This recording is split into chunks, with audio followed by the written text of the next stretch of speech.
So we are now live and welcome everyone, welcome chat to our Hong Kong National Championship 2022.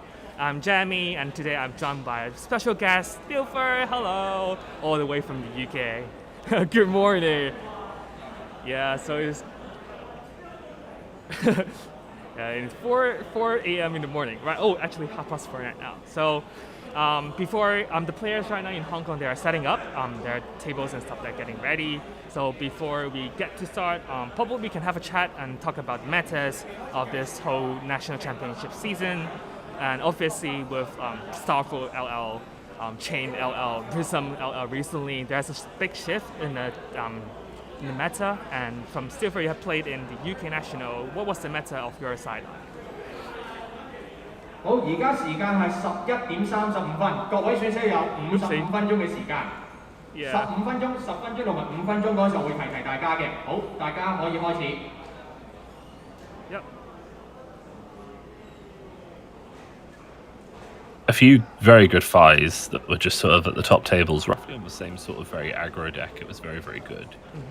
We had a lot of old him, a lot of Iyslander, and then like one Dromai that was just doing very, very well, who everyone kind of knows. So I would actually say the meta felt really good. It felt like it. The thing is, one of the tests of a meta like this to see whether it's healthy and whether it's fun is like whether it's like different from the week before, right? So we had this massive old him meta the week before, and then these guys rock up with this Fi deck that's just eating old him left, right, and center, and we're like, okay, that's actual progress and innovation, right? Which you know, it's just vital for the health of the game. So it's quite interesting, I think. Yeah, definitely. And I think where it comes to Hong Kong's meta, more on the aggro side, we have like Briars, to be honest. And so there was actually a classic constructed armory event that there are 22 Briars over there. Well, like, it's like 20 each players only. So we are expecting to see a very heavy Briar meta over here.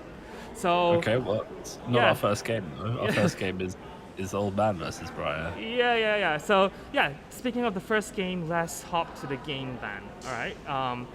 Then just give me a quick moment here. I'm gonna switch over and let's.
I don't think there's any sound coming through on the YouTube.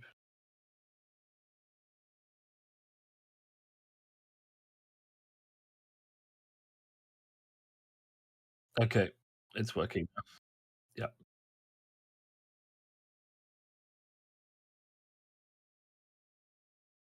Yeah. Um, yeah, your voice is missing. Yeah.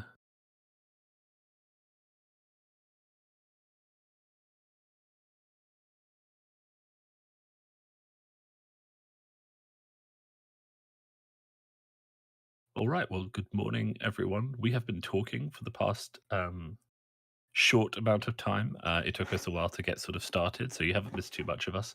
Um, but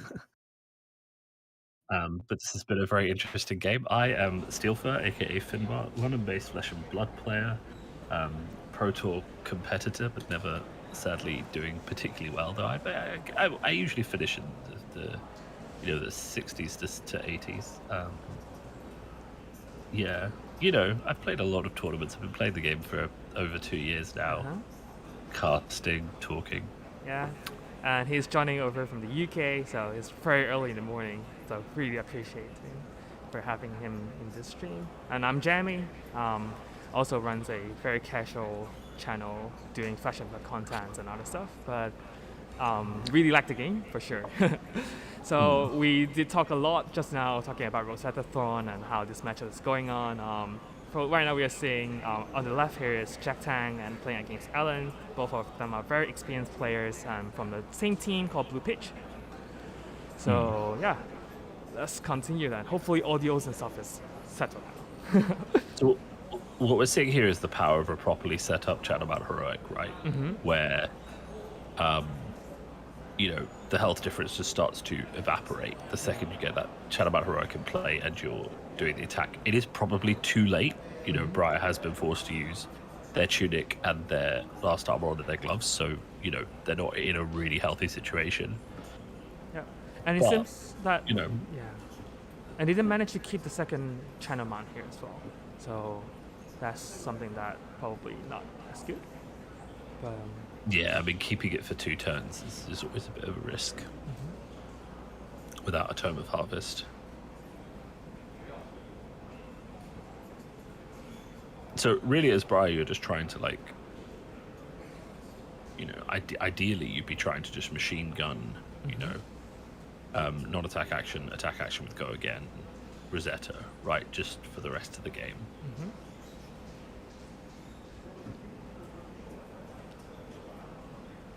So, do you think that this game will last to the second cycle of the whole Power of Decks here, or will just finish within the first cycle? I don't think so. Oldhim has enough health that he can be aggressive and he can continue to be the aggressor. And ultimately, one of the problems with Briar in this matchup is that they need 3 or 4 card hands to be truly aggressive, right? And Oldhim isn't low enough that 1 blue pitch, Moonchant, Rosetta swing is going to threaten him. If we were talking 5/5 life, then Briar could grind it out by just full blocking, keep a blue, attack for 1 arcane and 2, but that we're not going to get to that level. If he does that on 1 turn, Oldhim just takes 3 damage and then comes in with a dominate or something, Yeah. So we can see another choke slam being played here.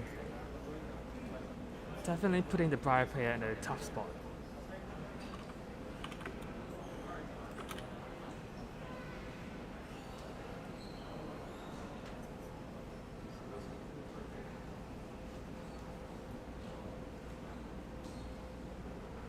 Alright, he really needs this Sonata to not miss. And it missed. And I get 1 card, right? No. He got the snatch, yeah, he got the snatch. That will be unfortunate for the Briar player here for sure. Second Sonata missing again. Yeah, it would be really tragic.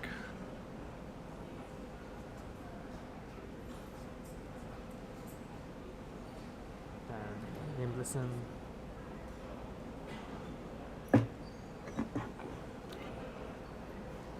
So playing, 7 damage snatch would go again. Yeah, the Ultim is just now checking. He's like, how many snatches has he got left? Like, he's just trying to figure out if there's another snatch or another 0 for 4 coming in. There aren't that many, so, you know, he's probably feeling quite good right now.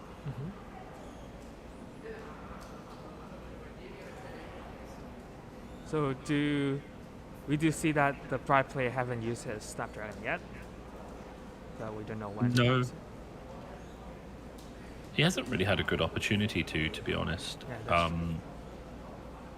You know, the turns when he had Go Again, he didn't have resources, and on the turns when he didn't have Go Again, he didn't really have anything else to play, so it was just... And we haven't seen like the Force of Nature and Channel Mount being combo, like the combos being played by the Briar player for the game so far. No, it just hasn't lined up. And this is again why I say this is quite interesting, because if you play this matchup against like some of the best Briars, right? Now I've played against, for my sins, I've played against 2 of the people who played Briar in the top 8. And one of the things they will do in this matchup is they will block. They will pitch Force of Nature, Channel Mount Heroic. If you're there trying to fatigue them, or even, you know, you're throwing in Spinal Crushes, they will give you 3-4 cards. They will set up a combo turn, you know, that you can't block, you know. So Channel Mount Heroic, Force of Nature, double snatch, you know. Just peach stacking everything and getting ready. Exactly, and they'll use their Spellbound Creepers to make sure that they can get that Go Again, and suddenly they're there chaining attacks together, and you're just like, okay, now I'm dead, right? Yep. So that is one way to play this matchup, but it takes a lot of practice. It takes a lot of reps. Yeah, here we go. Speak of the devil. The question is, does he have 2 attacks? Because if he doesn't, then this isn't going to go many places. There's the first one.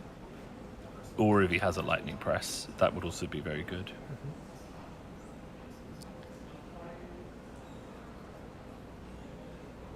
I guess this was probably the ones that should.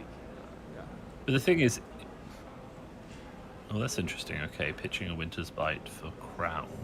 I was going to say that this is actually the perfect situation to use the Ice React for Oldhim. And this would also be the perfect situation to use Stalagmite if he still had it, right? We were talking about that before the mics got fixed, is that we want Stalagmite in a situation where one resource is make or break on the turn. And if you full block here and use Stalagmite with only 1 card in hand, no Tunic resource, then he can't play his second attack, he can't Rosetta, he's forced into Arsenal, and Force of Nature's gone, you know, Channel Mount Heroic has a counter on, you're already in a better situation. Definitely. And unfortunately, the Jack has already blocked twice of his Dynamite here, so yeah, this time he can't be using it. Yeah, but yeah, even the full block here without the second attack action, it's just not. Yeah, it's not enough to get through Oldhim. And this is kind of what I mean. Like, you either get lucky with the Force of Natures, and a lot of those Force of Nature turns that everyone keeps talking about are just quite lucky turns, or you have to set it up. And in the Oldhim game, you have time to set it up, but I don't think that's what's been happening here, right? I could be wrong. He seems to be drawing fire now, so maybe he did just stack his deck. But I don't think he really, because he played twice the Sonata already, so pretty much impossible for the Briar to stack his deck too. Yeah, I mean, this is almost a stack. He's drawn Force of Nature and 3 non-attack and 3 red attacks. So, you know, it's not a bad situation to be in, to be honest. Definitely. And it seems to be there's a chance for the Briar player to actually use this Snapdragon. Yep. Because we see like Force of Nature being pitched, but then still, it's really threatening. Yeah. Again, also another turn where, like, Ice React and the Stalagmite would be really impactful. Yeah.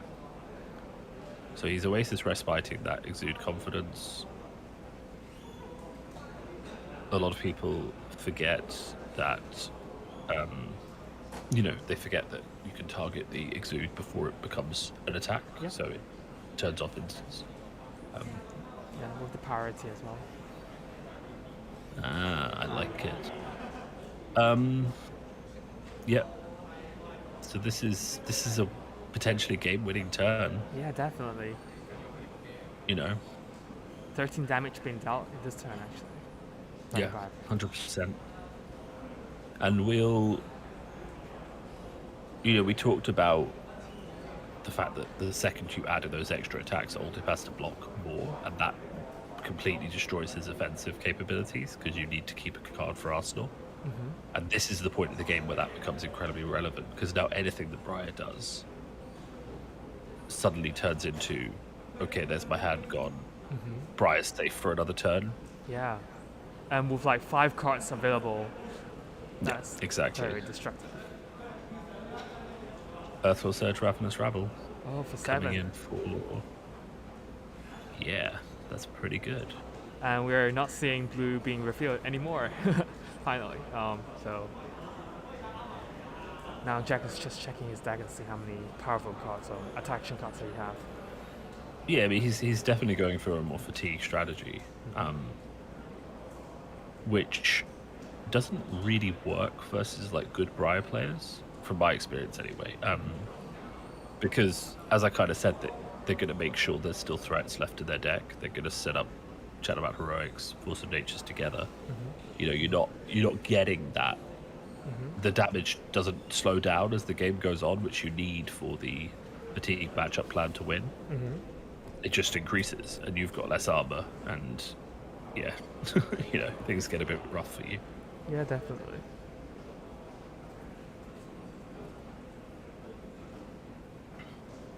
And Lightning Press following up. Yeah. So this is going to deal 3 damage, and then when he resetters, yeah. So Crown is good, so he'll take 2.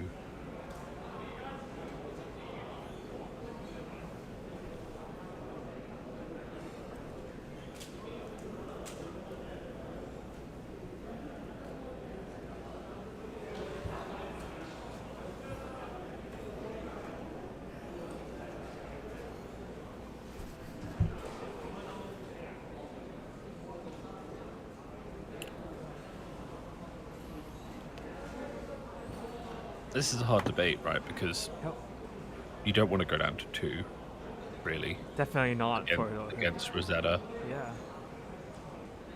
He has the resources for the Rosetta anyway, so you know, you're kind of in a situation where ice reacting there potentially stops a snatch or something else coming in you just can't handle. But it's one less card to deal with Rosetta, Arcane, and everything. Yeah. So we can tell that like Briar player has really like thin deck right now. It just seems that. 咁多位睇下，剩餘有15分鐘，仲有15分鐘。There's 15 minutes remaining. 15 minminutes remaining. There's the announcement for 15 minutes. That's very interesting. Okay, so he's not keeping the Arsenal now. I think he realizes that he's in a very rough situation. He's threatening lethal, so he's just going to try and go and take a card out of the hand and disrupt the like aggro flow of Briar. Of course, you risk something like a Sigil of Suffering. Yep. You know, you'll take 1 Arcane and you'll have your Frostbite blocked, so it's not great. Definitely.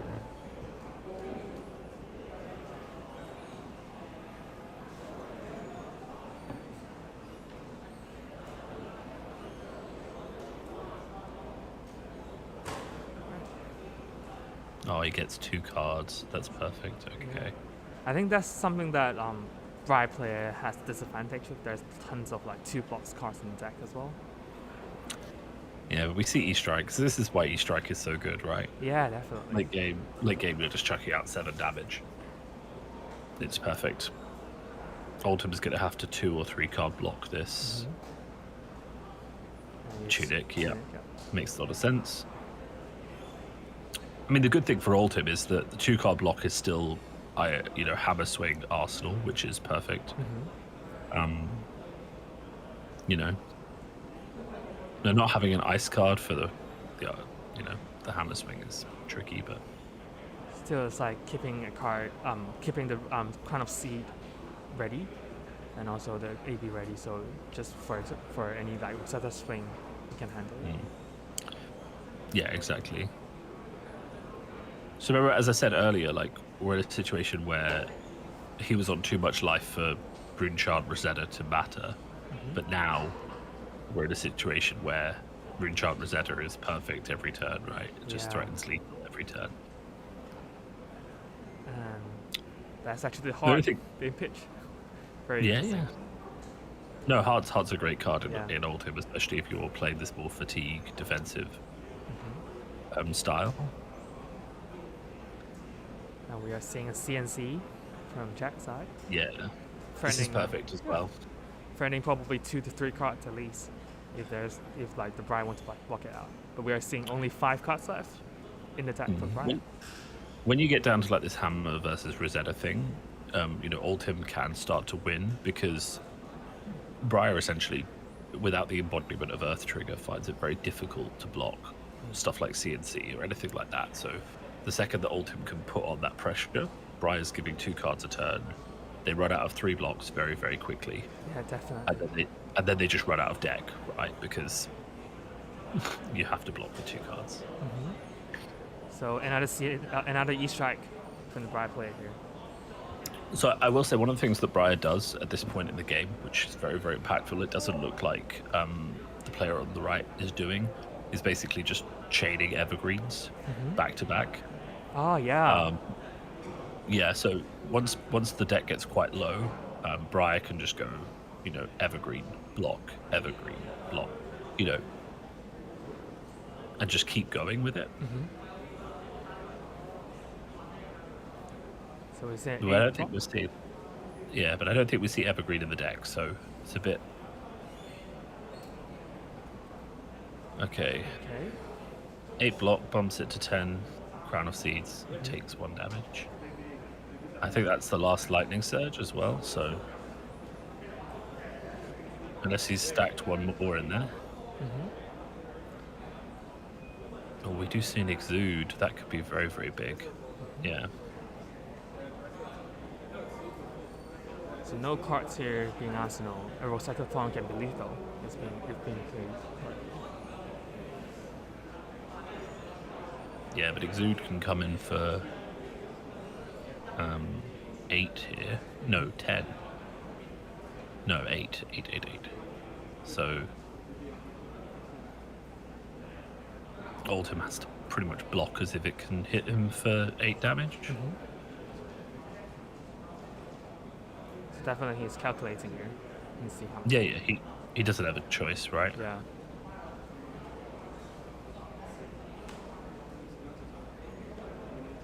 And he's checking. He's checking for lightning presses, right? Because there's 10 minutes left in the round. 10 minutes left in the round. if it's 2 blues, he blocks 8. If it's lightning press and a blue, then he needs to block 9.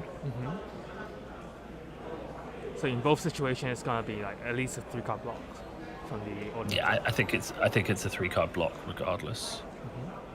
Yeah, he basically did a 3-card block, right? He's just Earth reacted instead of, and saving himself a card. Yeah. So we're down to the last 4 cards for the Briar side here.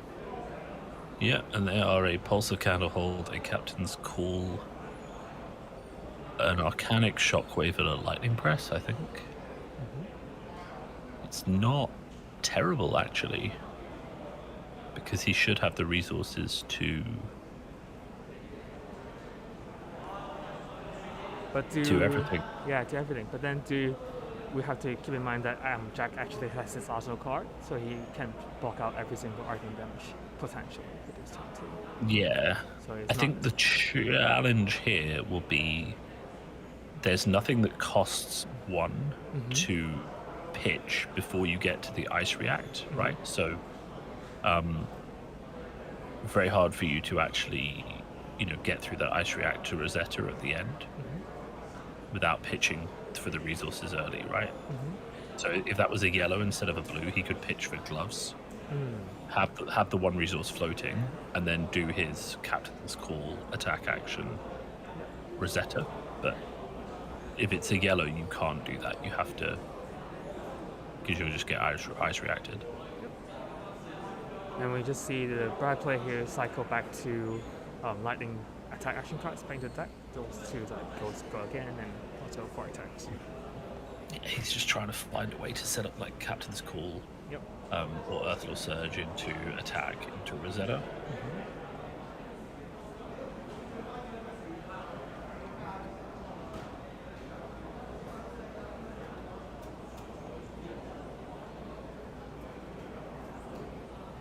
So we can But I sort mean, of, yeah, it's really interesting to look at this point. Like it's down to the 1 life against 4 cards left in the deck, and we can sort of like tell what Alan here is thinking about for his next turn because he's already put the 2 cards in, and we can see that he can fuse to get go again for the first attack, and definitely come with an R4 attack if he wants to. Oh, GG. okay. Yeah, that's GG. That's my point though. Once the armor's gone. Yeah, once the card is gone, it's game.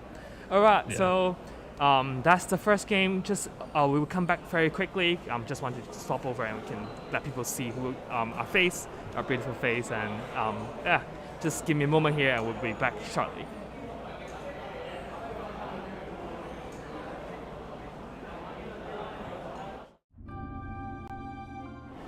Okay. All right. I'm just going to do a quick setup and should be good. How was the first game? What do you think? Yeah, I thought it was quite interesting. Okay. And so I'm playing the break right now. Should be. Oh, actually no. Hi. It's fine. I was just making sure.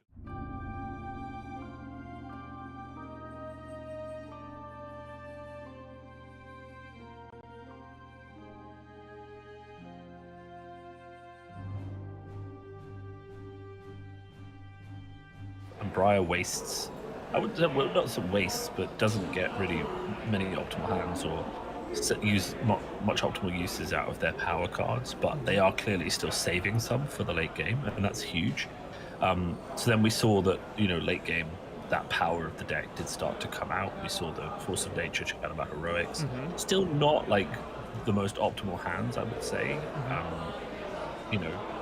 Not enough resources in some, not enough attack actions in others. Obviously, the double Sonata, the first Sonata missing, the second one hitting 1 card. So, we saw a lot of stuff go wrong for Briar as well. Definitely. But they still stacked the deck, got their opponent down to 1, and then just got ground out by the fact that Ultim can block a lot of damage. So, it was a good first game, I would say. Yeah, definitely. And also we can see like how these players has actually got their game plan going on, try to making sure that the plans should go well the way, and also like Odin playing like mixture hybrid of like fatiguing at the end and just try to beat aggro and like swinging hammers turn by turn and forcing cards out. And also 5 minutes remaining. 5 minutes remaining. sorry, there's 5 minutes remaining announcement there. But yeah, I think it's really fascinating for me to like look at these players play at such a high level, I would say. Compared to my own gameplay, I can't do those stuff for sure, but it's definitely interesting to see how they try to pursue their plans. And also, this is exactly the sort of game that you want on the stream for round 1, but it's not the sort of game you want as round 1 as a player, right? Yeah. There's nothing worse in round 1 in a huge tournament getting paired up against someone else that if they're on the same team, your friend. You never want to play your friend in round 1. Like I've flown to America, and round 2 I've played someone from the UK who I traveled with.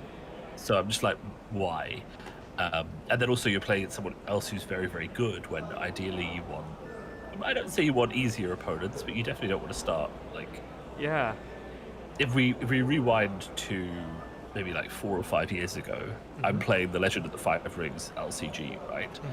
And our Pro Tour champion Pablo Pintor was very, very good at that game, right? Top finishes, World Championships, big events, 250, 300 person events, all that kind of stuff. But I'm sitting there and I've just flown to, I think, Madrid for this 250 person event. I know no one there. The Spanish community is really welcoming. They're really great. Most of them come to Flesh and Blood. Round 1, I get paired up against Pablo and I'm just like, okay. So it's time to lose. But I've just flown here, so I need to have a good time. So, Yeah, but then speaking of Pablo, he did show like the sportsmanship and saying, I think it was like Pro Tour's first Pro Tour or something, like he like went 0-2 at the beginning and then successfully win the game afterwards. Oh. You definitely can, and even at the recent national championships, I lost my first game, I drew my second game, and then I won 7 games in a row. Oh, wow. And with what deck, may I ask? Well, it's a split format for us, Oh, so okay. I went 1 win, 1 draw, 1 loss with Oldhim. Then I went 6-0 in the draft. Oh, wow. I drafted Iyslander both times. Just such a good. I love Iyslander in draft. And then I had to win 2 games and lose 1 on day 2, and I won 1 game and lost 2, which was a bit unfortunate. That's unfortunate. But both the people who beat me made it to the top 8, top 4. So. So speaking of the format here in Hong Kong, we're actually doing Classic Constructed for both days. So all the way to top 8. And yeah. Even though I 6-0'd my Nationals draft, I think I still prefer Classic Constructed just all the time. Uprising draft is like, I don't know, there's just something about it that I'm not. It's hard to put a finger on, right? It's just, there's so much dice roll, and Phi is just a little too powerful. That's true. I agree from my experience so far that I had with the draft. But yeah, speaking of the like playing format and etc., here in Hong Kong actually used to play Blitz a lot. I think some players have mentioned it before. We have slowly tried to converting into this classic constructed meta, where we can see more local game starts actually running classic constructed more. And definitely seeing the amount of players here. Obviously, the qualified players here are all high-level players for sure, and glad to see how the defending and stuff being run. We are seeing more. It's quite interesting because like Blitz is. I know certainly in Vietnam and I know some other Southeast Asian countries like Blitz is the preferred format. And you know, some of them are slowly transitioning to Classic Constructed, but they're not there yet. And I know that Vietnam's Nationals was a Blitz event, which it made a lot of people over here kind of like, why would you do that to yourself? You know, why would you play a Blitz national championship? Because we don't like Blitz very much in the UK, because it's just over too fast and it feels very aggressive. But it is interesting how some countries have kind of embraced it a bit more, and you know, definitely. And speaking of like Blitz, the format itself is very fast, very aggressive, and like fast paced. This sort of like have been transferred, just actually transformed, sort of like bringing to the constructed like kind of gameplay as well in Hong Kong. I think that's probably why we're seeing much more Briars, because we're looking for fast gameplays. We're looking for like aggro decks and stuff. And I myself, someone did comment to me that like, does the Classic Constructed game really start until both players are on 20 life, right? Yeah, that's true. You know, I hit you, you hit me, I take the damage because I've got 40 life left, and then once I hit 20 life, I'm like, okay, now I get to play. Yeah, that's true. Yeah. So it's still like really much like pretty much playing to that level. But then I feel like I personally prefer Classic Constructed much more when it comes to the format. It feels like more like tactics can be played, more consideration have to put in sideboard and stuff, which makes this game format, I'd say, slightly more fun. For me, it's the sideboard, and then it's just the fact that like I have a lot more cards to work with, which means, you know, people don't block until they're on 20 life in a lot of the matchups, but you can just block until you see a really good hand, right? The difference is that one dominated attack and one super powerful turn doesn't kill you, whereas a Blitz it does. Yeah. So that's pretty much, I think that was the game one, and actually they just announced the end of the game one as well. So we're soon should be seeing the second game. And before the second game starts, let's take a short break and then we can hop back to the game now. Sounds good to me. All right, so I'll see you in a bit.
Okay, so welcome back. Now we are into the second game, round 2 of our National Championship Hong Kong 2022.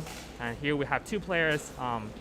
Left here we have Pudding playing as Briar. On the right here with Abun as playing as Briar as well. So it's going to be a Briar mirror match.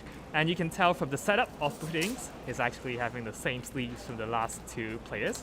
They're also in the same Blue Peach team. So we're going to see, yeah. So they have quite a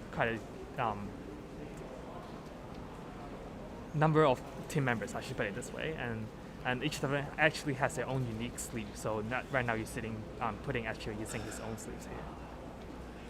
So yeah. Okay. Well, that's nice. They have a nice coordinated thing together. That's pretty cute. Yeah. And I always think that these sleeves are really cool when it comes to like looking at them. And yeah, I mean it's Katsu, isn't it? But yeah.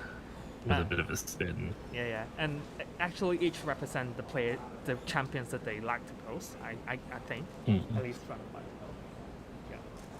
So on the right, just to introduce a bit more, Bun actually was our last year's national championship champion. Oh, very nice. Yeah, he was playing as the chain play. He was the chain player who has showed the very top level of play for as a chain, like with the loop of the Runchan and also his Iyslander. So I was really amazed by his play back then. Well, he's a good person to get on for this game then, I think. Yeah. So both of them, we can expect a very high level play here. Definitely. Yeah, I think the Briar mirror is a bit interesting. Kind of depends whether they've gone for belittles or not, and things like that. Definitely. And we were talking about game plans just now, pitch stacking, and actually Abun is very famous about his pitch stacking as well. He used to play a lot of well, I know him for playing Kano, and we're having a meme like he always know what is the next card he's flipping, because he's already like planning way ahead and always having like knowing where the card is coming from. And that's a pretty good skill to have if you want to win games of Flesh and Blood, I can tell you that. Definitely. And he's like, so we should be like expecting some very good stacking. So maybe like something that both of them will be giving out a very good gameplay here. Just depends on, as mentioned, the belittle tag, or it's gonna be like something else. Just now we didn't see the belittle tag from Alan's Briar, but we'll see if there's any from Pudding's one here. Yeah. Though, I mean, the real question is who sees their chat about heroics first and who sets them up into big, powerful turns, right? That is true. Neither of the decks is like super good at blocking, so yeah. If we see an early chat about heroic that goes into, that goes in hard, then we could have a quick game here, really. Yeah, definitely. So let's look forward to like how they being played for sure.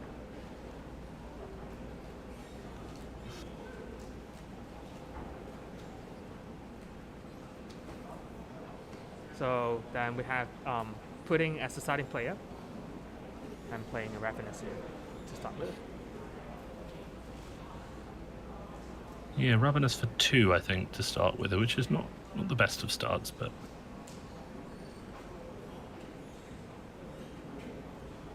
As player 1, you're kind of just sort of like probing. You're trying to see, can I get some good reds off this guy, So obviously I have less experience in terms of playing Briar or playing against Briar. So if like first turn, by any chance you have 4 red cards, maybe not too good, we just like probably create Rune China and just ask them to pass turn, or you rather like try to cycle through something. It really does depend. I mean, you obviously don't ever finish this turn without a card in Arsenal, right? Definitely. But you probably want to start off with at least chucking out an attack, maybe just seeing what happens. To try and get a feel for what your opponent has in hand. But you don't want to go in with everything.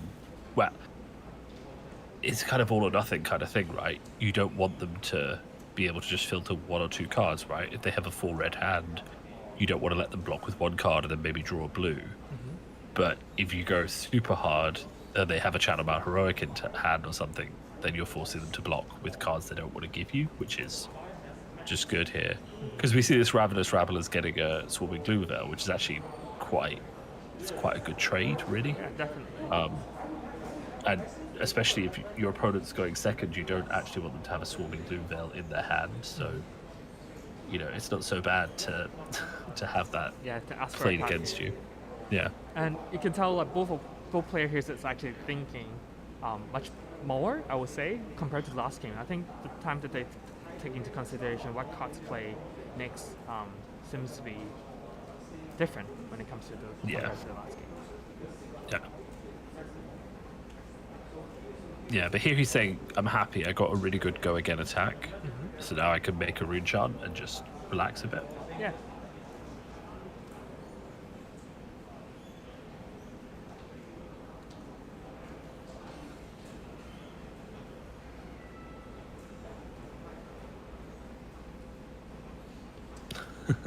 It's a mirror. Yeah. It's just another rat. And It's another Ravenous Rabble for 2, yeah. Yeah, that's interesting. And just speaking of the equipment, I'm just looking into it. They like all three Briar decks actually share the same set of equipment, at least when it comes to the matchup. Yeah. And they also bring Snapdragons. So that's that's quite interesting, right? When it comes to There's a good argument for Snapdragons. Personally, I think Scalers gives you more options as the game goes on, but you know it's not going to work for everyone. I think the Polish team at the Pro Tour was on Snapdragon, so I mean, it's definitely effective, right? yeah, definitely. And so right now we are already seeing 3 Briars in the game for sure. And then so I think I spoke with a player yesterday night and asking about like what is his thought on this meta and what's the cost of that. And as mentioned, Briars have everything in Hong Kong, and probably like the Singapore calling actually has a great influence on this, because we are seeing success of like three Briars entering the top 8 from Hong Kong as well, as a Hong Kong representative. So probably there's a reason for why we're seeing much more Briars in Hong Kong comparing to like other world's meta, where we see like lots of Odin being played, probably seeing more Dromais and other heroes that we have. So yeah, and so speaking of the meta list, I think we'll have it probably ready soon for the viewers here, probably in a short moment. So we can also have to Yeah, but the numbers. Hong Kong is always so like, at least from my own experience, always kind of like played the best deck they could. Like I remember when we were playing Blitz originally, and we were in that Ira, you know, sort of setup that Hong Kong was like 50% Ira, right? Yeah, definitely. Everyone would just played the best deck and just played the mirror match over and over and over again. Yeah. Whereas there's a lot more of a tendency in the UK and other countries at least to just be like, no, I don't want to play that list that everyone's playing. I want to spike that meta. I want to counter that meta. I don't just want to play the best list. So Yeah, I think it's definitely very interesting. Yeah, I think the argument actually was like being brought up like by local players as well. Like Hong Kong players like to play, as you mentioned, the best deck in the meta, and always looking for the best possible way to win the game, because it's really competitive in the Hong Kong armory scene, or for all the competition. People are always going for the best. They're looking for prizes. They're just trying to win the games. Therefore, we are seeing those top tiers here being played a lot. And other than Ira, back then, actually Kano is another deck that's being played a lot in Hong Kong as well, in the Blitz format. So those two are... Well, Kano was the counter to Ira, right? So Yeah. you just play those two, and that's, you know, that's your options. But it's just interesting that some metas like go to 50% of the best deck, whereas other metas try and go for like, you know, 25% and then 25% of the counter. Yeah, definitely. And also, when it comes to like looking at the meta distribution, we're looking at LSS report and seeing the pie chart. Actually, this meta, I would say, I would consider as quite healthy. What do you think? Do you think it's relatively healthy? Yeah, I would say so. And because like I see like much more champion heroes being played, and then also see, and it's somehow sort of like obviously Odin play the majority there, but still it's not like over 50% or something like that. Whereas the main thing for me that like kind of marks the health of the meta is changing between different regional tournaments, right? And changing from week to week. So when we saw the first week, you know, lots of old him winning, you know, a few outliers. The next week we saw file lists that were built to counter old him and could win against old him. And then, you know, the week after that we see the next thing and the next thing and the next thing. And the fact that the meta can pivot in such a way is just very, very healthy. Yeah, so that's I think the main thing for me that marks the health of the meta is how much range it has to move between different decks, versus, you know, just one 50% deck, one deck that just wins every game, right? So let's get back to the game here. We can see that Bun here has actually put down 8 damage straight, and Pudding has actually taken all.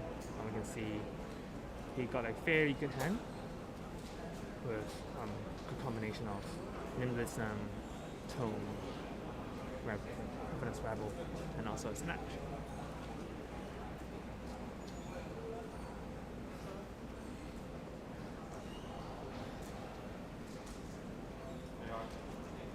Oh, interesting choice. What do you think? Like a very new player, casual player here, I would just like put down Nimblism, and I would just draw a card and get something. No, you're doing free go again. Yeah. You're seeing how much they have to block, and also so this is a double-edged sword here, right? You're showing your opponent what card you're going to draw, but you're also seeing yourself what card you're going to draw, right? Definitely. So he doesn't necessarily, I mean, if it wasn't a lightning press, he'd be feeling a lot better about showing his opponent what the card on top of his deck was, right? But, you know, it was a lightning press, so his opponent now knows he has a lightning press, but that's okay, that doesn't matter.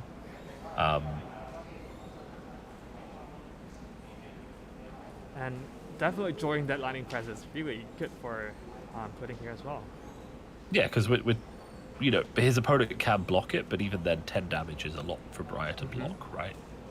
And if he has any other attack, which he does, right, then suddenly that Snatch becomes even more threatening, right? Definitely. Because this is coming in for 4, but it could be 7 with the lightning press if he needs it to be.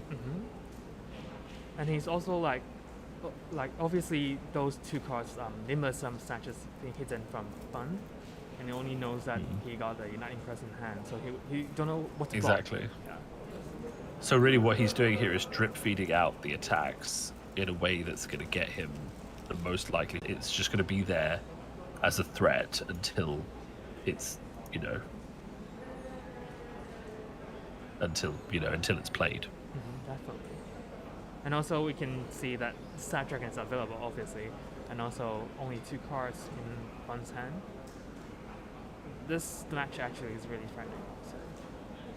Yeah.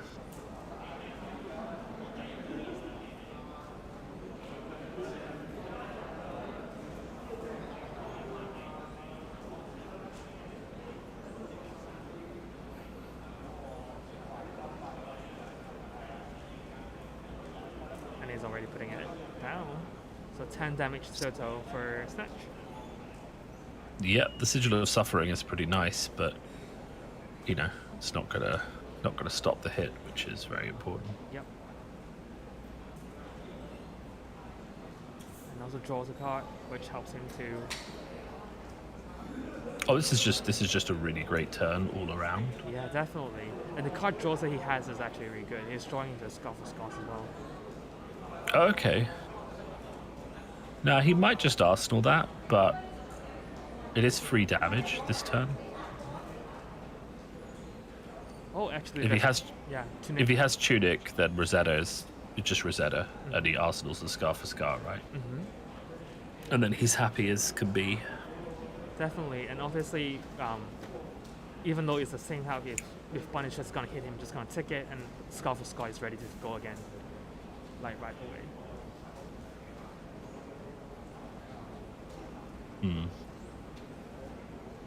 Hey, we're seeing red cards being received from Ravenous now.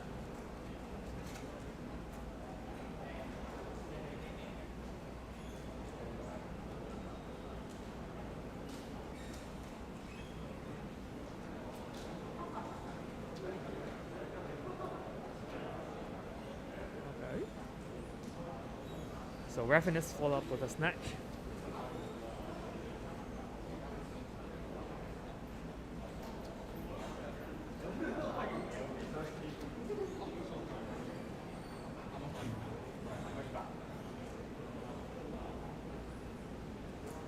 Yeah, this is a pretty easy block though. The only thing is that Gloomveil won't have go again if you don't, if you don't Sonata. Sorry, if you don't make a Rune Charm. So the Sonata's not... I don't know if the Sonata's as good as the Bramble Spark, but without an Earth card to fuse with the Bramble Spark, it's a bit rough. Because like Bramble Spark into Gloomveil is saying, your opponent doesn't even have AB, so you're just guaranteed the go again, right? Whereas, Sonata, if it hits, you get, or if it hits, you get an embodiment. No, you don't actually get an embodiment from it, so you don't get the go again. So it's like just not nearly as effective.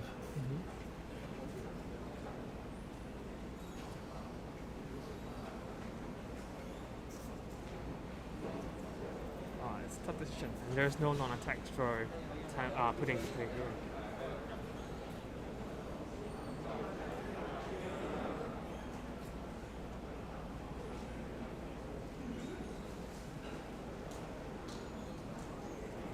Yeah, this is definitely the right decision, right? So you Scarf for Scarf first, obviously, because if the Sonata Arcane damage hits, then you don't get, the go again. But also, if Scarf for a Scar hits, then Gloomveil gets go again. So you're actually in a pretty good position. Oh yeah, that's true. And because it's just vanilla damage, it's actually very easy for your opponent to just say, I'll take 4. And then you get your embodiment when they don't realize that it's actually the difference between a good and a bad turn, right?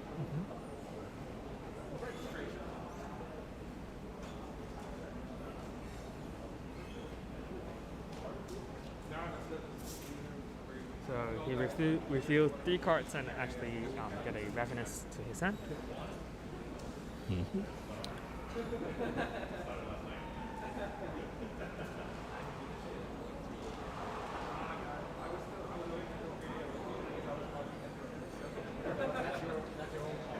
Ended up with a Rosetta String, saving a card. Yeah. So the Gloomveil does have go again, but it's still only coming in for 3, so it's just not that effective. And you can come in with the Ravel for 4, but it's much better to just ask to look for next turn, right? For a better setup as well. Yeah, exactly. Like Rosetta's going to do 4 anyway, so why attack with a card from hand for 4 when you can pitch?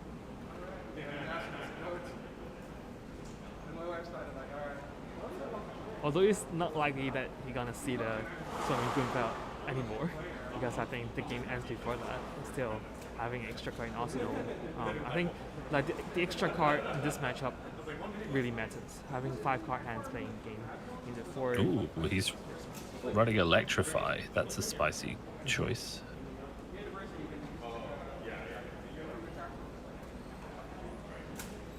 Electrify is a very interesting card because you're attacking so many times that it will usually trigger its 3 damage, but it's still, it's still like, would you rather play a Nimblism that makes your attack more likely to hit, or a Minnowism or something like that? It's a bit. It's damage. It's damage after the fact, which is tricky.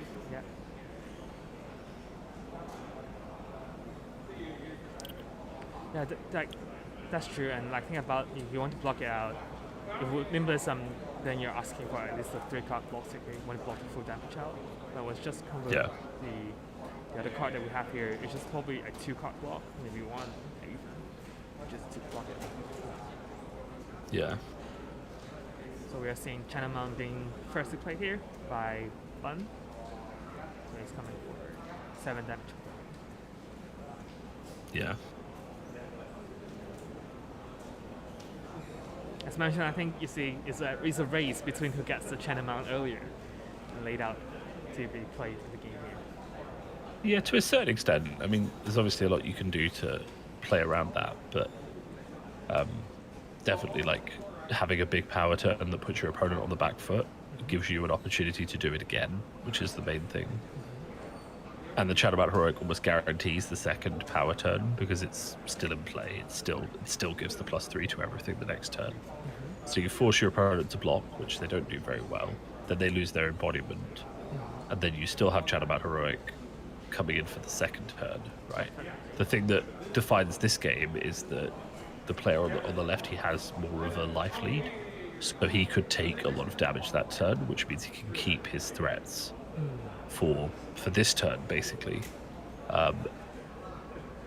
And you know, his opponent's only on 18, so he can't really risk going down to, you know, taking too much damage to get a really good chat about heroic turn. That's true. But he might, and he might just say, "Are you going to kill me? If you're not, then I'm coming in next turn with 5 cards."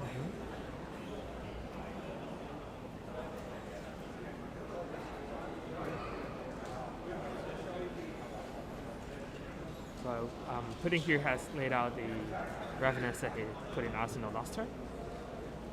And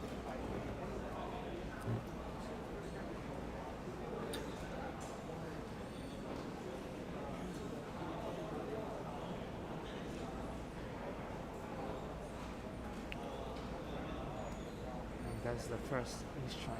Let's see here. For 7 damage. Yeah. Yeah, East Drive for 7. Just Arsenal that electrify for next turn. You're presenting enough damage to make your opponent think about it, but I think, I don't know, as someone with a chat about heroic turn in play, if my hand can do 20, 25 damage or something like that, I just take the 7, right? I just go to 7. But if I have an explosive turn in response that can deal enough damage, then I'm basically saying to my opponent, you don't get a hand again. So, you know, the only real risk here is whether your opponent is going to Snapdragons this E-Strike and come with something else. Yeah. But because the E-Strike is vanilla damage, so it's just straight damage, you can wait and see what the something else is, right? You don't have to. I would just take the 7 and you can wait and see if there's something else coming, like if there's a snatch coming, or, you know. Something more threatening compared to like, no, there's no. Yeah, exactly. And even a snatch here wouldn't be that threatening. You know, they get their arsenal, you go to 3, but, you know. I'm putting back like over 20 damage, then that's a very good trade-off for sure. I think if you can't lethal them, you just block. But I think if you can, you just got to go for it, right? This is what, like, this is basically what your armor is for. Well, no, this isn't what your armor is for. Your armor is for blocking the snatch, but, you know, in fact, I think it would be a mistake to use armor here because, again, it's just 7 damage. It's not doing anything to you. It's just, Yeah, I think it just looks scary. I think he decided to actually not block anything. Yeah, I think that's correct. I think if his hand is any way good, he's taking the play that's going to win the game. Right. Okay. Enjoying too. Oh yeah. Yeah. That's yeah. So this is a hand that wins the game. Yeah. Definitely. I mean, this card here, you like it and hate it. If you got to play like mirror match, then you play second, then yeah, it's always good value. I mean, all he really needs is like 4 attacks here, or 3 or 4 attacks, and he's got a 6-card hand, so he could be doing very, very well. And just by peeking at his hand, I think he got snatch. Not too sure what he's got. He's got an Earthless Surge and a Captain's Call. He's not going to want to play, you know. He needs to get a lot of go again this turn, basically. Definitely. With Snapdragon available right now, so it's still good. Yeah. Snapdragon's Captain's Call and another non-attack action, so he could very easily get go again 3 times. Which is, you know, at least 20 damage, probably. Maybe 18 minimum.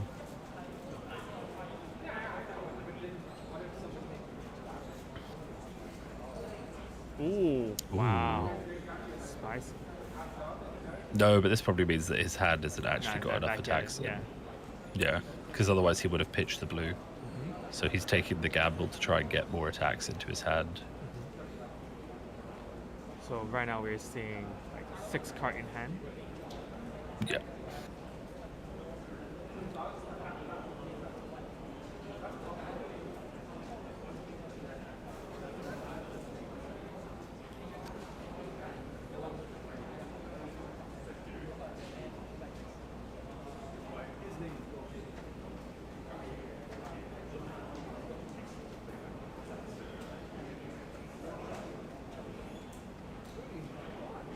Yeah, it all depends what he's going to chuck down first. I think if he has a snatch, he doesn't play it here straight away. Again, as we saw before, it's better to like lead up to the snatch if you can. But the difference might be that the snatch doesn't have built-in go again, and the other attacks might have built-in go again, which means he might have to actually play the snatch first just to eat the lightning token.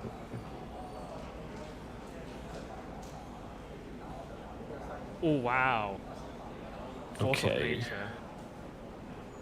Source of nature, but And then a E-strike.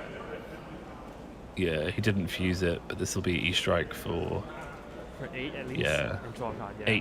eight draw a card, and then you Snapdragon Scale, is it, right? Yeah. And Oh, he that's- doesn't even need to, he has because he's got Lightning the token. embodiment.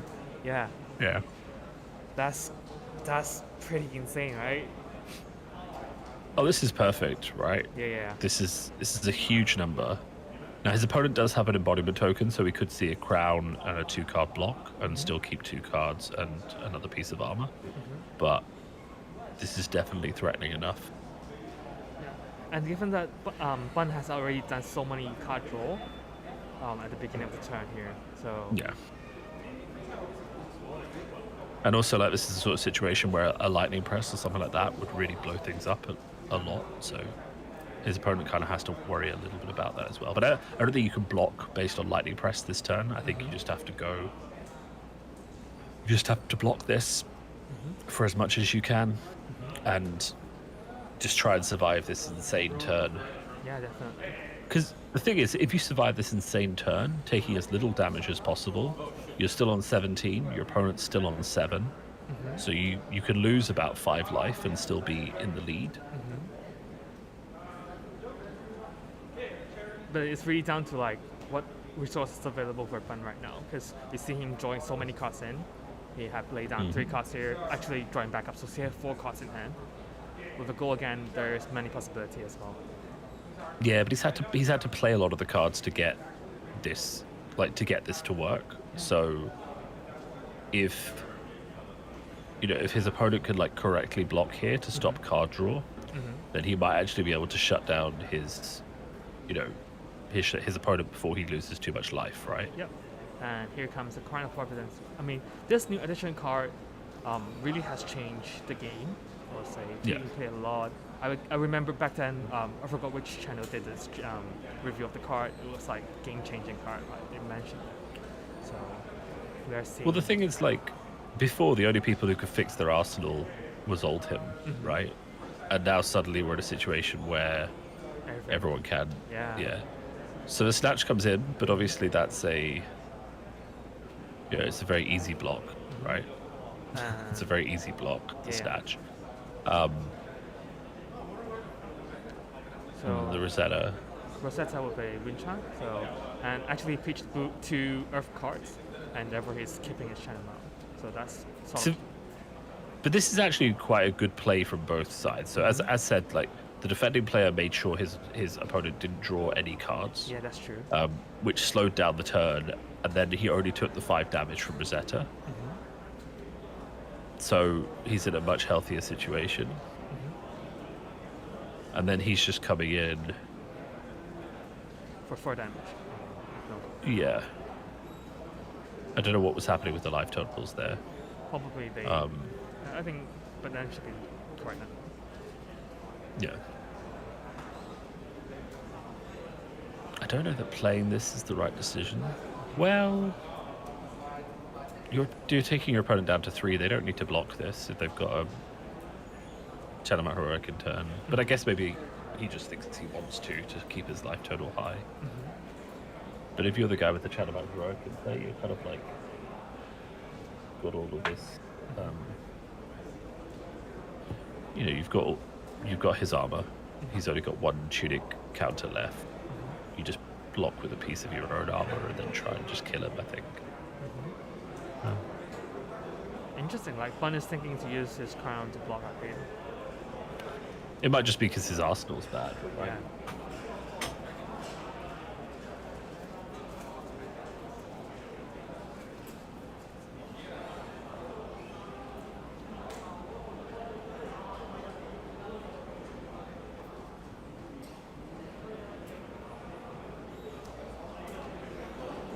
So, yep, he swapped his card.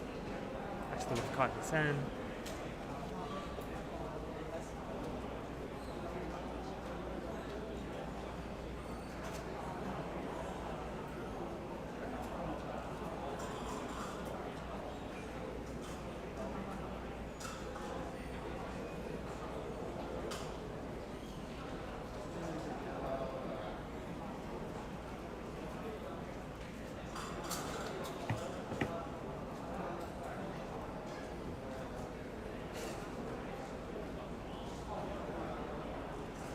And it's interesting that he actually kept his arsenal card and rather just swap cards and maybe asking. He might have just had a full red hand, right? Yeah, looking for something. You just need to try and get some resources.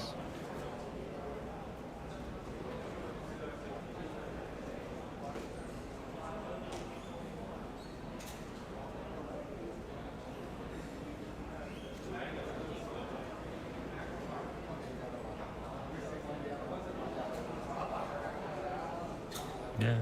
How many snatches does he have left? How many lightning presses does he have left? You know, is he going to force of nature me? That kind of thing. It's all just important to check, right? Yeah, definitely. Speaking of force of nature, there it is. Oh no! But it's not fused again, which is fine. But I guess you just E-strike for 5, draw a card probably again. Actually, I think he's choosing go again this time. Okay, yeah, that kind of makes sense. Though I don't know, drawing a card on Snapdragon is probably a better play if you've got your Channel Man Heroic in play. Yeah, we see a Channel blocks for 4. It's a really good card. Block out 8. Wow, that's cool. Just putting 2 cards there and blocking at 8 damage is really good for. Yeah. Yeah. And probably that's why he's saving his Snapdragon too.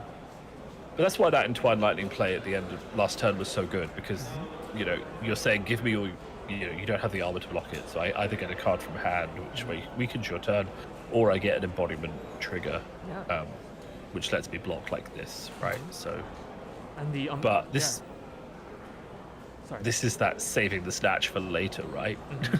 You never come in with the snatch first if you can save it for later. Definitely. Choosing go again means he can Snapdragon disco again. And if it hits, he draws a card. And obviously right now with just 2 cards in hand, maybe a tunic. He's only got 6 block.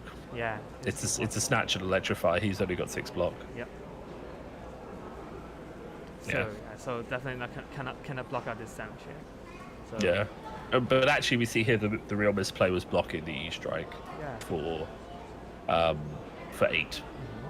He should have blocked it for 7. I don't know why he did it that way. But then isn't E-strike coming for 8 damage with the Chinaman? Oh no, it is. Yeah, never mind me.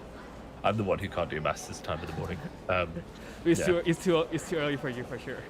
Still. Yeah, so he had to block the E-strike for 8, and then he's just unfortunately got a 2 block in hand. Yep. So Snatch will draw 2 cards, and that may be the thing that wins the game, right? Yeah, probably with 2 additional cards with go again, and also his lightning embodiment is not being used. There's always a chance for a bunny. Yeah. I mean, it could very easily be like non-attack, another attack, Rosetta, right? Yeah, For another 12 damage or something. Yeah, at least. And you know that your opponent doesn't have a 3-block in hand, because if they had a 3-block in hand, they would have blocked the snatch. Definitely. So, you know, you only actually have to do a certain amount of damage. You only actually have to do 11 damage. You win the game right here. So Yeah. you're just thinking, can I set this up? Yeah. You know. I mean, so can we? Oh, I couldn't catch what he got in his hand though. Yeah, it's all right. We'll see soon enough. Yeah. You know.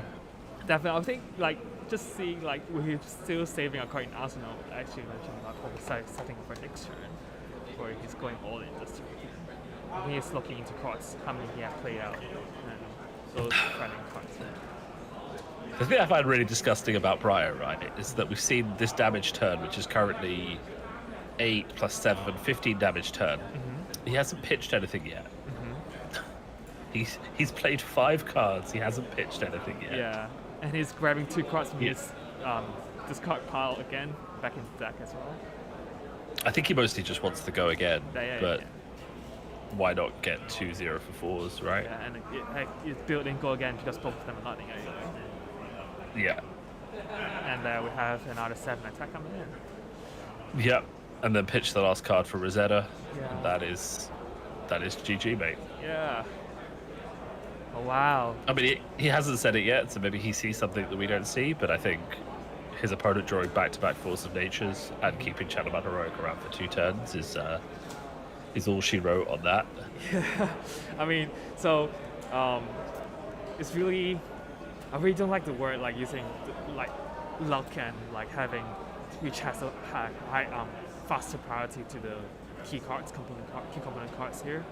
But when it comes to like mirror matchup, it really seems to be like a race of Channel Mount and Force of Nature combo, and who can keep an extra turn of the Channel Mount.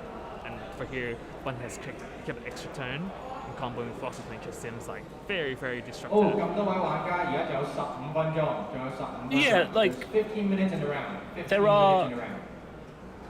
like let's not say there aren't ways to play around, you know, all of that, right? Yeah. As in, like there are lots of ways to get efficiency for that matchup, like using your armor early, not using it correctly to block. Like these are the ways that a good Briar player will beat a bad Briar player, even when they're both running the same combo, right? So to a certain extent, yeah, one of them could get a Channelman Heroic Force of Nature turn that just blows things out of the water.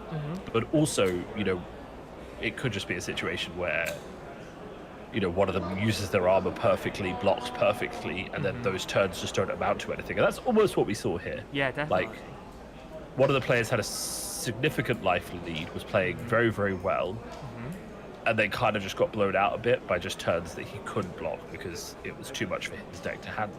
Yeah, definitely. And it's You also, know, I think there's a chance if we hadn't seen the Channelman Heroic stick around for turn 2, or we hadn't seen the second Force of Nature, I think the player who had the life lead still probably could have won the game. I think it was just a bit too much. Yeah, definitely. So, yeah, that's the second game here, and congratulations to Bun, who won the Briar Mirror match here with quite a very powerful turns. Not just one, but multiple turns of like Force of Natures and also combo cards coming in. So I think it was a very fun game to watch, especially looking like so many card draws. I don't know, is it a thing, but drawing that much card from the Briar side seems to be very, very friendly for sure. Yeah, so I think that's the second game, and then we can go on have a short break, and then we'll be back for the third game then. Yeah, we'll see you guys shortly.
All right, so we are in.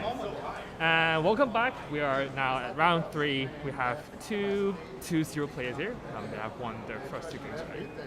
And, Good. Yeah, on the left here we've got Bravo player Joe, and on the right here we got the Iyslander player, and who's Kaiser. So just a bit of background here. Kaiser is actually part of the blue pitch team, as you can tell. How big is this blue pitch team? I think there's like 6 members of them. Okay. If I didn't remember wrong. So it's big enough. Yeah. It's big enough, yeah. And then Kaiser's signature hero actually is Dorothea. He's playing Iyslander today. And actually he progressed top 8 in the second season, and whereas Kaiser was a progress winner for the first season, and Joe here was the top 8 of the second season. So both of them. I was going to say, I think switching from Dorothea to Iyslander is probably a good decision. You know, Dorothea is okay into a fire meta, but not really great into Briar meta. You know, yeah, the decks just block too well. But you know, Iyslander versus Bravo is not necessarily an easy matchup. Especially with the amount of blue pitch that is available in the Bravo deck, and also probably some good crush effects. Is there any like crush effects that we should look out for when it comes to like against Iyslander or in general? There's no real like one specific crush effect that causes the problems. Really, what it comes down to is just the fact that Bravo can put out a lot of damage, right? And Iyslander has trouble dealing with the amount of damage, especially with the Dominate, that Bravo can put out. So that's really what this match comes down to, because ultimately, if Bravo is pitching to block Arcane with Null Rune, then Briar has time to set up more Arcane than Bravo can deal with, right?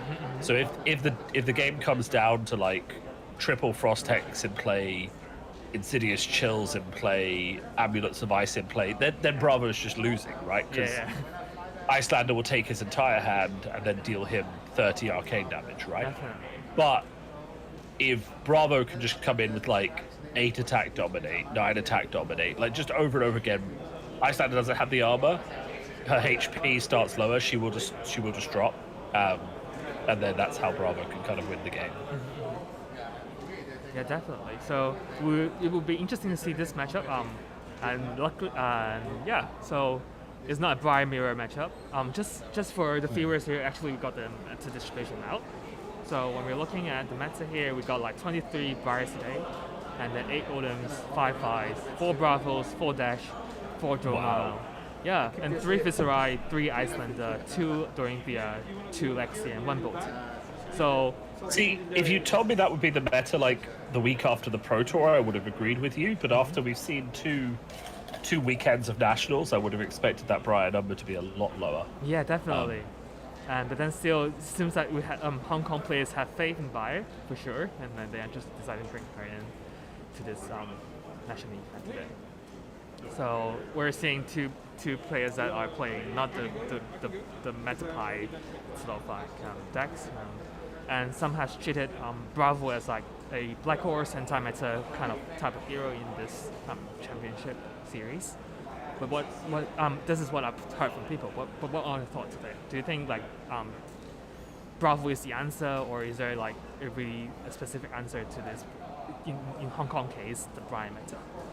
Well, one of the things that's so good about the meta we're currently in is that, like, is there an answer? Like, there's no clear answer to the meta, right? You know, is Briar the best deck? Maybe. Is Fi the best deck? Maybe. You know, and then you have Iyslander, and you have, you have the other counters to those 2 decks running around, like Guardians, like Iyslander coming in to beat the Runeblades. Like, so I think we're in a very healthy situation where I think there are clear best decks mathematically, like. Belittle Briar is probably a clear best deck mathematically. Fi is a clear best deck mathematically, just in terms of like percentage matchups and stuff like that. Yep. But none of that is really indicative of who actually is going to win the tournament, right? which is what makes it so interesting, I think. Definitely, and like when it comes to flush and blood, I think not just the deck itself, the deck build itself, and probably how the player piloted blocking well with the white equipment and the decision making is such a crucial part when it comes to becoming a good player for sure. Yeah, exactly. So this is what makes this game really fun to play as well. Like you have to make such a critical decision every single time when playing, and that is why get me into this game for sure. So I think they have just rolled dice and decided who's going first. I didn't see who rolled a high roll here, but we'll check.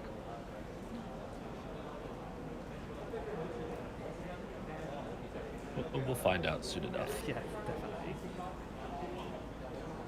Alright, handshake, and that's the... So the things we're looking for from equipment is like how much AB is Bravo running. That kind of gives us an idea of like the upwards amount that he can block. And then, for Iyslander, I think it's pretty much always the same. It's always going to be Coronet Peak, the gloves, the block for some damage, Storm Striders. I don't think you ever get away from those key cards. Definitely. So we're seeing 3 AB being run by Joe. Yeah. So 3AB is the ideal amount because it lets you block like the blue cards like Ether Ice Vein, those sorts of things come in for 3. So 3 is a pretty good number to block. Yep.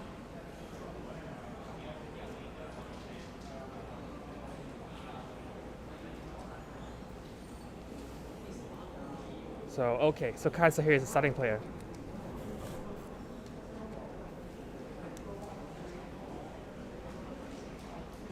Oh, we have lost the It's okay. video. Yeah. Or at least I've lost the video. It's just take away for now. It's fine. We are not showing it.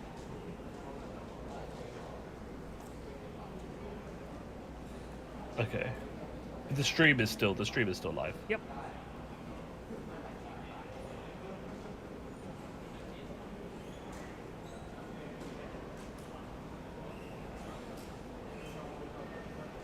Oh, okay. So we're seeing a disable. Ooh.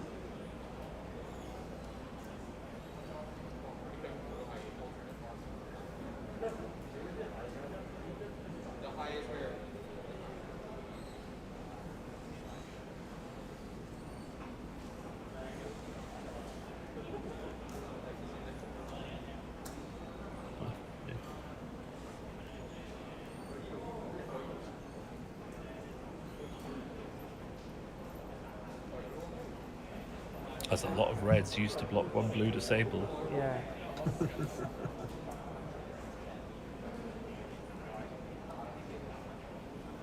And obviously playing a sigil at the first turn, gaining 3 houses is always good. Yeah. There's a terrace in there. 7 dominate. Yeah. See, this is where Bravo, even better than old him into Iyslander, because you essentially end up with this wonderful situation where the dominate attacks, they have very little armor, and they're all just so impactful at stopping setup. Yeah, definitely. You want to play that Frost Hex, okay, that's going to cost you 6 life. You want to play that, anything they want to play is going to cost them a life tax, basically, to get into the board. And I think definitely the Iyslander players prepare for this matchup. You can see the unmovable beast being played. I don't think this is run in much Iyslander this, right? Like unmovables, these kind of defense reaction. Yeah, it's a bit of a tricky one because you're giving up those spots in your deck which are blues that can do damage, that can control the board, in exchange for this, these big chunks of block, which I mean you clearly need, right? Sometimes. Yeah, especially into this Guardian matchup. Oh, early Frost Hex.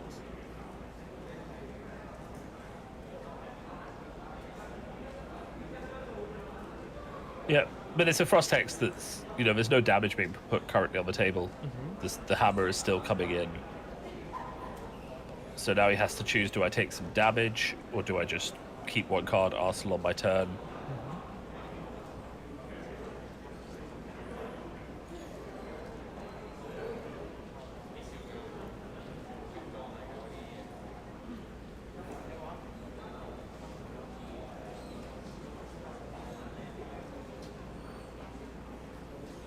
And for now, from the card set, ooh, another sigil. Oh, you want to see them? You want to see them early? Yeah. What a nightmare Really for the player just- there. Yeah, exactly. Oh, wow.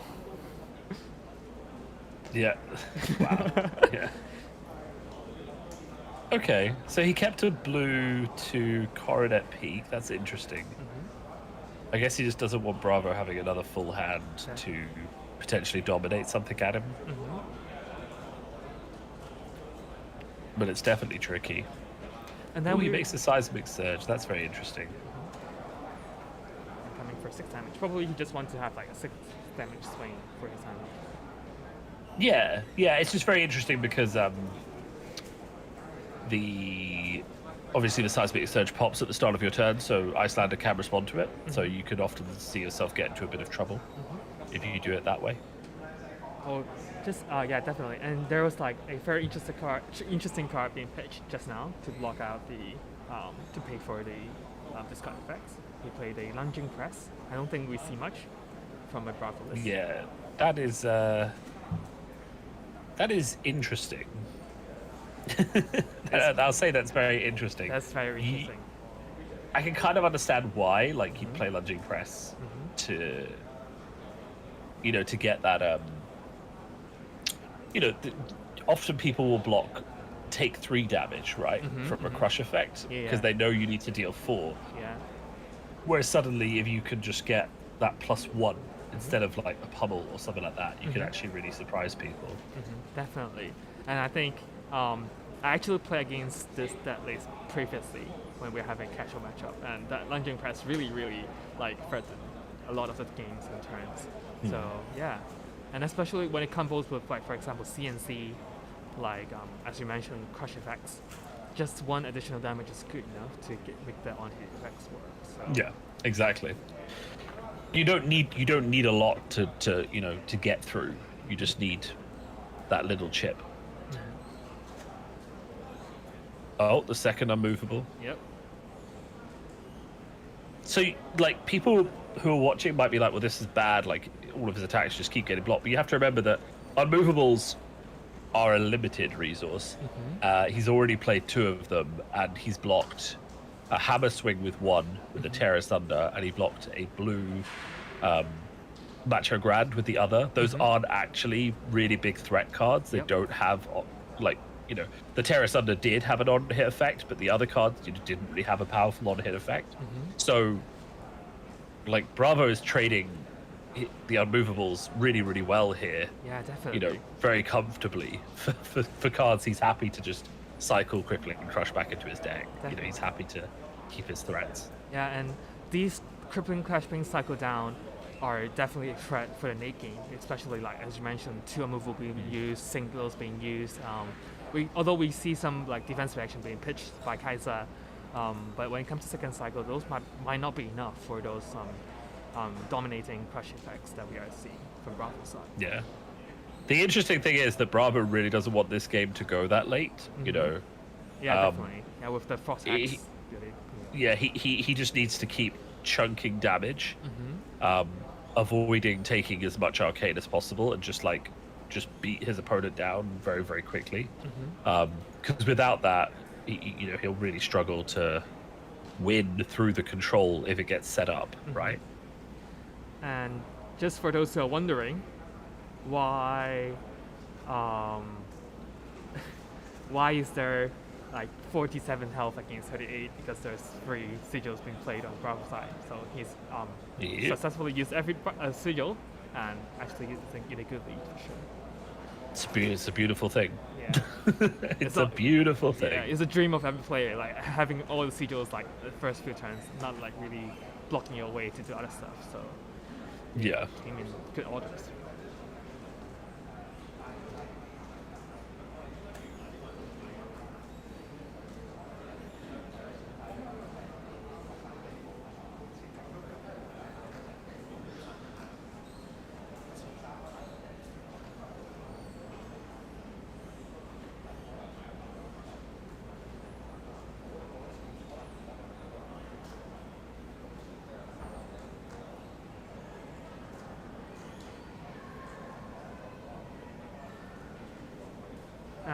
that's interesting that the Bravo side is actually running Remembrance into this matchup.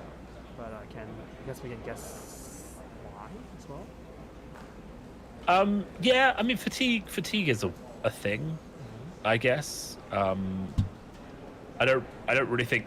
Again, my thoughts on this matchup are you can't plan for fatigue. You have to go hard. So I personally wouldn't put Remembrance in.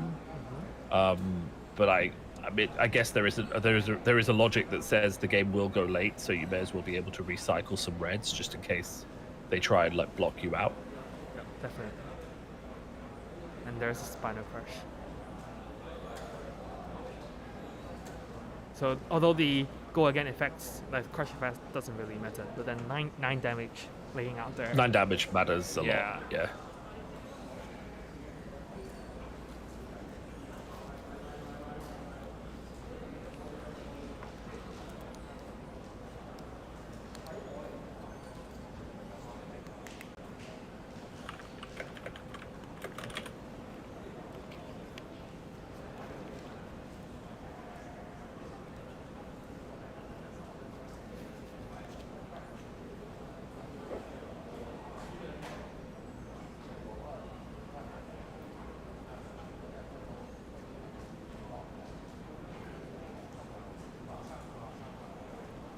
And suddenly, like when look to this game compared to the Briar games and the Briar older matchups, it feels like it's much slower, the pace. Like we're blocking a lot, we're seeing cards being laid out, and try to prevent damage as much as they could. So it seems to be having low, like slower pace as well.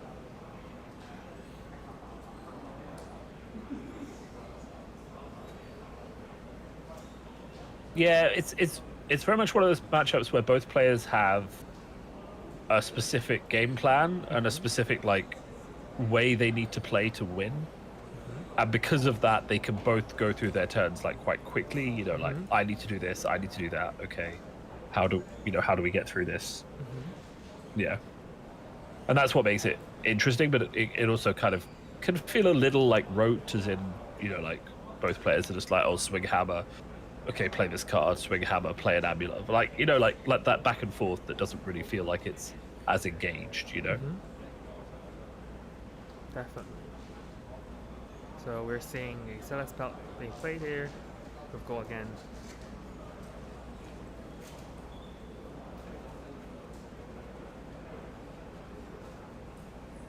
And a pummel. The pummels are huge in this matchup because Iyslander needs to block efficiently so that she can keep cards for Arsenal. And obviously, if she doesn't block efficiently, or if she blocks efficiently and then gets pummeled, then she can lose her Arsenal card or lose a setup card she needs.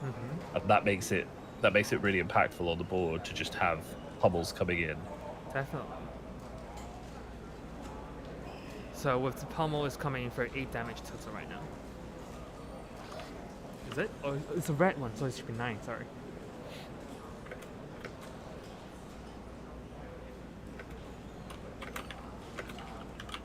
Yeah, chat is just putting out that if you're on Bravo this weekend, you're actually feeling very good because, Briar is not as great into Bravo either. So you've picked a really good meta deck choice actually. And there are 4 of them. Okay, Yeah. So it would be very interesting if we saw like a heavy like Bravo Briar top cut, right? Yeah, it will be interesting to know for sure. And like looking at the hero pool, there's 11 hero being played in this championship, so still a good number, I would say, quite diverse. Yeah, for sure. Oh, you pop. Energy potion. You see, he's just setting up, right? It's just a game of, can I keep my life total high enough while I get everything I need on the table, right? Yeah, definitely. And that's why the damage they can't plan for or stop, like the dominates, the pummels, that kind of stuff becomes so important because if you can pummel them like a couple of times at the right times, it can push the damage through. And then if you get their armor as well, it can push that damage through. Oh, he's taking quite a bit of oh god. every single Guardian player in the chat just had a really nice time, right? Yeah. Oh, zealous belting into Yeah, crippling crit crush. And he's just taking 5 damage without Zealous Belting. I think it's nothing. I'm screenshotting that and sending that to my friend. Well, actually, he was saying he has priority there and try to. I think they have to. Does he? He have to backtrack a few steps. I think he gave his opponent plenty of time before he played that second card. I don't know. Anyway, I'm not going to get into the rules. Yeah. But you know, there's judges out there, so I think he's being watched. So. Yeah, it's just a bit of a tricky thing, right? How long do you give your opponent before we agree that you don't have priority anymore? Definitely. You know, yeah, it's tricky. It's tricky, but still, change plan. The weird hammer swing, still good. With a certain it is still good, but it's not like not as good as we was. It's just not as fun. Yeah. Zealous Belting into Crippling Crush, that is a crazy time for sure from Raffle side.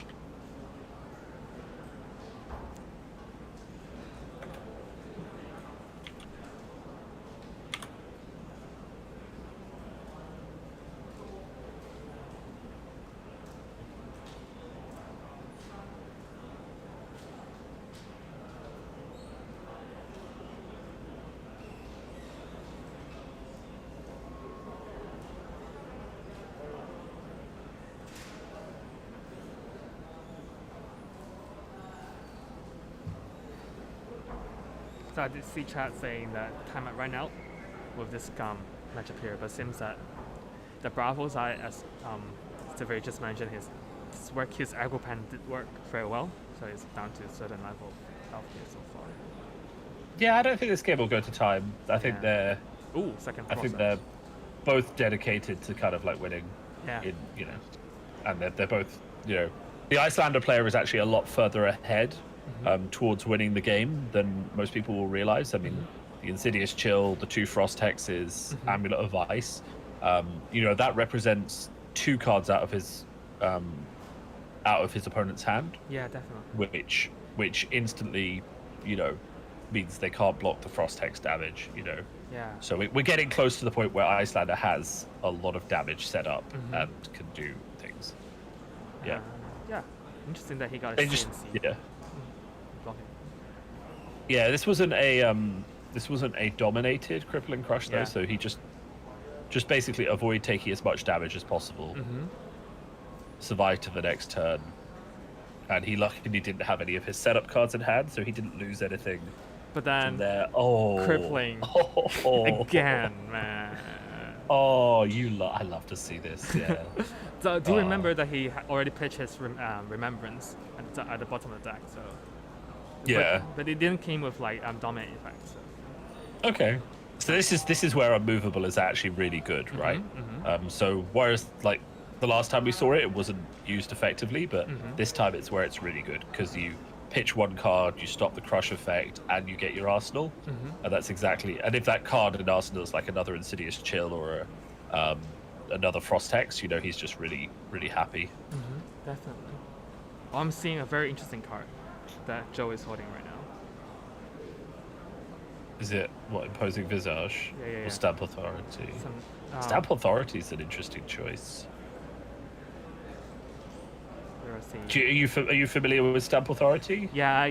I used to be a sort of Bravo player back then with like third set. But it's kind of like a Briar meta choice, right? Because it turns off all those on-hit effects. So if you can play it at the right time, you're kind of going no snatch, no force of nature, like, yeah. So I think it's quite good. Obviously, I think it runs like a blue pitch here more over than the card effect itself. But I mean, in this game, it doesn't do anything. I thought it was interesting that it's on his list at all. Yeah, actually, right? That's true. I don't think like nowadays I see like Bravo players running it at all. So that's But so I think it's a good call into that. Yeah, he's got that smashing good time in hand, which is very interesting. Yeah, that's another card I was talking about. So it's good Yeah. when it comes to like item setup, especially. I think this matchup it also works, right? With the energy potion and also the ice. I don't know. They're asking why he didn't dominate the hammer, but I don't think they understand that like you can't dominate the hammer. Yeah. His arsenal isn't Terra Thunder; it's imposing visage. So he couldn't dominate the hammer. Yeah. Yeah, but the pummel is again here. You know, pummeling the hammer. They block for 6. You get 4 damage. Yeah. That is actually how you win this game, by just consistently Showing those. putting damage onto the table, right? Yeah, definitely. Oh, and we are seeing the third Cell spell today. From Yeah. Joel. Yeah, Zealous Melting is kind of like a 50-50 card because you always get a Frostbite, but you can usually afford to pay for the hammer, Yep. you know. And also it costs 2, so there's the one remaining can also always go for the frostbite. I'd have to check that. I'm just looking at chat. It's like, I don't know if he could have dominated the Crippling Crush. I would Yeah. have to check and see. I don't know if he had the resources. I think he might have been one short. I think he's one shot, or maybe he had it, but he just wanted to like prevent the arcane damage first, for maybe saving 2. So he had one resource. He's pitching 2 blues, which means he's getting a showtime, I think. Yep. Oh, this is interesting. Are we seeing the response? He's out of resources, so I guess the Waning Moon for 3 makes sense. We're like 15 turns in, and you finally got your opponent down to 32. Yay! And then Jesus Christ. but then the opponent is going to find another crippling, right, with the showtime. Probably, yeah. Yeah, I think would he's expect left. so. Oh, actually not. Oh, interesting. Okay. I don't know that Icelander's drawing that many cards, so I'm not really sure. So I think what Joe is thinking might he want another hammer swing here, since the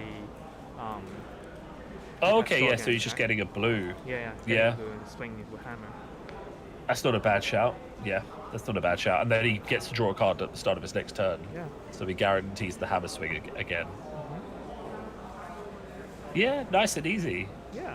Because at this point of the turn, you know that Iyslander can't give you any more frostbites, so Yeah. you're happy.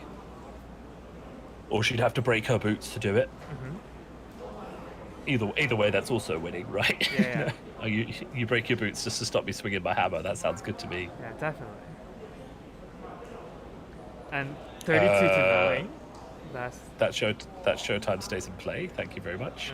oh yeah, it's Yeah. back up. They'll realize in a second. Yeah, they'll realize in a second. That's fine. The player on the left does need to be careful. Like, a lot of his cards are coming out of the deck upside down. And at this level of tournament, you will start to get penalized, because that is a form of pitch. That is a form of deck tracking that is not allowed. So you do need to be very careful. Yeah. Because I've seen IP penalties. I've seen everything for people who are drawing their cards upside down, especially if it's a relevant card, right? The second that it's being drawn, then you would know. yeah. Like, I saw someone DQ'd from a ProQuest because his Pulse of Isonos was upside down, and it's like it's basically cheating. Yeah. Unfortunately, this time it's just loads of random cards. So I'm not saying he's cheating. I'm saying Yeah, but you have It's to the be sort of thing- aware of that. Yeah, probably will. people have to start being careful of Yeah. So, obviously Joe here is putting like 2 resources remaining, just to say I'm threatening a. Oh, the third Frost Hex. The third Frost Hex, dude. With no go again, he's gonna take 3 arcane at least. He's going to take 3 Arcane for sure. Yeah. And all Iyslander really needs to do is just draw their fuse cards now, right? And destruction. 'Cause- Yeah. Well, you've got the hand destruction. You've got Oh, he's blocking. yeah, he's just blocking the Arcane. He doesn't need an arsenal. They're all blues. He doesn't want any of them in arsenal. So now for Joe to look out is really those fuse effects and stuff, because threatening Yeah. like 3 discard at least, or like 6 resources from just the setup that Kaiser has. So there's two real things going on here, right? The first one is that Bravo, he's on 9, so Bravo just needs to keep threatening lethal every single turn, right? And to respond to that, because Briar won't get him from 32 to 0 in one turn without a perfect draw, like freezing point, etc., etc. And so really what we need is, you know, Briar either needs to draw perfectly and then he can kill him in one turn. Bravo just needs to keep threatening lethal so that Briar can't dedicate her entire hand just to killing him. Because remember, he has to generate the frost, the frostbite somehow, right? You know, does he have the cards to make it? Like the way to do it, like during opponent's turn, is either by playing cards from Arsenal, with ice card. So now, ideally, he has the defense reactions because that will block and let him give frostbites. But the problem with if he has something like Ice Eternal, right, is that just is so expensive that he'll have to like, you know, pitch most of his hand to do it, and then maybe he can win the game, but he also might die. Yeah. So, I think his goal is to just give a little frostbites, you know, give a little bit of damage. From time to time. So he's playing the Remembrance. So crit playing are going back in. At least but this is pretty big because he's going down to 2 resources, and you know his opponent, you know, it's face-up information, right? His Iyslander might be able to get some damage in here.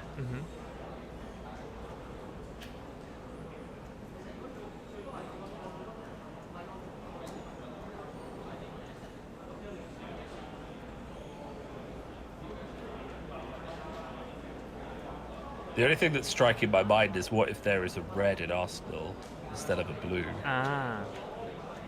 Then it will be like really, really tough tough spot for Kai'Sa to be in. Yeah, so if it's like it's a sigil. It's a sigil. So it's a red, but it's a good red to have. It's a good red, and he's arsenaling. He's gonna Coronet Pete to get rid of a card. He's arsenaling a freezing point. So he can basically Storm Stride as the freezing point, which will come in for 8 damage and a triple discard if he wants.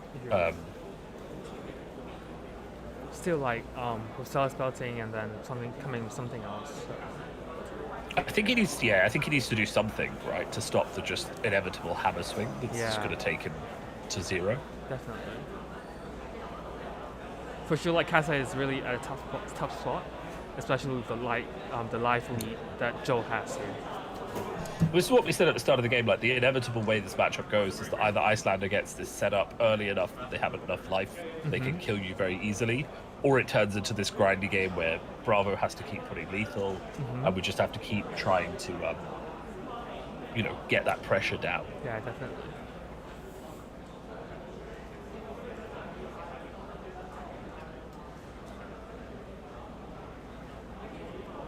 And it's quite interesting, but you'll see at this point in the game, Bravo isn't making Seismic Surge tokens anymore.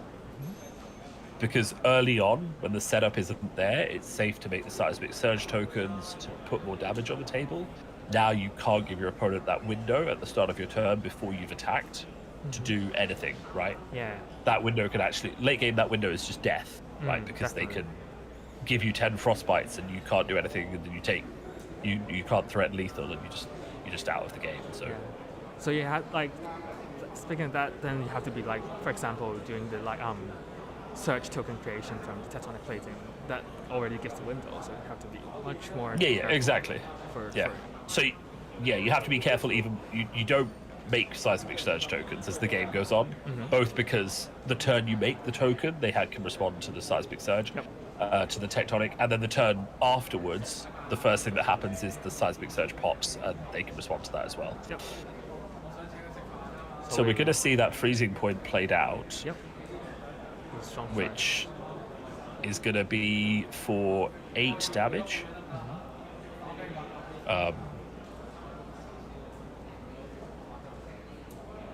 So the good thing here is that it will stop the second attack, so he could probably be safe going to 4. And it will come in for 8 as well.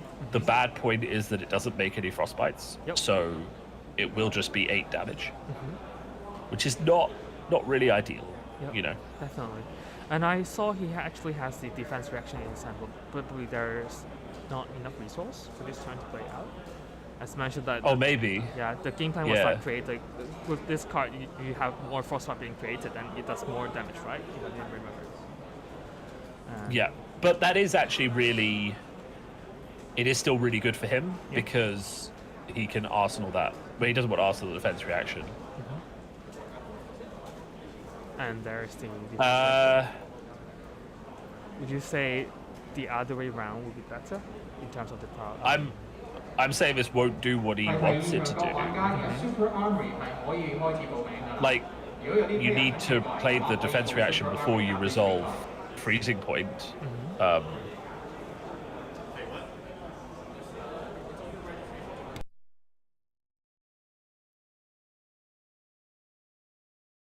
I guess you have priority to play a defense reaction now. Yeah, this is fine. Yeah, this is fine. Oh yeah, because the damage is not being dealt yet, and then he still has priority. And he goes on defense reaction, and once the defense reaction is resolved, then he can go for his lunging press. Sorry, not the waiting move, something like that. And creates more. The risk here is like making sure you're in the reaction window before you go to like playing all these cards, because you know. Dude, you got the key for the room? So it's really about the priority here, like having the correct priorities. So what's going to happen here is the Sigil of Permafrost is going to resolve. The freezing point is going to hit for 8, possibly 6, make 6 frostbites, and the 6 frostbites are going to do 18 damage. Yeah. And that health lead on Bravo just suddenly gone. evaporates. Evaporates, yeah. However, you know, Iyslander is going to take another 2 damage here. She is going to go to 7. So, you know, we are we are in a situation where next turn Bravo can still come in. You know. But then he still have 2 cards remaining for the Iyslander. So. Yeah. No, I mean, he's still got the setup, but you know, if I was Bravo here, I'd actually be tempted to just try and block as much of that. You know, just try and get through that second Insidious Chill, those 2 counters. If you survive those 2 counters, then you can win. Now he's opted to just go for. He's opted to just go for lethal and hope that hope this opponent doesn't have the kill. Yeah. I think just by creating, like, he only have 1 resource remaining, right? So he's creating like 1 frostbite and then going. With no, but it's not enough to make the frostbites, right? Because you have to get to the frostbites, right? So he's gonna have to block at least 4 here. Oh yeah, that's true. Yeah, because the frostbites deal the damage at the end of turn. At the end of right? turn. Yeah. So it's not there yet. Yeah, exactly. So you can't just be like, well, I made 4 frostbites, so you die. You have to go in on the block. Okay, Ice Eternal though. So Ice Eternal will deal 3 damage though, and make 3 frostbites, but he still needs to block. Yeah. He's got armor, I guess, so he can just chuck that armor in. Yeah. And this is the problem. Yeah. So that's the now game. You go to end of turn, and that's the game. That's the game. Yeah. Wow. So, what a game. Yep. Definitely. As I said, once that lock comes in, the health pool just melts. Yes. Melts away. And I think Kaiser did show the potential in that single turn that burned down like over 20, like around 20ish health from the Bravo side. Yeah.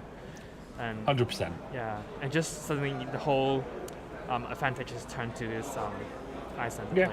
Yeah. And I don't think Bravo did anything wrong at all. I think one more dominated attack, 1 more bit of damage, and the game was his.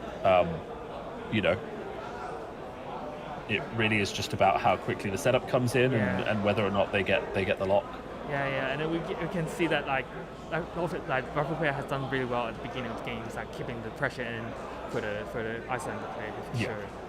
So yeah, so good game for the both player here.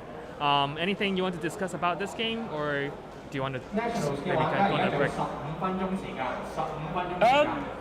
Not really. I mean, I think it's just interesting to see. You know, we have Iyslander, who's been kind of set up as this control hero, and you're kind of sitting there thinking, okay, she's really good into the aggro decks, right? Because she makes frostbites, and they're all red, and they can't afford to pay for stuff. But actually, she also turns out to be very, very good into other control decks as well. Yeah, definitely. Which is what makes her such a really interesting choice. Like, if you want to pick a hero and get lots of reps and get really good at, you know, Iyslander is one of those heroes who I think is always going to be good or on the cusp of being good, or like just really rewarding for the time you put in, if that makes sense. Yeah, definitely. Yeah. Also, like with this class, learning with this class, it's helped you to understand the game more for sure. Like in terms of priority, like it's a class like takes a lot into consideration of those. So it will be like good for people to pick up if you're interested. But then when it comes to like the level of like the learning curve for the deck itself, it really just takes time. As you mentioned, it's really rewarding once you get it, like hopefully get it mastered. So not to throw shade at the Hong Kong aggro meta, but like when you stop playing aggro heroes and you start playing control slower heroes with more abilities, thought process, and also just more power over the game, you know, more power to control the game, that's when you really start to play and like I'm not going to say that's when you really start to play flesh and blood. That's a bit arrogant, but you know what I mean. Like that's when you really start to learn the nuance of the game. Yeah. So and it stops being like, oh, well, I can do 10 damage, I draw a card, and he can do 25 damage, so he wins. And it starts to be like, well, pitch this for later, set up this stack, pitch stack, you know, set up my combo pieces, draw that card I need, you know. Kind of like actually using all of the mechanics to their maximum value. Yeah, definitely. And decks like Oldhim, Iyslander, that's what they teach you, right? Yeah. So with these, actually really learn like how to control your deck, because like no one of these has to go to second cycle where the pitch stacking actually matters. So which is exactly. Kind of a crucial part of this game as well.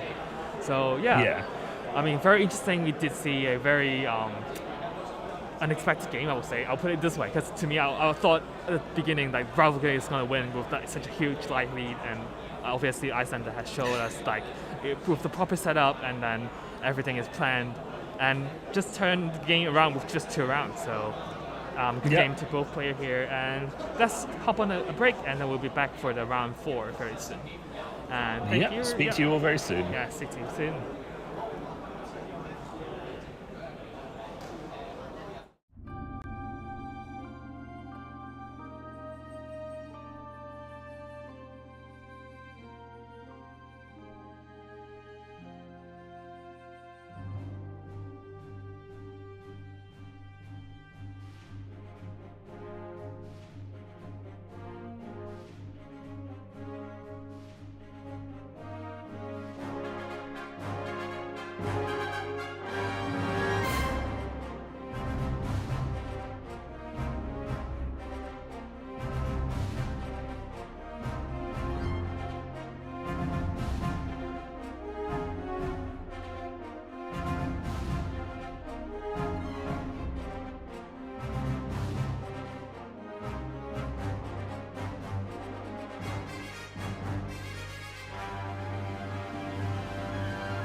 So we're live and back with round 4.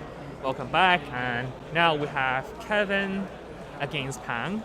And just a big background as for the chat out there. Kevin here, he actually has the highest score, lifetime score on Flesh and Blood TCG. So you can, when you look at Kevin's name, you know you can always look at him. Yeah. So he's the highest score player. So he has played a lot of this game then. Yes, definitely. So we always call it he's known in the Hong Kong community for sure. So Kelvin here bringing his Odin and wear a Tang.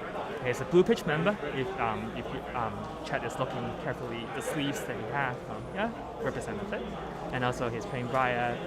For experienced player, definitely top 8 players that we have in the previous big events in Hong Kong.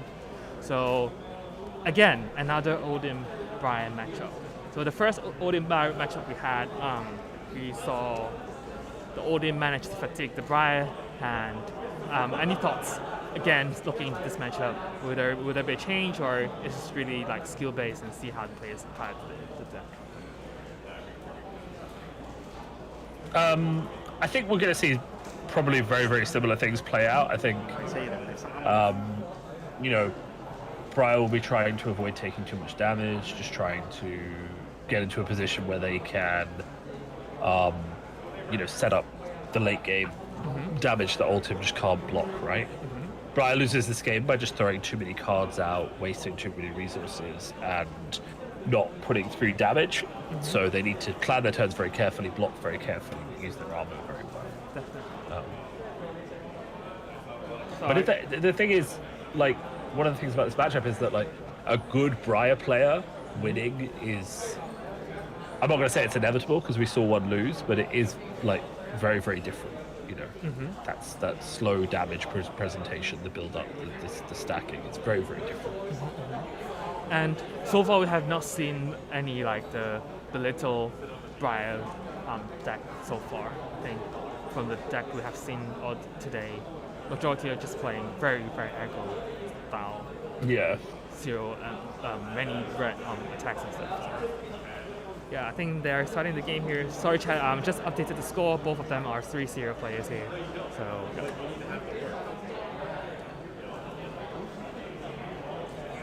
All right, so from the Odin side, we're seeing pretty much the standard kind of equivalent into Briar with 1 AV and also kind of seed.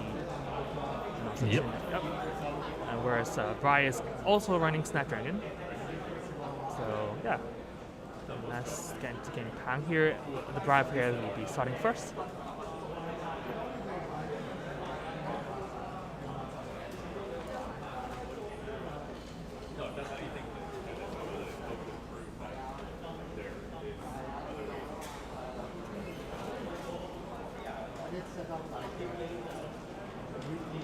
So he's gonna create a Rune Chan. Pretty standard start.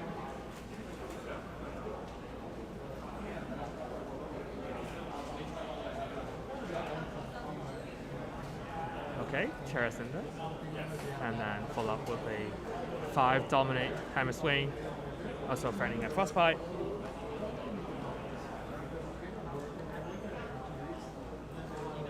It's interesting though, from Kevin's end you can see he's pushing his card a bit forward for the players too.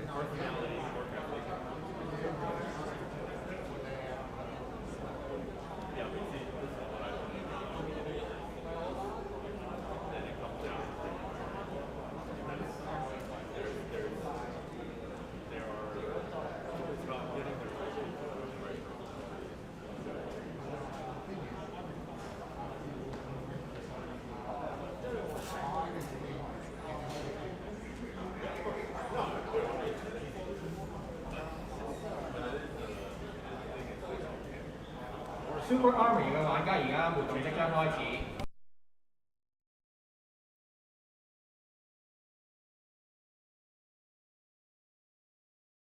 So for the chat, there is actually a side event happening as well, where we are having this national event. There's a Blitz event today, where I think there's quite a lot of players. That's nice. Yeah, so we're having Blitz as a side event, the Super Armory, some pretty good price in the line for the players. Oh wow, are you seeing this?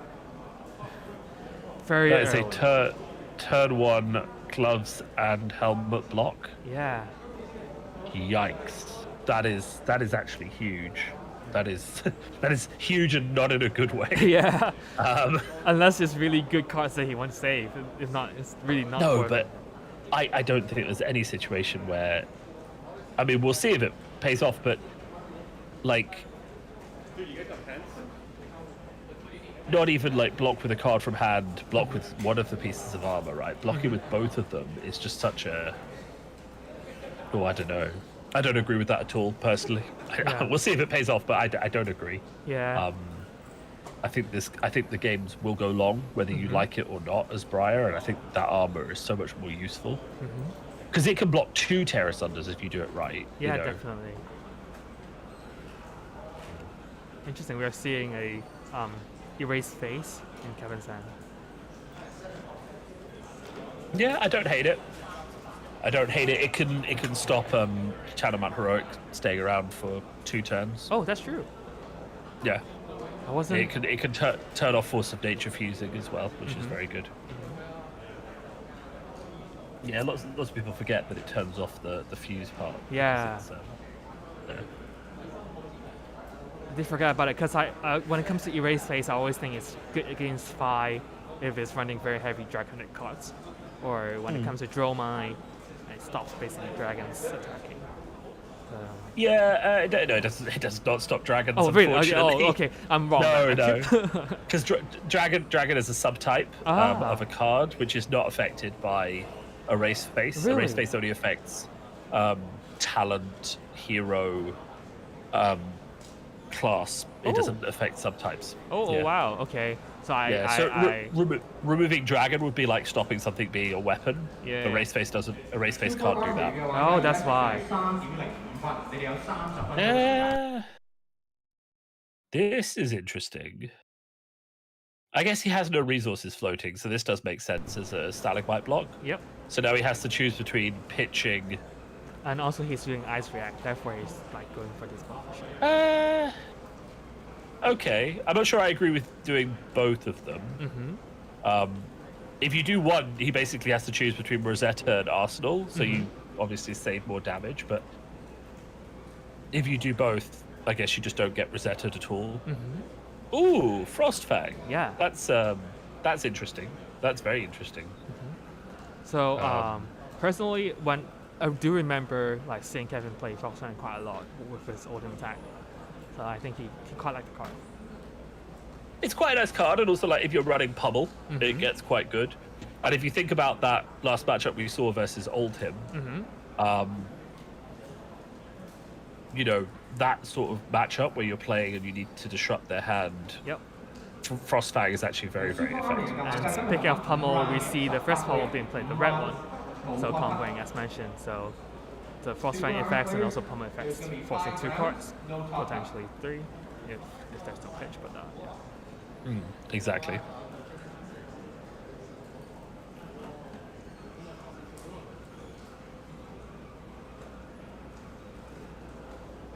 Tang is here deciding what cards to discard was for the Frostfang or other way, but yeah, you see discard 1 Lightning Press.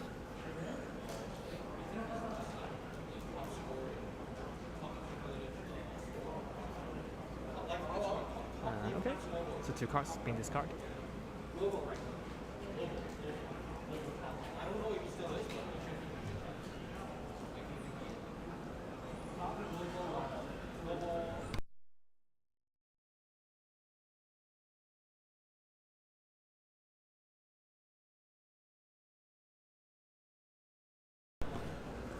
Then we have Exude Confidence with probably no follow-up.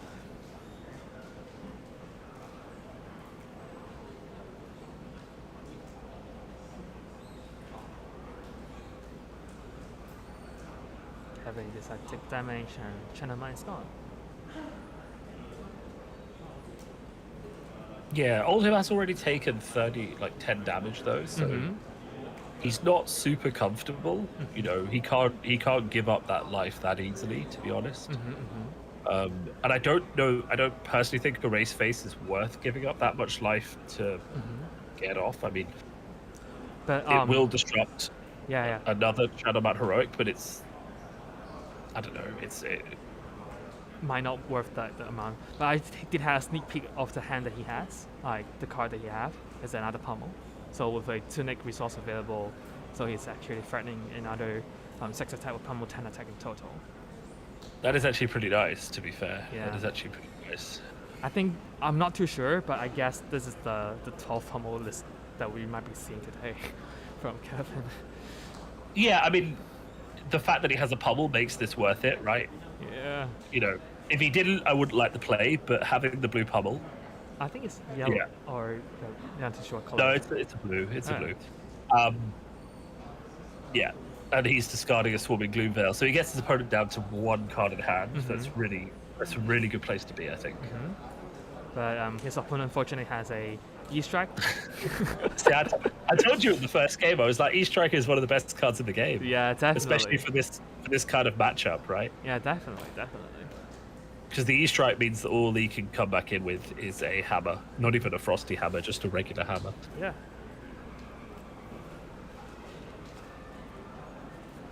And that's where Briar is just going to be like, no frostbite? Good. Okay. I'm gonna take it.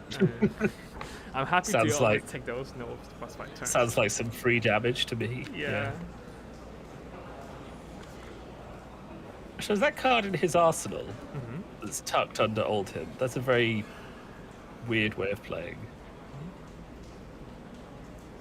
Technically incorrect, but that's okay. That's okay. That's fine. It's just the flesh and blood rules. That's okay. Never mind.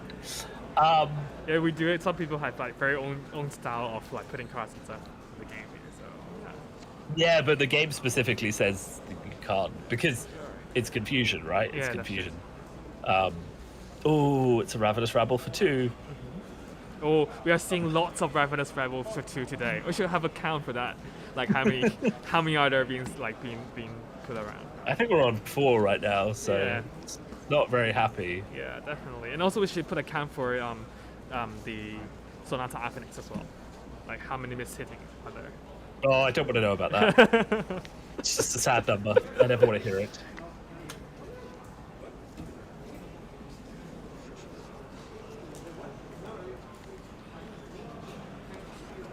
So we're seeing, well, actually, compared to the first game, we're seeing the life total is like going down like straight from the first few. I think 10 minutes that we are in the game. We're already seeing I mean, 19 this- 26. This is an aggro old him, right? This Yeah. guy is here to do some damage, and he doesn't, yeah, he's here to do some damage. He don't care, right? Definitely. You know, He just wants to be sure that like he's threatening the Yeah. opponent good enough. Oh wow. I mean, he is threatening the opponent good enough with Yeah. coming in with the ice quake, And a spinal crush. I mean, 12 damage. It's pretty nice. yeah, and also like no go again, and on hit with frostbite, so you have to block it for sure. So Yeah. like And this is where his opponent giving him that armor early on becomes so important Yeah. because you can't round up well with this. there's Yeah. no easy out for this situation. definitely. So playing against Guardians, definitely not giving up your armor that early will be a good plan, especially. So yeah, good thing to learn from this stream that I can start thinking how to play against it.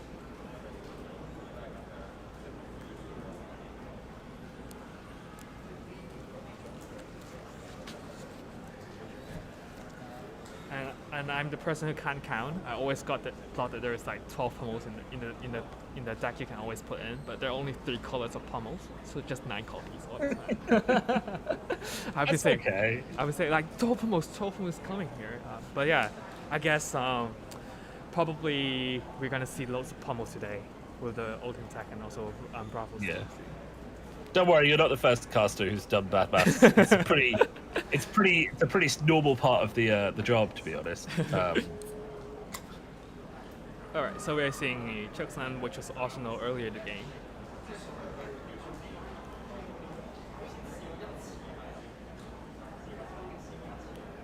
I like the fact that he has like 2 cards available, always holding hand. I'm like signaling that I might have a pummel in hand. So are you gonna block enough, or what's your plan for that? Yeah. And it's Gotta like keep them guessing. yeah. And obviously with like 1 resources available on Tunic, that's always tell us the story here. You see, like Yeah, but it is always a pummel, right? That's what we're learning about this deck, is that every Yeah. time he does anything, it's a pummel. it's a pummel for sure. And it's like if I'm in like Tang's shoes, for sure, like I'll be like, oh wow, pummel again. I'm expecting another pummel. Yeah, pummel, come on.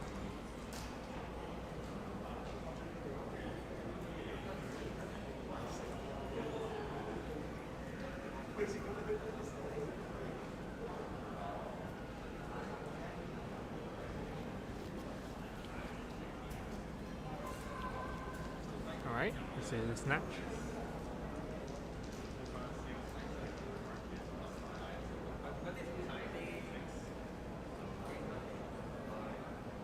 No go again, though. Yeah.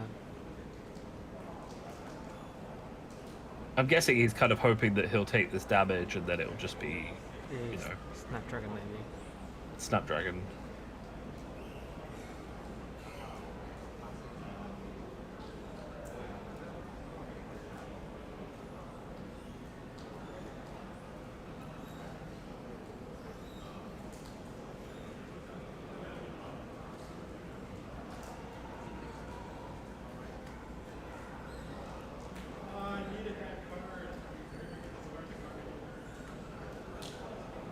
Ooh, actually, I was thinking like with the turn that Kevin is gonna block. He don't have a pummel in hand, but actually he does.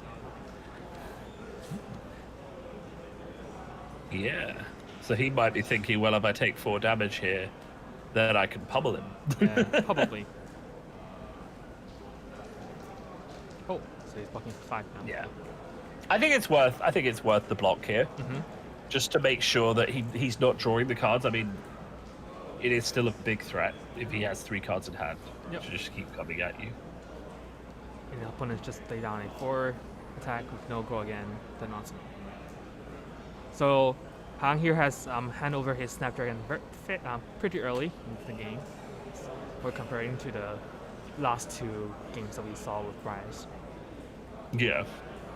And we're seeing another Frostfang, 1 resource floating, and also 1 Tunic resource available. So it's telling some story here.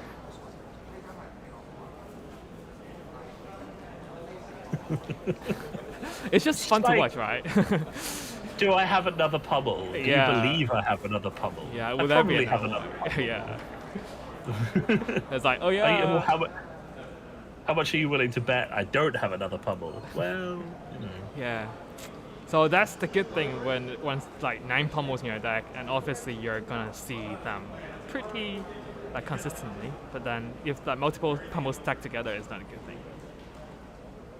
Yeah, that's where it starts to get a bit of a problem. But Yeah. Oh, alright. So we're seeing a China Mount and a Scar for Skull. And I did have a sneak peek at Kevin's Arsenal card. It's an open oak. very nice.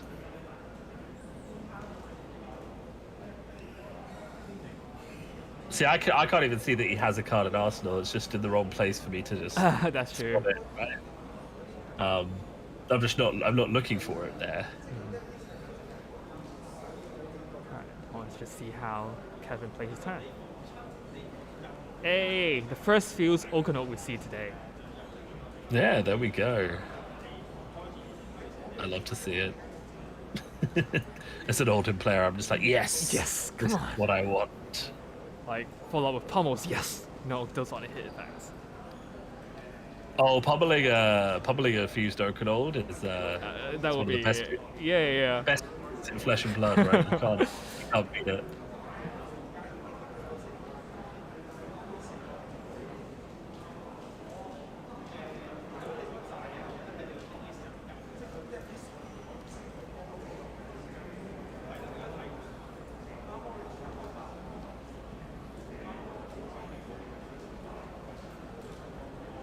Well, so today we have seen a fatigue Odin, and now we're seeing a very aggro style Odin as well.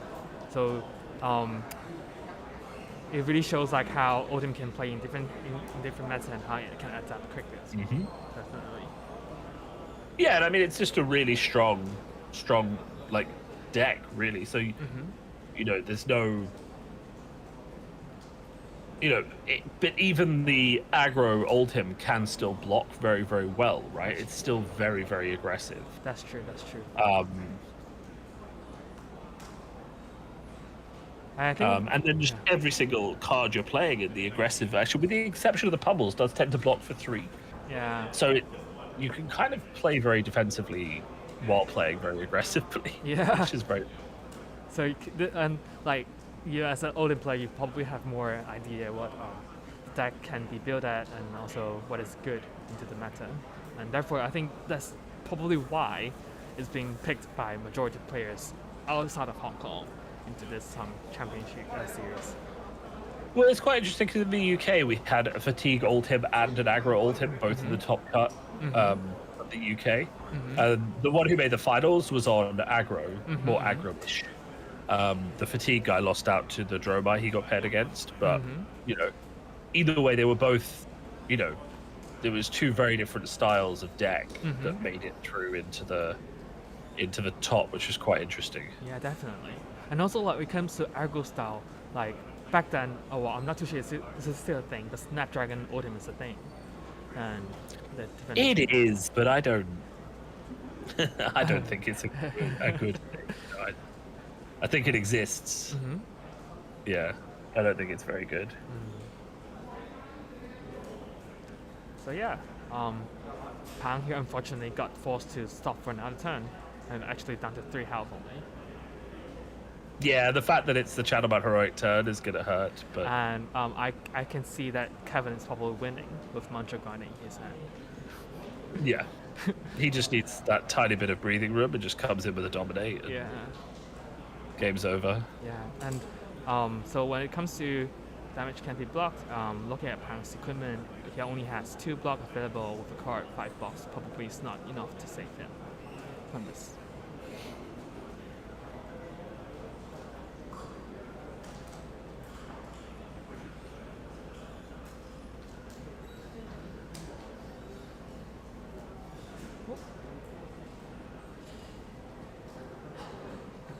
Interesting.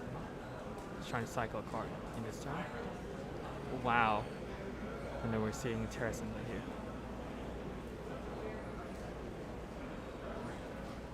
Yeah, I mean it's just free pitch, right? Yeah, he doesn't need Iyslander, he just gets dominate. So now Arsenal will tear us under for next turn. Yeah. If he doesn't die, you just tear us under the hammer when he has no armor left. Yeah, because we get 3, we get Tunic, we get. He's not. Oh, he is dead. Yeah, he's dead. With just 5 blocks. Comes in for 8. Yeah. So wow, what a different way to finish the game. as you mentioned, like the top cut in the UK has like both aggro and fatigue meta, and today we have seen both, and definitely show that they can beat against Briar. So one of the things that makes Oldhim so hard to play against is that fact that both of these exist, right? Definitely, and the game plans against Elohim is like it's hard to decide when you don't know when the opponent sit down what kind of deck is taking into against you. Yeah. So this probably makes Oldhim that strong. Yeah. Yeah. So it was a fun game. I think definitely a good game to show as well. We can see the diversity of the Oldhim build that we have, and how fatigue and aggro matchups can be like. And obviously we have seen multiple pummels being put out on the line there. So yeah. Any thoughts from Silver? Any thought on this game, or in general, how this 4 game going on so far for you? No, I think it sounds mean, but I haven't seen anything yet that surprised me. We are kind of at that stage in the meta where like you know, a lot of the decks have been established. A lot of people know the patterns that work and the sort of how to play the decks. So it's fine to say I'm not surprised, but you always kind of hope that someone is going to come up with a new deck or a new way of a new bit of spice that's going to take the field by storm. One thing I will say is I'm surprised that we're not seeing more Fi, especially when we've got two old hymns doing very, very well. Iyslander around, I think we should be seeing a bit more Fi. So I'm a bit surprised by that, but that's about it really. I expect everything else is, you know, everything else is kind of going as planned, I think. Yeah, and maybe as like what we have predicted for this meta. To be fair, like we've seen 2 weeks of national youth championships done already, so we're seeing like how people are playing, and because when it comes to the third week, and players here actually got the experience in seeing decks that we have from the previous game. They will modify, and hopefully this is the best that they can have right now for this series, maybe. Yeah. Yeah, I mean, what we should start to see, which is kind of like the progression of the meta, is like people will be playing a revised version of one of the decks that won. So we might see in the later games like maybe 2 or 3 or 4 or 5 very interesting choices or different choices that are kind of mixed in that we maybe haven't seen the same way before, right? Yeah, definitely. And we should be looking forward to those games. So we're getting surprised by the players in Hong Kong. Let's see how they would build differently, and how these deck type actually makes them survive in this very high competitive national championship for sure. And yeah, so we have plenty of time until next round. Probably we can take a long break here, and then we'll come back for the round 5 then. Yeah. So I'll be speaking to you later, and see you soon. Yeah, talk to you in a bit, mate. All right, talk to you in a bit.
All right, so welcome back, and we are now into our 5th round. And we're having Vincent on the right and Ho-Fi on the left here. Ho-Fi playing as Iyslander and other Iyslander games that we're looking at, and also Vincent here playing as Briar.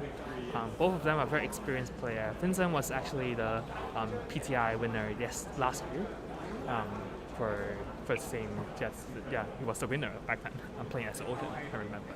So today. Are we sure that's a Briar? I'm pretty sure, or maybe it's not. I mean, it looks like a Lexi from here. Oh yeah, that's true. You're right. Lexi for sure. Yeah, I'm reading it wrong. I mean, the color scheme is the same. I'm trying to get a good look, but the case is a bit glossy. Yeah, that's true. It could be a Lexi. I mean, that would be really exciting if it's a Lexi on 3 and 1.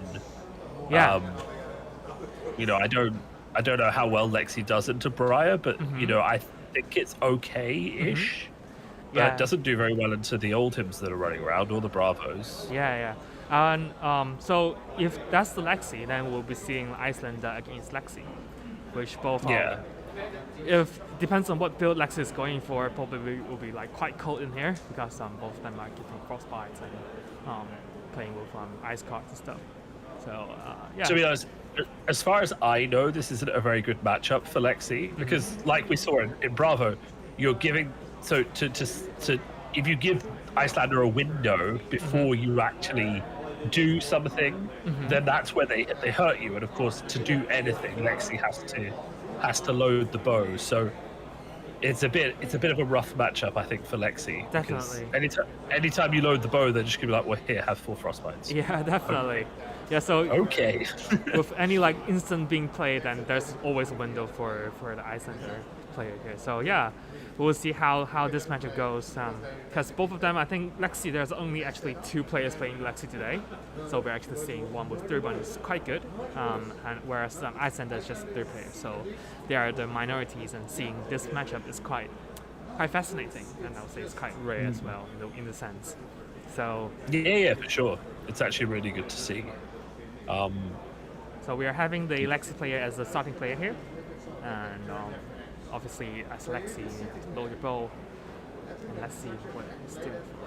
Well, actually just Arsenal passing. Interesting. There's definitely going to be a lot of like conserving resources and making sure that he can do a big turn rather than just like risking doing nothing, you know. I think that's going to be the aim of the game for Lexi. Definitely. And just by looking at Lexi's like the cards arrow they put in, probably we're expecting to see more ice type build, in the sense that he'll be more control, I guess. But we'll see how Vincent here plan out his game. Yeah, I think control is a good shout into this meta, especially with like Fi and Briar running around. Definitely. I think the challenge will just be how to handle these other control decks that are also trying to hunt the same decks. And I don't know. I'd like to be proved wrong, but my current thoughts on this matchup before we really go in is that Lexi is going to be in trouble pretty quickly. So we'll see in this game. And obviously, when we look at Vincent's equipment, he's only running 2 Arcane Barrier, and so we'll see how this 2 Arcane Barrier works in this build. And he decided to take 3 damage here, and Yeah, it's not much damage, and then you're basically trading a card for a card, right? So, unless it wasn't fused, it might not have been fused. Yeah. I think it was fused. If not, he won't discard the card. So that is. Yeah, but we're already on his turn now, so I don't know that it was fused.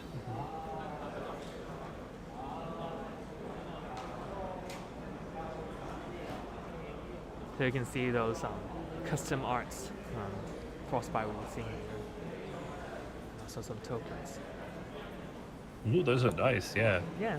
Oh, speaking of tokens, today we have tokens pack being given out to the top 8 players, which yeah, they are quite good looking, and the ones that actually being used in some of the games, you see the tokens that we have here.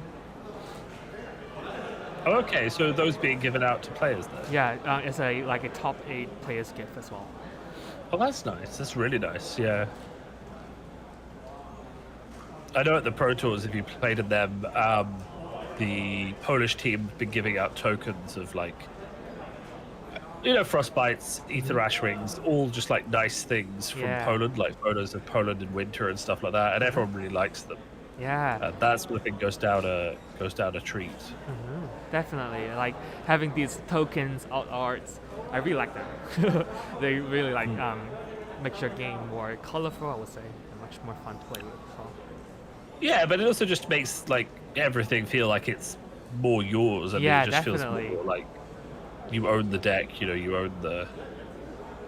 It's really unique kind of experience that you will have. Yeah, for sure. Yeah. Yeah. I know for other games I have medal tokens. Yeah, I've heard everything like that. I've heard that you have some good medal tokens as well. Oh, I have medal tokens for this game as well. Yeah. They are around. Definitely. So we see just now, pretty much like the previous Iyslander as well. They are really like more on the control, blocking out attacks and try to do the setup. And like Lexi, correct me if I'm wrong, but then Lexi is sort of like is worried about being fatigued a lot and being blocked out a lot, because especially when it comes to the arrows, when you run out of arrows, then there's no attack from the Lexi side. So yeah, those are the two main things that Lexi's going to be worried about. It's being fatigued and also just like playing power cards that then do nothing, right? So you can imagine the nightmare for Lexi is you play your 3 of a kind, right? You threaten to draw 3 cards, but then suddenly you get given 4 frostbites and you can't, or you have to discard more cards than you can play, right? Or you get blizzarded, or something that basically turns your red power turn into nothing. Yeah, definitely. Yeah. Now, obviously, if you're drawing 3 cards, you can probably pitch for frostbites and all that kind of stuff, but the fact is that the disruption can really ruin your turns. Yeah. And yeah. Especially running, as you mentioned, like running such heavy reds, the arrows that give sufficient damage through resources. But the problem is that's how you get fatigued, right? So if you play a red and they go okay, but you can't do anything else, and then they just block, they don't take any damage. Your red goes away, and you that's how you start to lose. We are seeing Iyslander take damage here, though, from the arrows, so it's a bit interesting to see that the block isn't really happening. Yeah. And that's actually with the go again as well, so we're seeing buff attack, so it's go again with 3, go again, it hits, then reload. Yeah, and then probably another arrow in hand to deal another, like, 4 or 5 damage, so...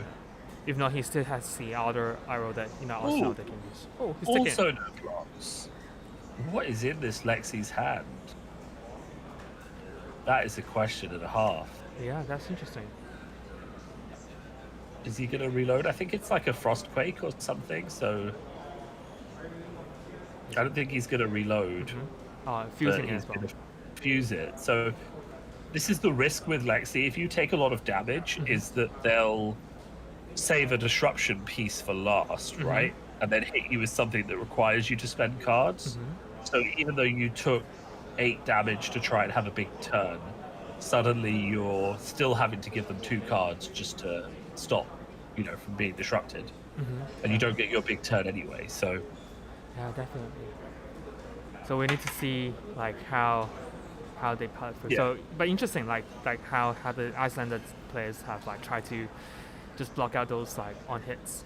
For sure. Yeah, well, the Chilling Ice Fade was face up, so he knew it was coming. So he must have just planned for that. So we might just see, like, Coronet Peak pass, just to get less cards in Lexi's hand. Definitely.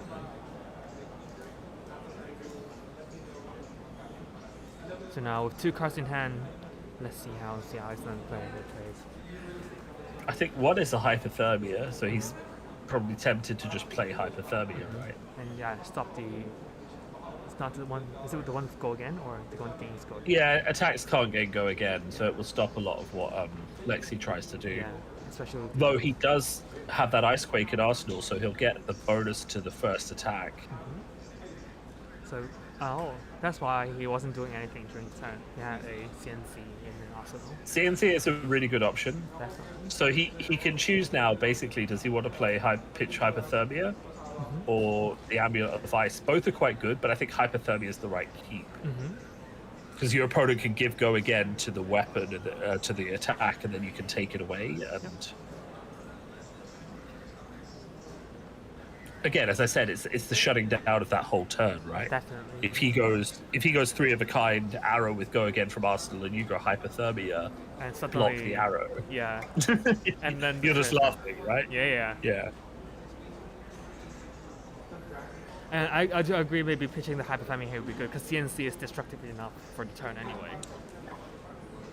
Yeah, but I don't think playing the Amulet of Ice in this matchup is going to get you that much efficiency. I don't think you need to combo to win. I think you just need to deal good amounts of chip arcane damage and disrupt as much as possible. Yeah, definitely. Especially with only 2 Arcane Barrier available for Vincent here. Yeah. Ooh, interesting. A red one too. I mean, Iyslander has a lot of blues, but it's still going to be kind of annoying, I bet. Yeah. That's something that's surprising for sure.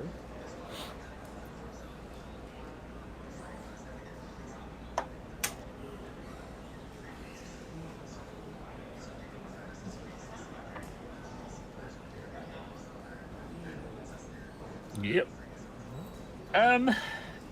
But then it just stops the one that gains go again, right? So this is an interesting play here, right? You're giving him a frostbite to stop his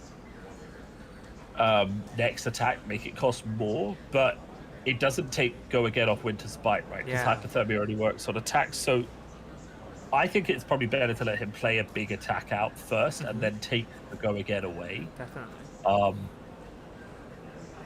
Rather than doing it like this.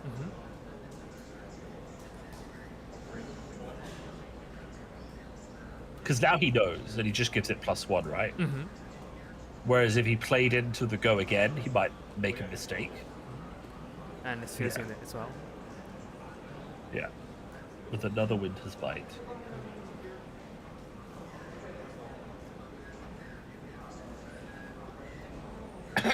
Sorry.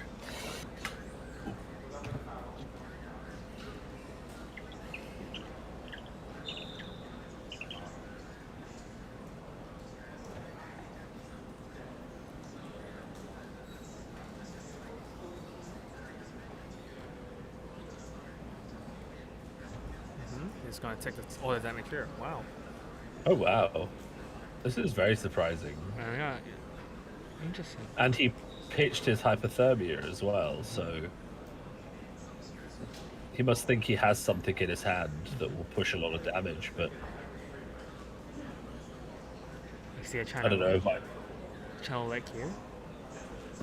Yeah, but is that a red? I think that's 2 reds. I don't. He could do the Ether Ice Vein, but that costs 3, so he can't really afford. Yeah. I guess he Tunic, so he can Tunic, Ether Ice Vein, fuse with the Ether Hail. Or he can pitch both of his cards to play Channel Lake Frigid, which is a bit rough.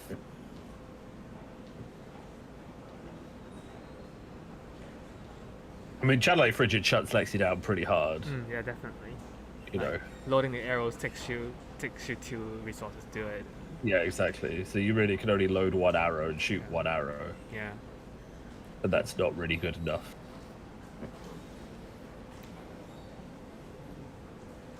But whatever he does here, I mean, it has to be worth 6 damage. Yeah, definitely. If not, then So, you just have to block it. And probably if back then, well, I just put it there, I'm a casual player. I will have just blocked the 6 damage and then probably just Arsenal the Channel Lake and then play it during Spencer's turn. But we'll see. I would have done the same. I would have done the same thing exactly. Also, like, it's a bit confusing the way that he's pausing now. I mean, he must have known what his plan was when he blocked, right? So, if he was unsure about it, he should have taken longer while he was blocking. Yeah. So now, and actually having a red card in hand, that Arsenal card doesn't really help during Vincent's turn as well. So you can't do red like Iyslander once. Yeah, exactly. I would have just blocked for 6 and Arsenal but Channel Lake Frigid myself. I just don't like this health exchange. Because Ether Ice Spade, it's just a card for a card, right? Yeah. He's just going to go down to 3 cards and then just hit you with the 3 cards. And as long as that's a blue and an arrow or 2, you're going to take more damage. Yeah. So Vincent here is pitching and preventing 2, taking 4. I think he's preventing. Yeah, he's going to prevent 1 and he's going to pay 2 for the discard effect. Yeah. That's actually good. Just using 1 card and does every job. Yeah, it's perfectly fine because he keeps the 3-card hand and he has his arsenal, and he can play Winter's Bite now. Yeah. And again, it's a red pretty... one. It's another red Winter's Bite we're seeing here. It's really good disruption. Yeah. Oh, and then we have 3 of a kind. Don't pick up those cards though. Give your Iyslander play it. Okay. Maybe Iyslander said okay and we didn't hear it, but I always think you have to give Iyslander a bit of a second before you pick up. But then your cards, right? Because he sort of the card was revealed is a red and it was but I think according to the rules there should be a waiting time for sure. The Storm Striders are in play. Yeah, that's true. Yeah.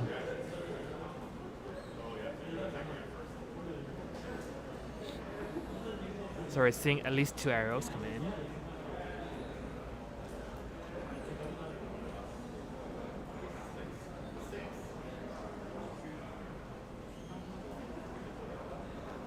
And for the Iyslander player, there's basically no way to stop the turn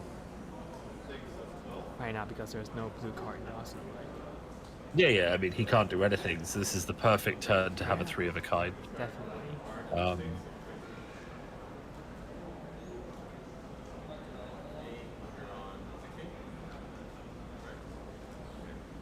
4th go again. Yep. Any fuse? I don't think so. I don't think he fused, Yeah. no.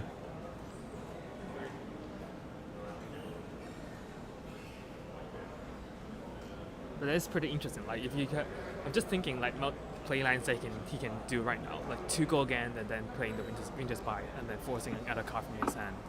That would be. Yeah, exactly.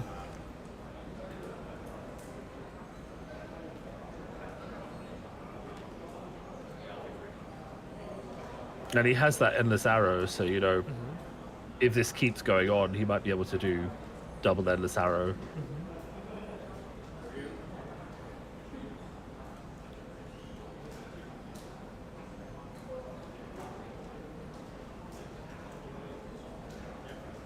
And if Iyslander can't keep a card, then this red is just going to stay in Arsenal for another turn. Yeah, for another turn as well.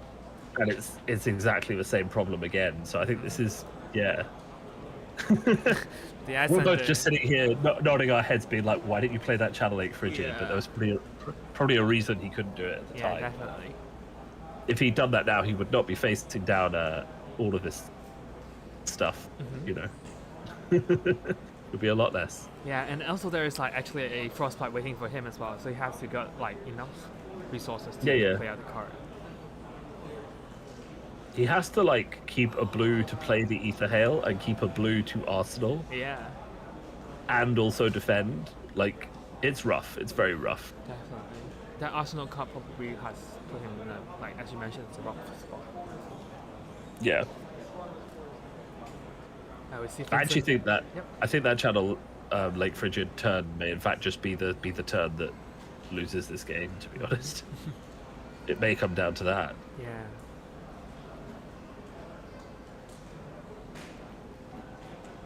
And Vincent here is not playing his Frostbite. Sorry, the Frost. What is it called? Something. Heart of Ice. Yeah. Oh, well, neither of them is playing Heart of Ice. Yeah, neither of them. It's a good choice for Lexi into Wizards because it forces them to show their hand before you do anything. Mm-hmm. But the problem with it is just that resources are kind of tight in Lexi. Yeah. Arrows cost 1. You have to already pitch 2 cards to play 2 arrows. Yep. If you added another 1, it actually becomes very difficult to play 2 attacks with Voltaire. So it is really good, but it just becomes very problematic. Definitely. And the power of like Tunic into 3 of a Kind or Art of War is just too good. Yeah. And this time we can see that he uses Tunic for the Threat of Kind and has Yeah, exactly. enables his turn here. Then you have a 6-card hand Yeah. plus your arsenal. You know, that seems fair. Okay, so he's paying for Singular. Oh, this is so bad. Yeah, it's really rough. I don't mean it's a bad play. I just mean it's bad for him. You know, Yeah. Like, I'm sympathizing. I'm not insulting the player. I know, understand where you're coming from. So I'm agreeing that it's just putting him, like, Yeah. unfortunately, he's in a very rough spot with those cards. Yeah, I just don't want anyone in the audience to misunderstand me. Like, you do what you have to do to survive. Sometimes it's not good. Yeah.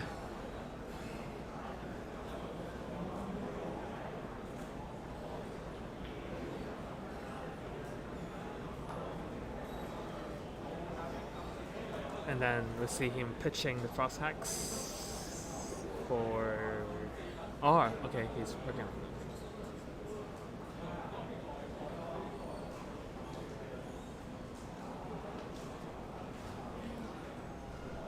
Yeah, I don't hate this play. I think this is actually probably quite a good play. It kind of might buy him breathing room to keep a card to play the Ether Hail next turn. Lexi does have 2 cards in Arsenal, but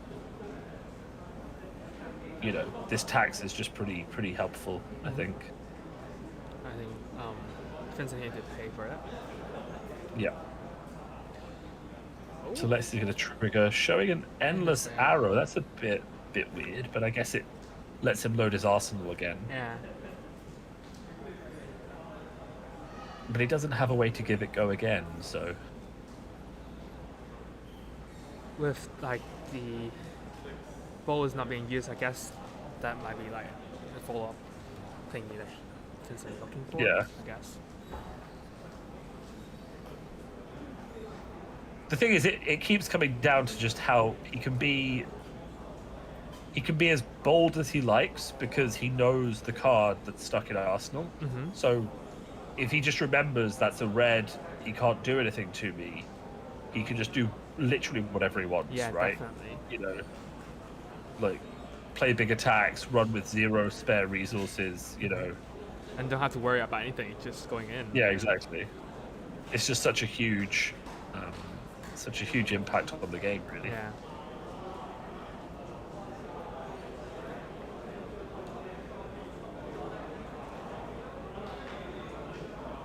I think as Iyslander, you have to block this Endless Arrow. Mm-hmm.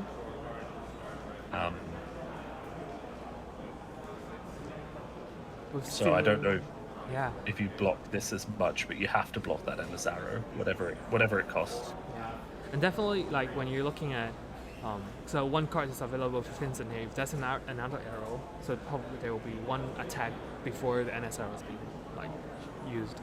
So Yeah, exactly.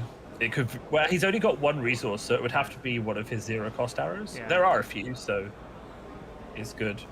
we have seen some Yeah. display here, right? Yeah, I definitely agree. Maybe blocking this a little bit, but making sure you've got armor and something else for the Endless Arrow. Yeah, definitely.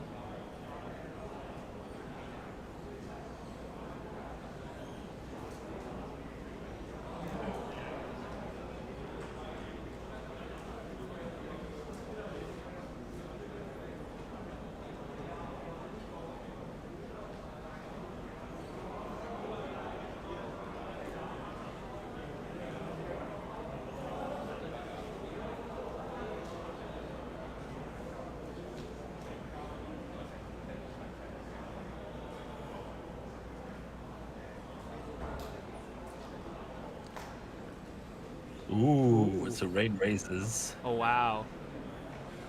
Yeah. And now that Endless Arrow is a lot more likely to hit as well. It's coming for 6 Coming in for 6. I guess it's an easier block, right? Yeah, But it's an obvious block, but then it's just keeping that card in the arsenal stuck another turn again. So Yeah. it's stopping the Iyslander doing Iyslander stuff. yeah, it's just the same thing over and over again, right? But he Yeah. has You have to block this. Yeah, definitely. And it's like unfortunate that damage has been leaked. Like even though he's like tried to block out every turn, like putting Yeah. a card, just 2 cards in front Yeah, of he's, them, still. he still took 4. Yeah.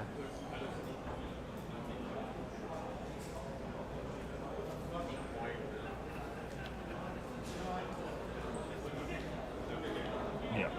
Just block 6. No choice. And this isn't terrible for Iyslander because there's no arsenal now. So, like he might buy himself a window to get back in the game. Definitely.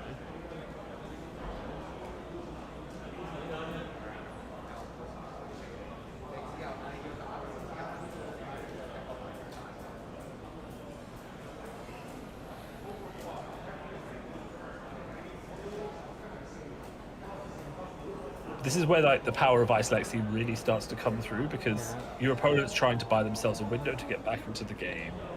But You're then- looking at your hand, you've got Chilling Ice Vein. You're disrupting them even if they don't block, right? Yeah.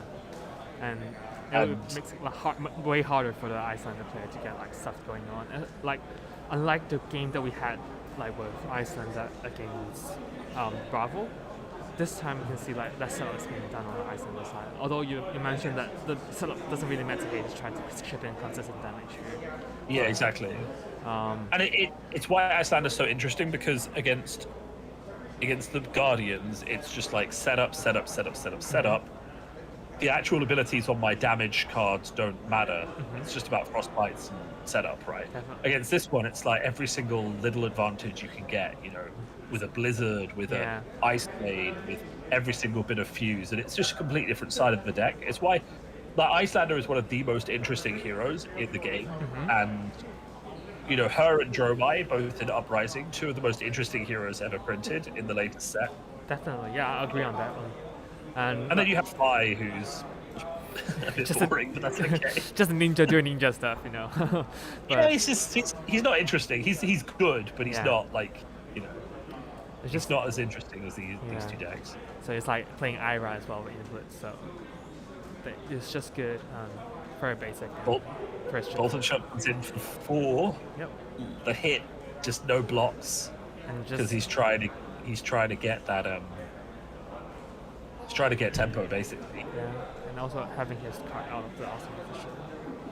Yeah. I mean, by seeing the pitch of the Chilling Ice Vein, he must be like, he doesn't have a fuse, or he doesn't have, something else to threaten me.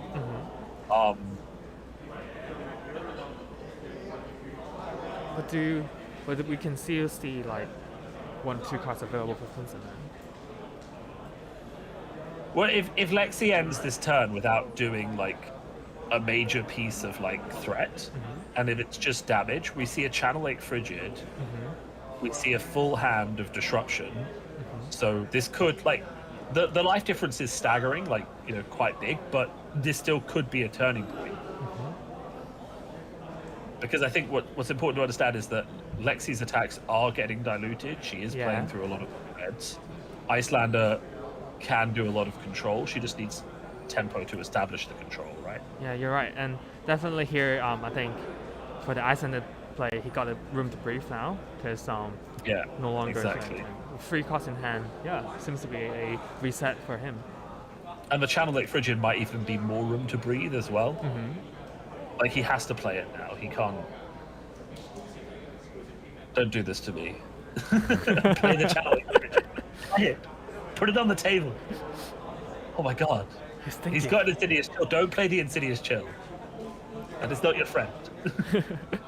It's too expensive. It doesn't do what you need it to do. Yeah, it doesn't like help you to survive now. Yeah. If you get Chad Lake Frigid out for 2 turns, man, come on. You're playing an ice deck. Yes! Yay! Oh, thank God. Thank God. Oh, and with 1 resource, I think he actually get the card in his Yeah, he arsenal. can. Yeah. Final He can one. play his Ether Hail as Yeah. well. Oh, I'm so relieved. Oh Final. my God. Yeah. I mean, he has a Tunic, so he was going to play that card anyway. Yeah. But it's just so good to see it actually just out of that arsenal. It was upsetting me.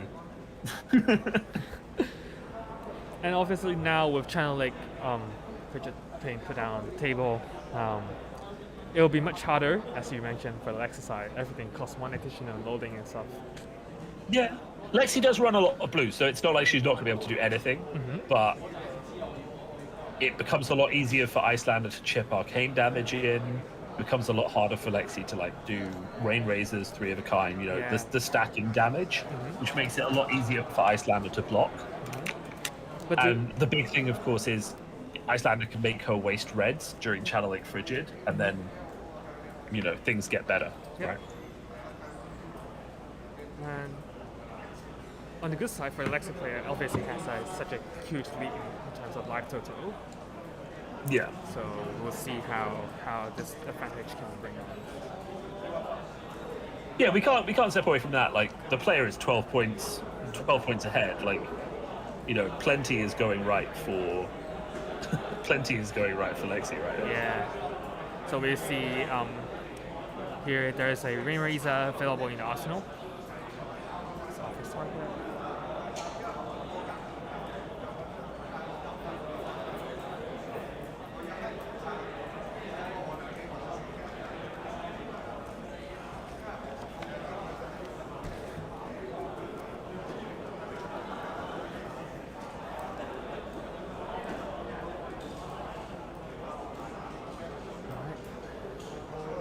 So here's finally we're seeing a window for Iyslander to respond for a few turns now. For 2 turns in. Yep.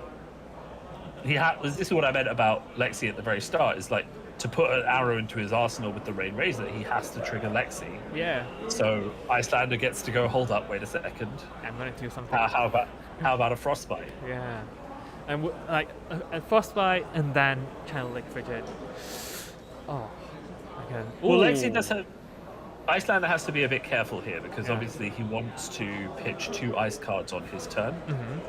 So he, you know, because keeping that Channel Lake Frigid around will be huge. So he does have to kind of be careful how much he extends on this turn. Definitely.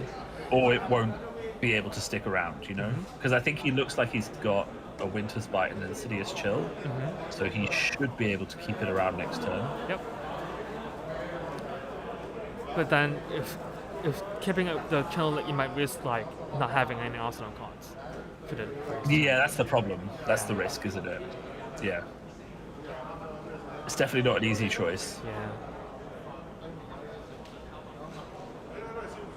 Yeah, he's just taking 4 damage. Oh, strong. Down to 7. Wow. Well, this is a classic case of what well, in English we call it playing to your outs, right? Which is, you know, you're already behind, you're already losing. You know, do you have a path to win, or do you have a path to just not lose this turn, right? And playing for the path that might actually win you the game is better than just playing for the path that, you know, playing for the path that just stops you from losing right now. Yeah, you know. And well, and it makes sense that he's keeping the cards, which I think really helps here, forcing 2 cards at least. 3. He's not keeping Channel Lake Frigid, but he is forcing the discard trigger on Insidious Chill and the Ether Ice Vein. And so there yeah, this is actually good. still a chance to keep Channel Lake Frigid if he wants to, but we'll see. With the Waving Wind, right? He can still play. Yeah, he could still keep the Channel Lake Frigid. It might even be worth it, to be honest. 1 Winter's Bite versus Channel Lake Frigid for a whole turn. I think I'd say yes.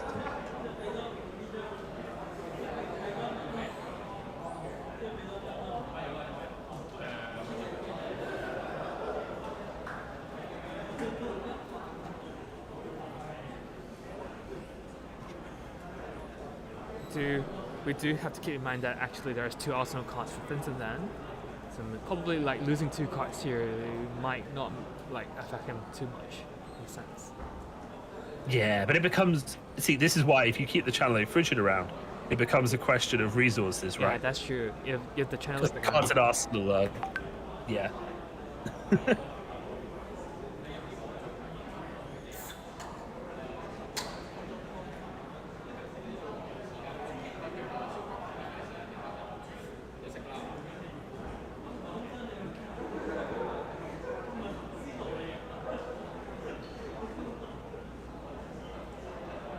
taking some damage, discarding some reds. As you mentioned, like for the Lexian, since it can dilute out, right, with these red arrows being discarded and stuff, it might not be a good thing. Whereas, oh yeah, then he's keeping each other. Yes. I like this decision, to be honest. I like it. I like it so much. Definitely, it's better than keeping, you know, an Arsenal card for this run. Yeah, 100%.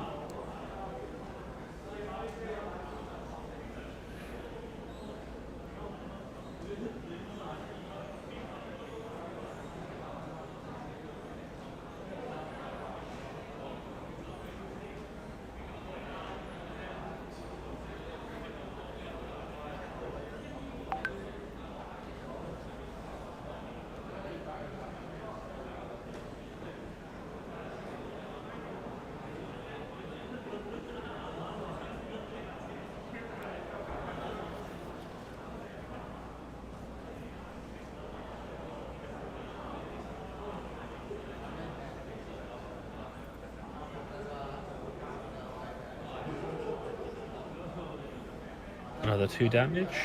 A channeled Lake Frigid. Things are starting to look up. Yeah.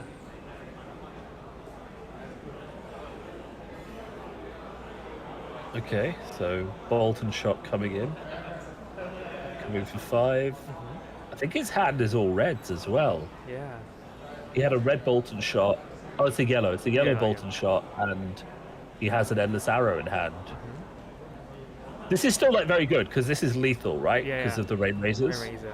So he has to block it. Yeah, but this might be a good time to use the Coronet Peak, for example, and then try and keep your hand advantage. I guess the problem here is that, like, if this hits at all, then he can reload the endless arrow. Yeah, that's true. And then he gets to shoot it with the one remaining resource. So. No. So yeah, the bright side is that, like, if you block 5 here, he has to raid racer. That costs the resource. Yeah. Or he could, or it doesn't hit, then he can't endless arrow. So Yeah. I think you have to block 5 here. Yeah. At least 5. I think Coronet Peak's dead. I think it's dead. Well, maybe not. Okay, prefers his cards in hand.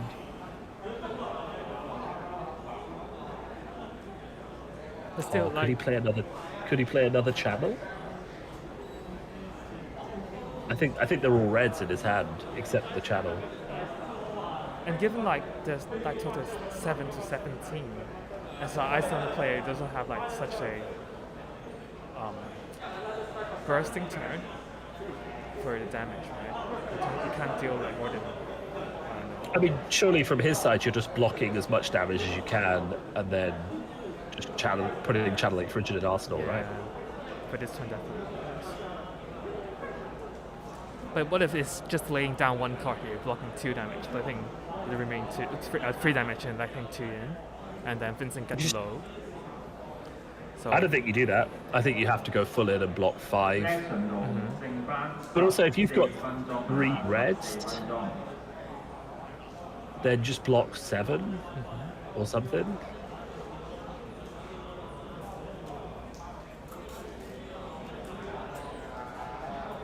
Oh, he has He's blocking with a tunic. That's interesting. He's blocking 7. Yeah, I don't know if I agree with that, because then his opponent has no incentive to play the raid races. So you can just pass the turn. And with 2 cards in hand, like you mentioned, probably. Oh, erase face. I don't know if I like this. Does I it? don't know if I like this. Does it really matter here though with the erase face right now? Because at the Lexi side, as long as he's putting out raw damage. Yeah, exactly. All that Erase Face does against Lexi is stop them from fusing, Yeah, and I don't think that gains you anything. yeah, especially You're just. with the rain reserve. I would have just chucked the Erase Face into the block, and then just played the Channel Lake Frigid. He's just gonna take 6 damage. Yeah, and with no setup, or unless there's like really good arcane damage to be dealt. There's No, but there's none. Like, Yeah, there's no yeah. Frost Hexes on the board. There's no card in Arsenal. the only available I- source is just Storm, right, and that's it. So Like, I really don't agree with this decision. Like, he might have lucked out and drawn like an Ice Eternal and enough blues to fuse it and to deal, like 8 damage, 8 frostbites or something. But so we see the Rain Razor being played ahead. For this, at this moment, it doesn't really matter when he plays it. he's just clearing his arsenal so he can load an arrow, right? Yeah. Yeah.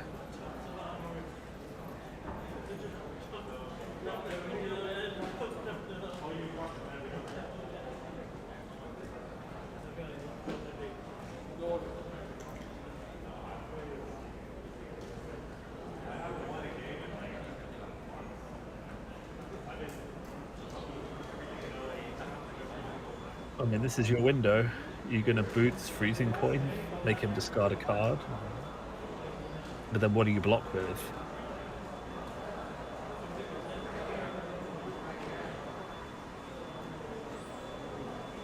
Like, I think the best case scenario here sees that Ice Eternal going into his arsenal, right? But paying for it. Yeah, so Ether Ice Vein. Yeah. Okay, it's a move. I mean, it's 2 card discard, Yeah. right? So it's not bad at all. It's definitely an out.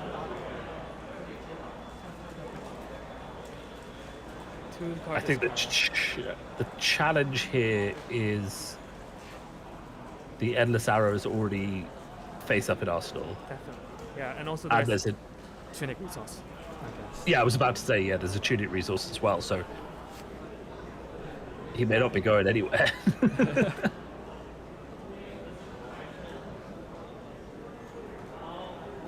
he's pitching for one. Interesting. Oh, he has a blue, so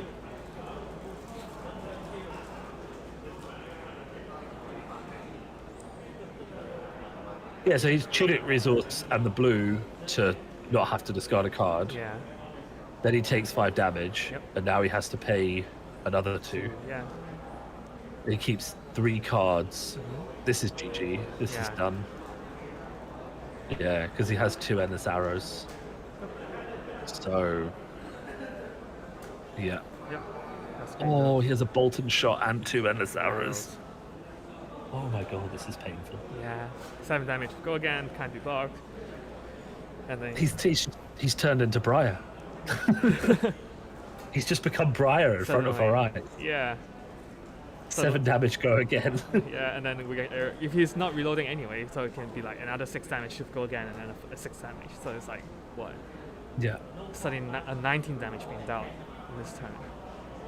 Yeah. Yeah. National 剩翻10分鐘 National 剩翻10分鐘 Yeah. 100%. I definitely think I'll call like Channel 8 Frigid last turn instead of a Race Face. Probably is the game there. Yeah. 100%. Yeah. So I mean, And I think that's twice this game where we were like, please play Channel 8 Frigid, and he didn't play it. And I think both of those times was a mistake. I think it's just such a good card into Lexi. yeah, Just get it on the board as quickly as possible. definitely. I think it also showcased like how Lexi, in terms of how it can be played into Iyslander, while we were trying to say like, oh, will it be like in the disadvantage? Obviously there was some arguable decision can be made, but in general, I think it's a fun match to watch. And I'm very happy. Like as a player, I'm really glad that today we have such a variety of players and heroes being played on stream, so that we can get to actually talk about a bit more. Although there's such a heavy Briar meta today, and so since the game is finished, shall we try to grab the winner here, Vincent, come up and have a chat with us and see how his feel on Lexi into this meta, and then Yeah, that would be quite. yep. All right, so maybe I can chat with him and grab him over, and we'll see the chat shortly, and I will let you know once we are ready as well. So yeah, we can have a short, tiny break here. Okay. All right.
Oh, I see it's morning. So, yep. Oh, it's morning. Yeah, it's morning on your side. All right, so congratulations, Vincent, who just weighed as a Lexi player here. So, before, obviously, can you tell us why do you pick Lexi into this meta? Actually, I do 3 weeks for the practice, and then for the first 2 weeks I just keep on practicing every character. But in the last pickup, I will feel that I maybe owe him or maybe Lexi. So because the last time I picked the Road to National as Lexi, and then I just predict the meta will be both majority will be Briar or Ohim. So I think if I can play Lexi, I will have maybe a control deck. You can see me have a control tempo. So it will be better if I can get to the top table if I match up with some Briars for such. Yeah. So I think that's the greed of like the Briar and Odin meta in here. So Silver, have you got any questions for Vincent right now? Or anything? Yeah, I mean, like the ultimate matchup isn't necessarily always favored for Lexi. Like, what have you done to your deck to make it better into Ultim? The matter is so interesting because for my practice, I think for the last 2 months, you see all him facing Lexi. They will have a full block. They want to fatigue me, the out of deck, and then for my deck, I have six sideboard with 0 cost, hit for 4. So you will feel that I will prepare for Endless Arrow and then the Ring Razor, and then I will hit for 3 times. So in order to before my fatigue deck, I will get over it. But you can see the meta is so interesting because they are just doing maybe Oaken O, maybe doing some thing to discard me, the Command and Conquer, and then with the pummel. So I can't do for one deck to facing all the meta, but I refuse that. And then Lexi is one of my favorite characters. So I want to use it when I hoping that I can facing some Briar or Fire. Yeah. Yeah, unfortunately, not as many fires as could have shown up. I thought there would be quite a few more, but your matchup into Briar sounds like it's quite good as well. Yeah. How do you feel about the Briar matchup so far? Actually, they tune more a bit because just for reference, last year National Hong Kong, I still using Lexi for the main game. I think for two consecutive years, last year may be much more easier because they have more red colors. But this year, I think there's 40% of blue, so it's not quite easy for me. So that's why I have put some frostbite. If you see my match, sometimes I will give them 3 to 4 frostbite or give Very nice. with the spike for red to give us a free pitch. Otherwise, you want to discard a hand. So this is my counter strategy to facing some new Briar with more blue pitch. Yeah. And have you played against many Briars today? What have your matchups been? Actually, I just facing 2 Rise, but for me it's a similar strategy, similar, Okay. yeah. But no Briar. Maybe hoping that next match can be Interesting. And there was 22 or 22 of them Briars today, and you haven't met one of them. Where you prepare the deck for that. And Maybe they're not winning. Maybe that's the thing. Maybe the Briars aren't actually winning. Maybe that's true, and there's like ways to beat against this heavy Briar meta. And speaking of the Iyslander game that we just had, what was your game plan into Iceland?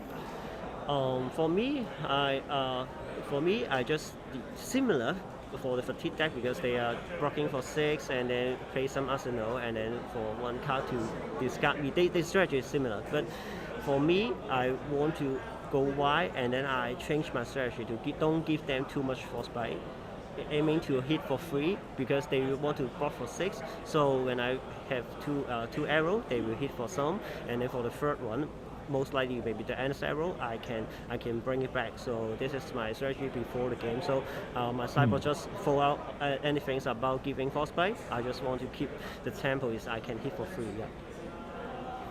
Yeah, brilliant. Yeah.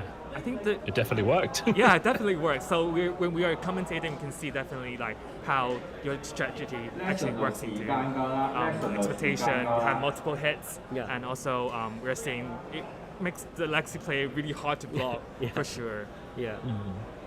And so today you have already got 4 wins and 1 losses, and probably the high chance to getting top 8. And is there any strategies or anything that you're thinking about for tomorrow, then, day 2? Maybe because you can just for your statistic, you show me that most of them in the top table is Briar. So I think if I can be one of the top 8, I think that I just chosen is one of the good pick. But unfortunately, I lose the first game, so I just win straight for 4. I must have the 5th win. So hope I have luck. Yeah. So we hope you have luck as well. To be honest, it would be good to see Lexi in the top 8. Thank you. So there's enough Briar. There's too much Briar already. We need to mix it up a bit. Definitely. So, is there any questions that you want to ask Vincent more, Stilver?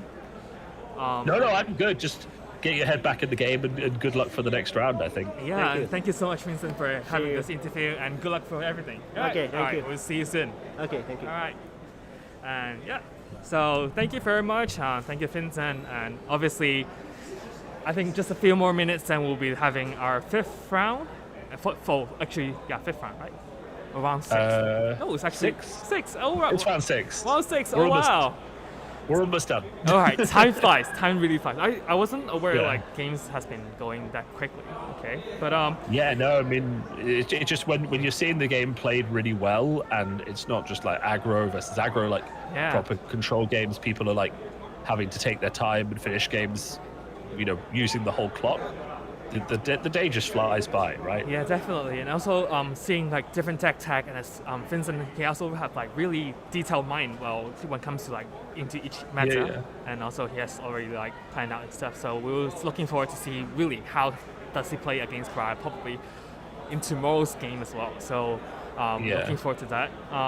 So When you're playing that kind of deck, which like has to sideboard in specific types of control versus different people, Yeah. like you just have to understand the matchup so well and understand exactly what to put in and what's actually going to hurt them, right? And that's kind of what we saw Iyslander doing wrong in the last game, was they didn't really understand exactly how much Channel 8 Frigid hurt their opponent, and that's why they didn't prioritize playing it. They prioritized just discard effect instead, when actually the discard effect is worth a lot less resources in a turn than Channel 8 Frigid is. yeah, so it's really about knowing the matchup, probably also knowing how to play against each class. So, obviously Lexi here probably is like a dark horse, right? No, it's not like, at least in Hong Kong, it's not being played as much. Where we see it's such a heavy Briar meta, and then Odin Yeah. is good into it, and then there's Dromai. So Lexi is sort of less represented, and probably this like inexperience makes the player find it hard to play against too. So we'll see how. Yes, the strength of that dark horse choice. It's just beautiful choice, Yeah, definitely, definitely. So we will have a short break here, and then we'll come back with our sixth game. All right, thank you so much. Thanks, Perfect. Super. I will see you in a bit. All right, see you soon.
Okay, so we're back with our round 6, the final round of the day. Both players here are actually 4-1.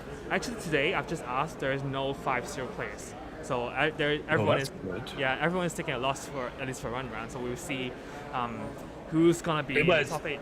It's good for our Lexi player in the last round. Yeah. That means he's probably locked for the top 8 now. Yeah, he has a chance to get to the top 8. So just to introduce the player here, on the left here we've got Wayne Choi, who used to be a Prism player, and today he got Dromai with him.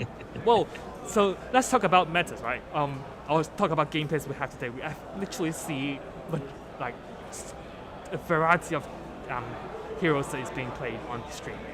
So I guess it's really good, and we're finally seeing Dromai today.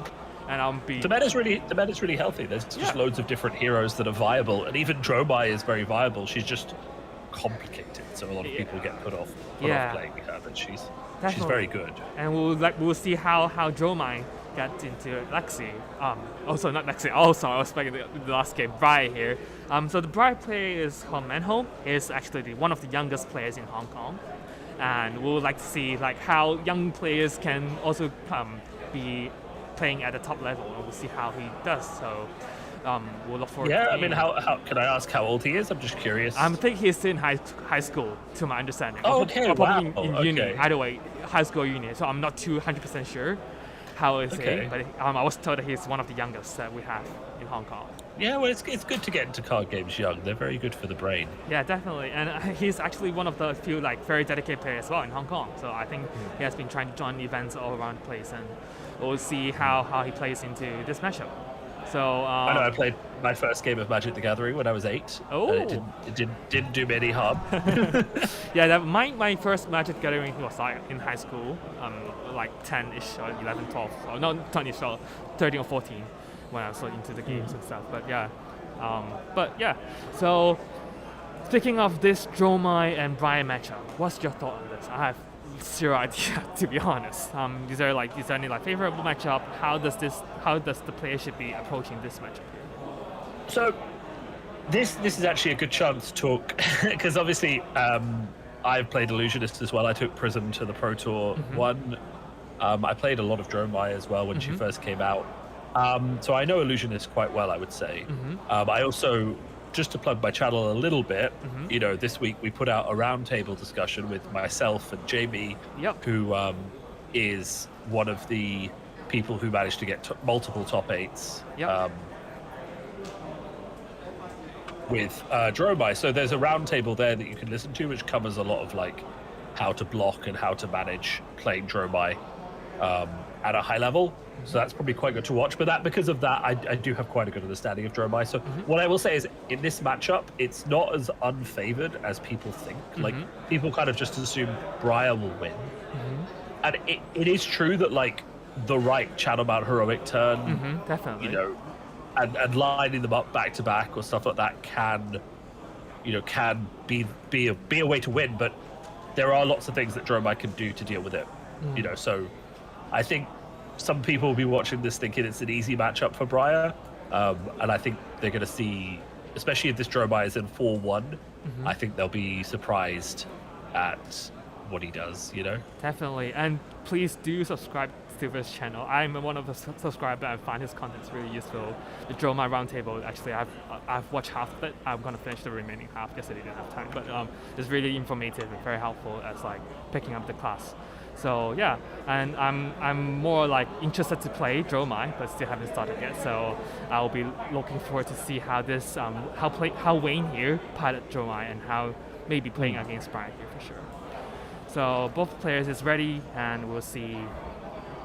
Actually, who's starting? I guess it's the Dromai player.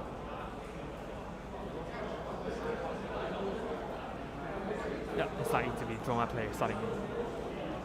So, as a Dromai player, what would you put going first or second normally?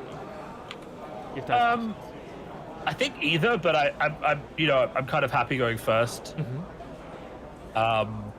You might draw your sigils, you might draw some way to generate ash, so it's good to get set up.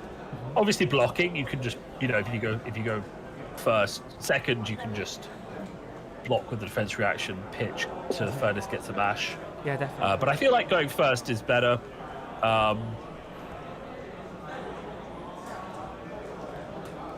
It's really like to make trades sand. Oh, sorry, yeah, sand, ash, not sand, ash, and also try to find ways to set up for the dragons, right?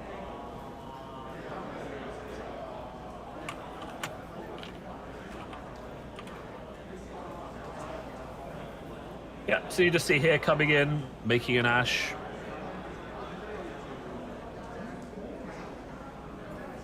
Nothing wrong with that.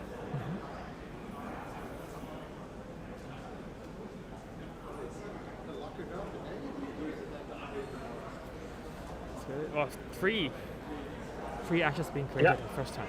That's huge. Exactly. Well, yeah, because the second you play a red, you trigger the furnace, and then you just, sitting there on 3 ash. So you're pretty happy. I personally, from my limited experience with Dromai, it feels like creating ash at the first turn or first 3 turns is really important, which brings along the game and enables a lot of big turns happening later on. And sometimes it feels as a casual player, I would also say so. It feels really tough when there's no ash available. So it's really about the game plans and having it set up correctly. So yeah, we're seeing Droma player here playing E-Strike, I think with Go again. Droma, Briar player here, sorry.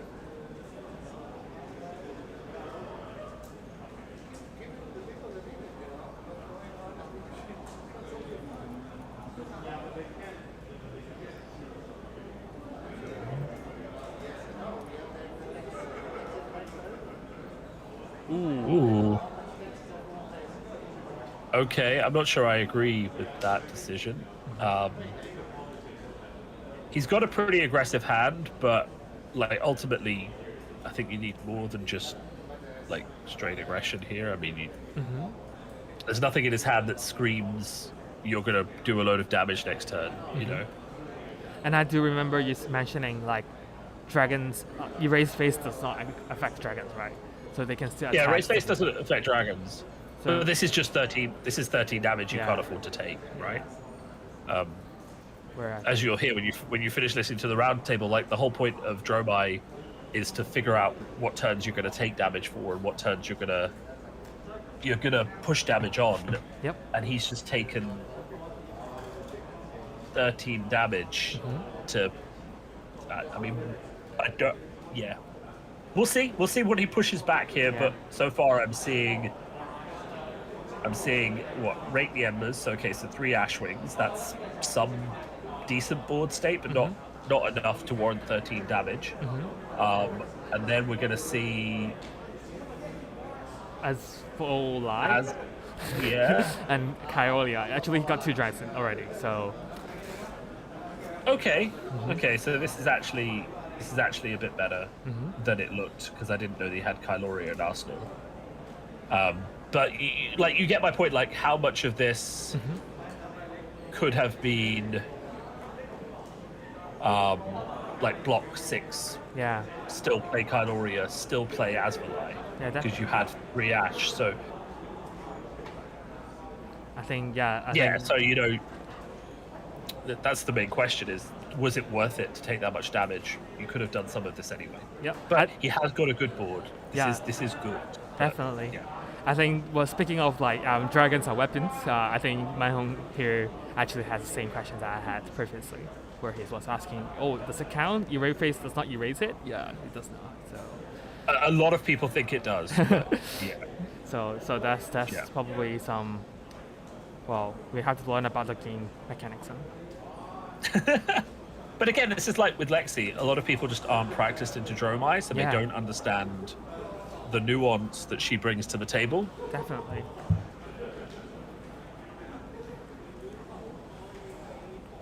Wow. We then see how these damages go through how to play games.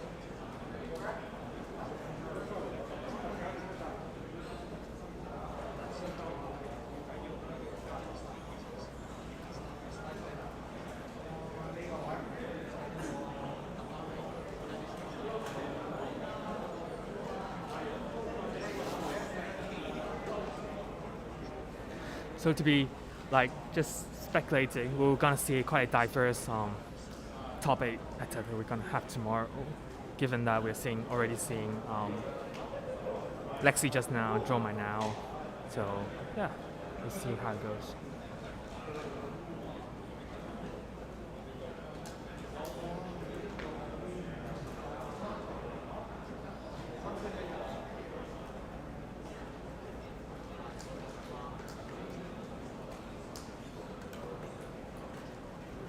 Nice. So he managed to get 2 cards out of Briar's hand and he didn't lose a dragon either. So this is actually a really good pivot, to be honest. Yeah, definitely. I've changed my mind. I've decided it was worth 13 damage. This is what I mean. Even I don't have enough reps with Briar, and I played the deck like 30, 40 times to tell you whether or not it was a good turn, right? To take that much damage, because I'm not in the game, right? You know. We're not. I'm not. Yeah. We're not there, and definitely probably without looking at his time, we didn't know like how it goes. But yeah, let's see. We see more dragons being laid out.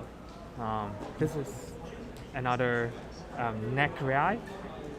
The dragon's names are really. Yeah, Nekria's coming in, and that's really big, right? Yeah, 4 and 7 health, and also wow. Yeah, 7 health. It's beautiful. Yeah, and followed by the Dromai, so he got a very good dragon setup here. Yep. And I definitely, think they all have to be dealt with next turn, right? Yeah, and it worth like the pitching of the aura. I forgot what is this aura called. I always got mixed up like the blue auras. Passing Mirage. Yeah, I guess so. Like Passing Mirage is fine. You know, it's it's good. It's better sort of late game when you're trying to set it up with something big.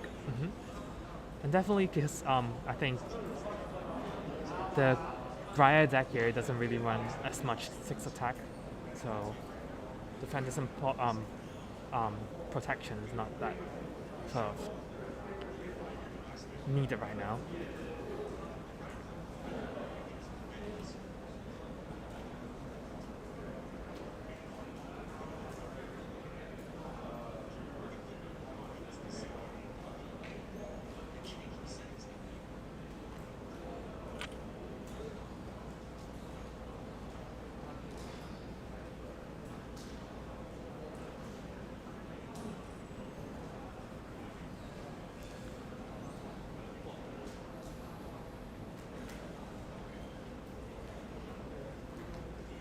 And the damage does just add up really nicely. Yeah, and very quickly as well. Yeah.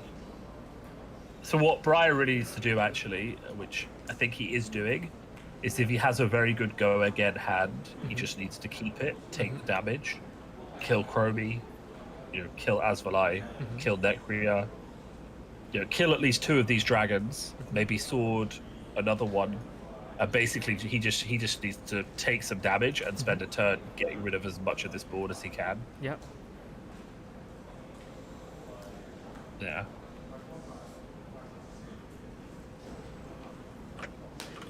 And actually, having Nekria here is really good as well. It helps to generate Ash whenever it takes attack damage or whenever it's attacked. So. Oh yeah, it's perfect. Perfect to keep the Ash for the players here. Yeah. Well, and like even if he kills Nekria, you're gonna get 3 Ash out of it. And we're seeing another dragon being held by Wayne right now. So let's see what we're gonna try the chance to play that. We're gonna see lots of dragons being invoked today. Finally.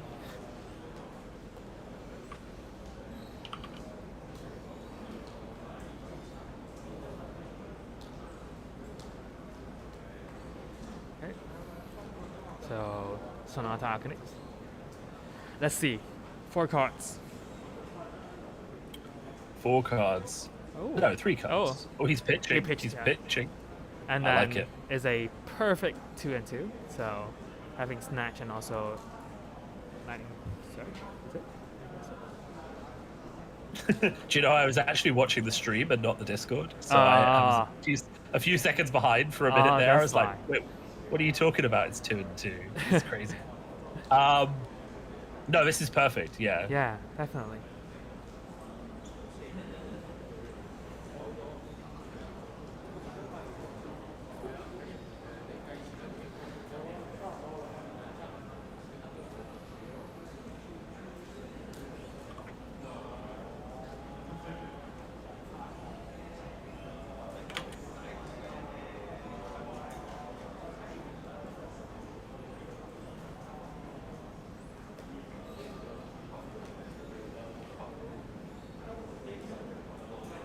I mean, he just has to be going as quickly as possible. Yeah, probably maybe clearing like all the dragons here at least, or at least like few, 1 or 2.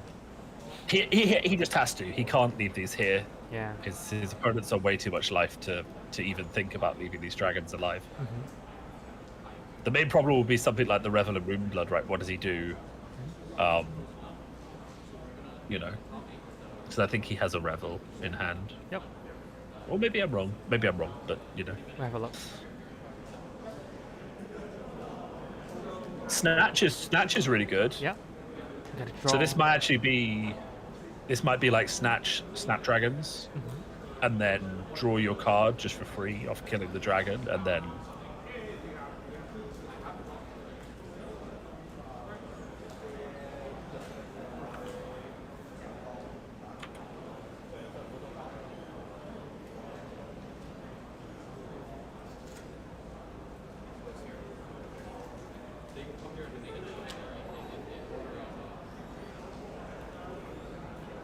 Alright, so 1 dragon has been cleared. Yep.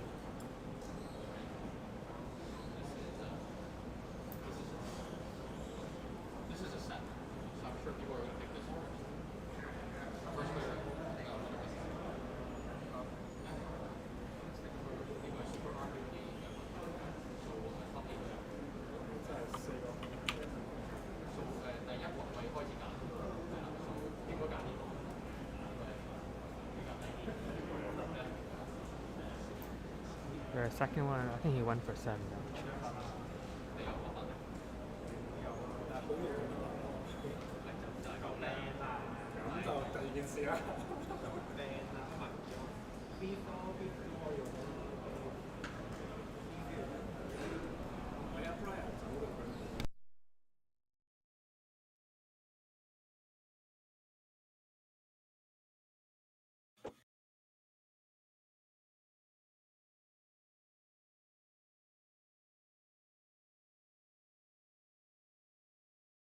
Yeah, Ravenous Rabble. Yep.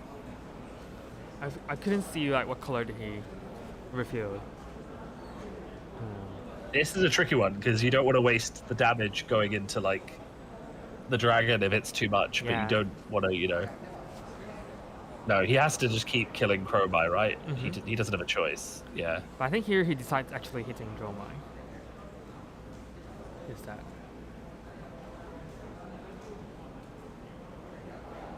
Yep. Taking this 2.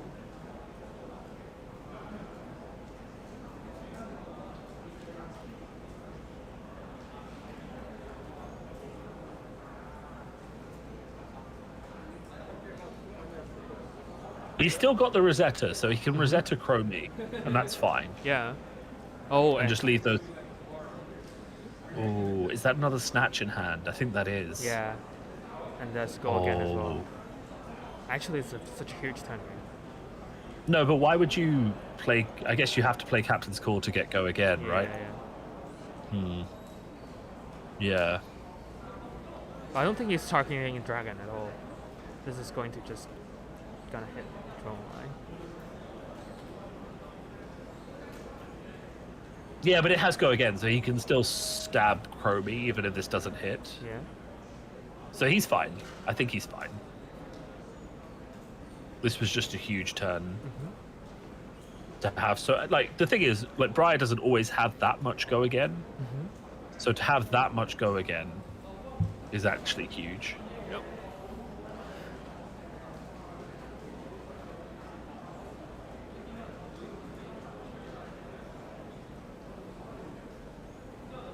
Yep, blocking for 6. You getting the card draw. This is 2 and 2. Yep. So Yeah. all the big dragons has been cleared. Yeah, but the important thing to note here, right, is all the big dragons have been cleared, but what's Dromai's life total? Yeah, so we're still ahead, like 20. It's still 20. It's still really high. Yeah. So, like those dragons, they did their job. They brought Briar down to 20 life, and they gained Dromai. You know, Turn. I mean, how much? No, I mean, how much life are we talking about? Dromai, the Chromies had 2 life. Necria 6. What was the other dragon? Asvalai has 3 life, so they Yeah. gained Chromie 10 life, 9 life. Yeah, around that amount, yeah. Yeah.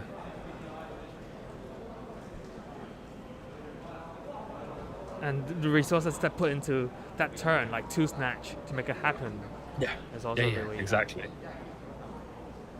You just don't mind, like, 2 snatch, a load of go again cards, and you turned around and played again Jurai and took your opponent to 15. Like,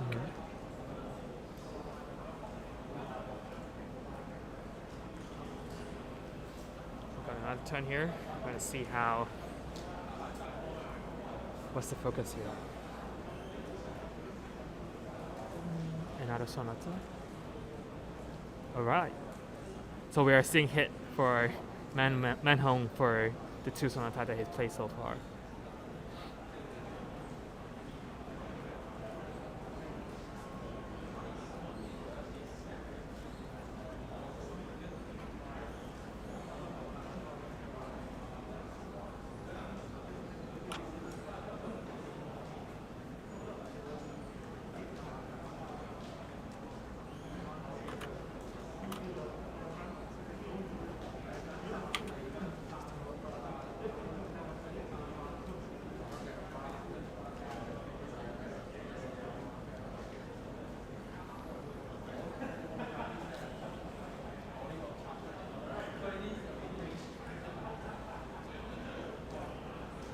there we go. Takes the point of Arcane.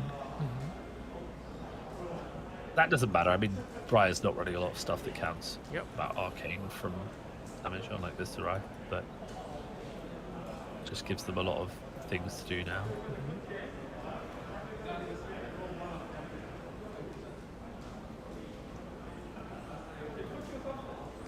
I think the hand is Asvalai. 1 sink below and probably 2. Oh, I saw there was a Dromai, so... It's Asvalai Chromie, I think a sweeping blow and a sink below. Yep. Which is not bad at all.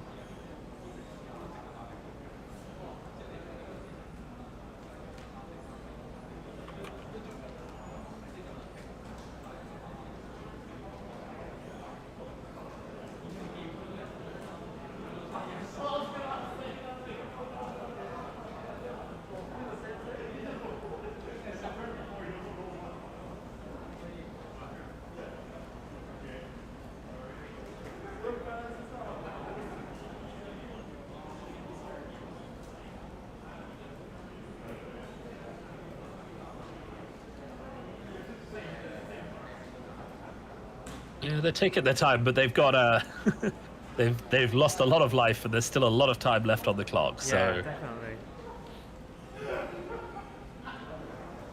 And just when Manhong is thinking here about his play, I'm just curious. When it comes to Dromai, do you actually take flame scale more, or do you want like big spring tunic? Because I always you always.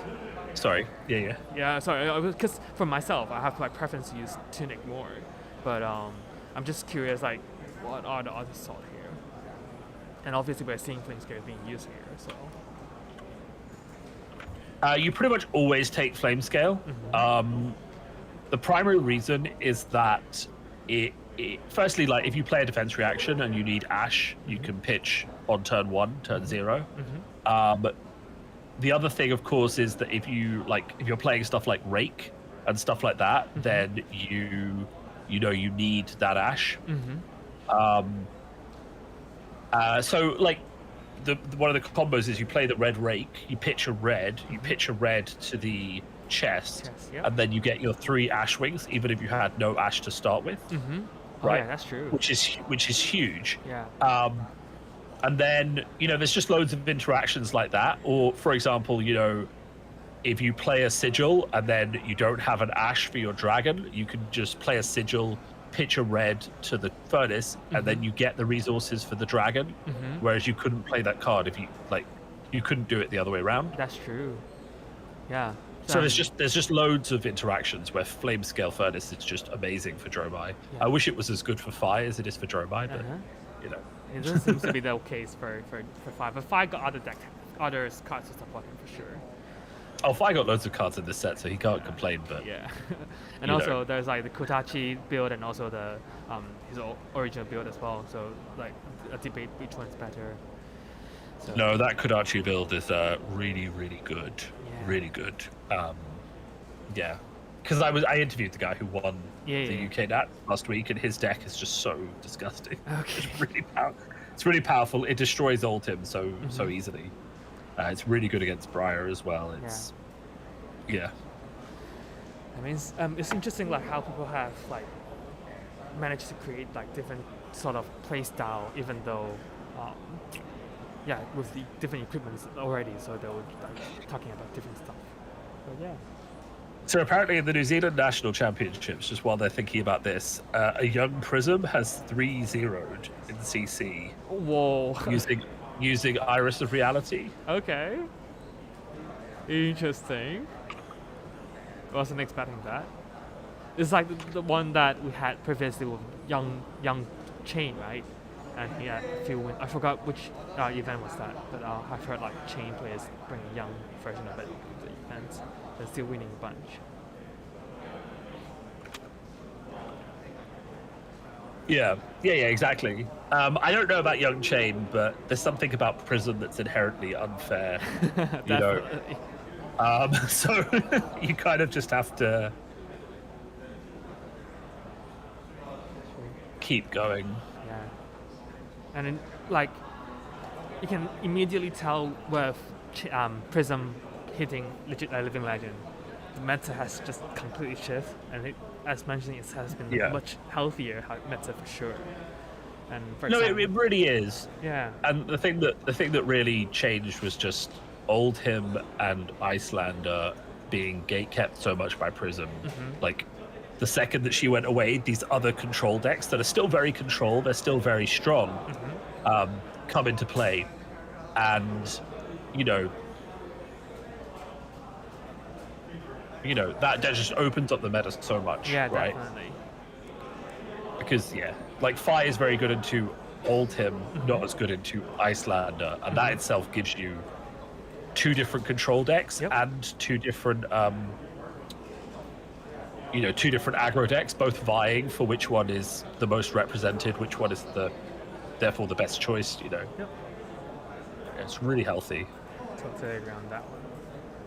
And also, speaking of Flame Scale, other than just having like great synergy with Dromai's deck, it actually blocks for 2, which Tunic can never do it. So Well, it blocks for 3 in total, really, if you think about it. Yeah, it blocks for 5. That's one of the reasons that Fire is so good right now, is that he got the furnace and he got a fridge in the gloves as well. Yeah, so suddenly he went from having 1 block to having like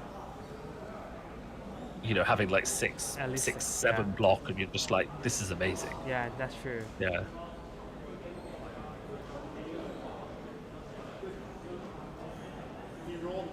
But I'm as surprised as you are that's we have just a handful of 5 players in this tournament. So, Yeah, I definitely thought, especially after the results from the UK, people would be trying that deck and just be like, this deck is really good. Yeah. Yeah. Oh wow! Now the Briar player is down to single digit. Well, obviously he has such an amount. Yeah, the dragons just keep coming out.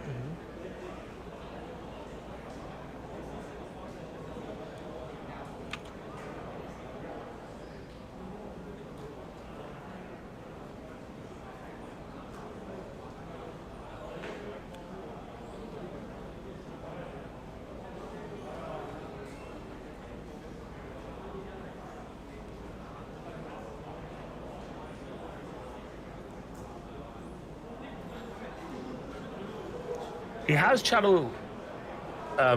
He has channel about heroic out, so he could pop probably most of these dragons. Yeah. But the important dynamic here that people need to understand is that A, Dromai was attacking, so he has 2 action points. Yep. 2, like Briar is very much like 50-50 attack actions, non-attack actions. If he pops these dragons with the 2 non-attack actions, he doesn't have a turn, right? And that's why it's so vital, right? That popping is actually kind of difficult. It's almost better for Briar to be aggressively killing the dragons with go again, because at least then they get to send some damage towards the hero as well. Definitely. And this is what makes it a very hard matchup for Briar to do, to be honest. And there's a lot more decision making put into, as you mentioned, like the half, almost half of the non-attack action. And if it's being used like popping dragons here, then the threat that is putting on Dromai might just be gone for the time. So we'll be curious to see how Manhong here will be playing and be blocking. And obviously he still have second action point for Wayne here, so we'll need to see. Yeah, I mean, I will say that if he pops the dragons are gone. If he's got 2 poppers in his hand, he could just get rid of Chromie and and Asvalai, and that's not a bad place to be. But he would be giving up his channel Mount Heroic, which is a pretty bad moment, right? I agree on that. And from here we can see that Manhong is actually really want to save his hand, the cards in his hand, to try to swing back with a turn and see how much he can do.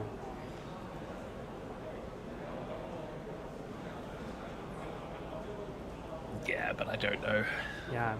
Oh, I mean, if he survives this turn and has enough resources to clear the board of dragons, again, he'll be back in a good position. But the problem with this is that, like, when you do that, Dromai doesn't have to block you. Yeah. So they can play more dragons. Yeah, play with 4 cards in hand. I can go aggro with some other cards, so you're still not like putting down that much damage. Now I think he decided to pop it. The autumn touch.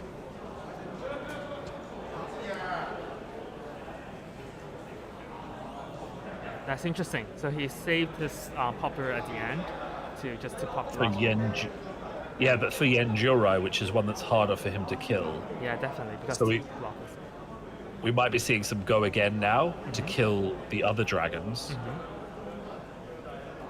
Rainbow Spark. Ooh. The third Sonata Alchemist. Pitching. Very nice. Yeah. Yeah, very nice. He needs to get something good here, to be honest. Okay, Arcadic Crackle, Tome. Ooh, a 2/2. That's very good. Yes. Yeah, that's very good. He hasn't got his scalers anymore, does he? No, so it's a shame he doesn't have that captain's call.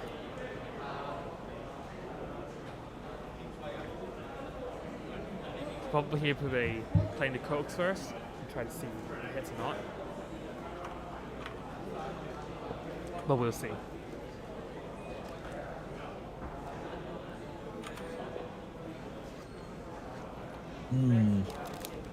Yeah, Coax could be interesting. Draw another card. And then with a quick gain life. And gain life. I mean, giving another card to Dromai, though, that's risky. Every decision at this point is risky. When you're on 7 life, it's just like, how do I, how am I getting through this? Jesus. Definitely.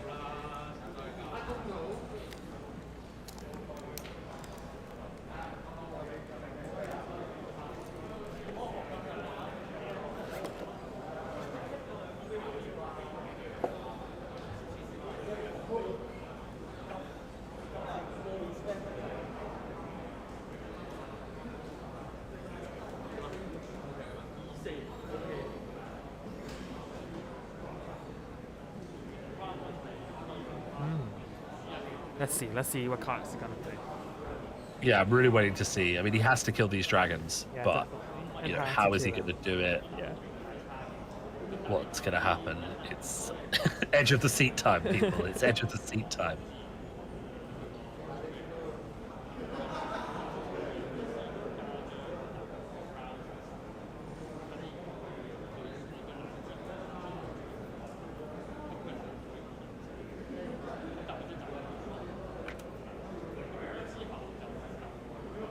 Alright, so yeah, he's playing the crooks first. Killing the dragon. So let's see what he is choosing. Probably, I would guess, drawing a card and quicken. Maybe everything. Quicken for sure. Drawing a card. Yeah, I think he just needs to create as many options for himself as possible. Yeah. But I giving Dromai an extra card. I don't know. That's just making me nervous now. Oh, actually, I've seen Dust Step and Dromai's hand.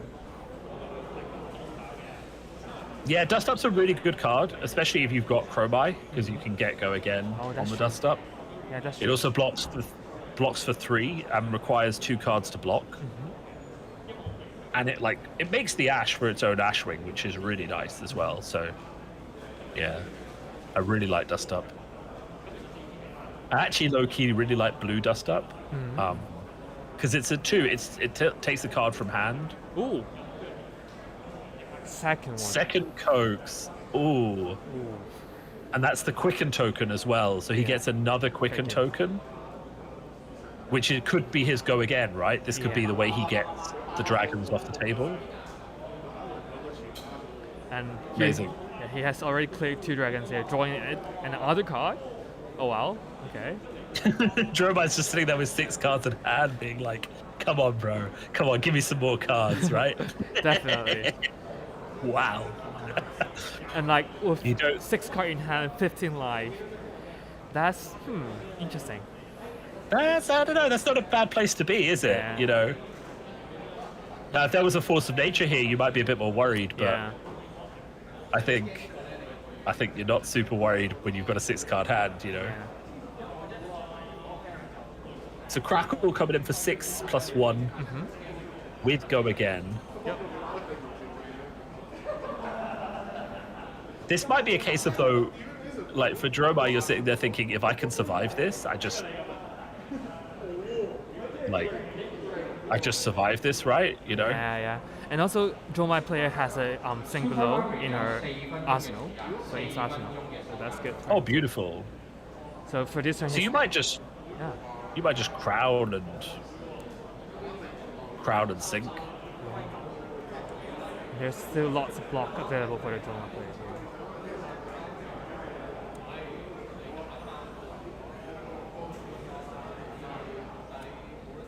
Taking the 1 arcing down.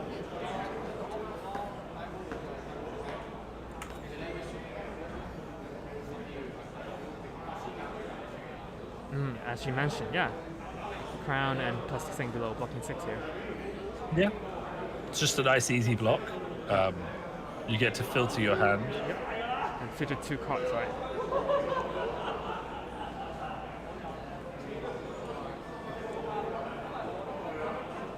No, you're in a really, really solid position. National Championship 仲有15分鐘嘅時間，仲有15分鐘嘅時間。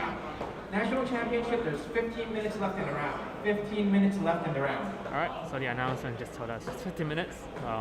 With 15 minutes after still, look at the health, it's really low. Oh yeah, this game is not going to time. I'm not worried about that. Yeah, definitely. Oh, Captain's Corner to snatch with 1 resource floating. And go again. This is such a huge turn. Yeah. This is such a crazy turn. Oh my god.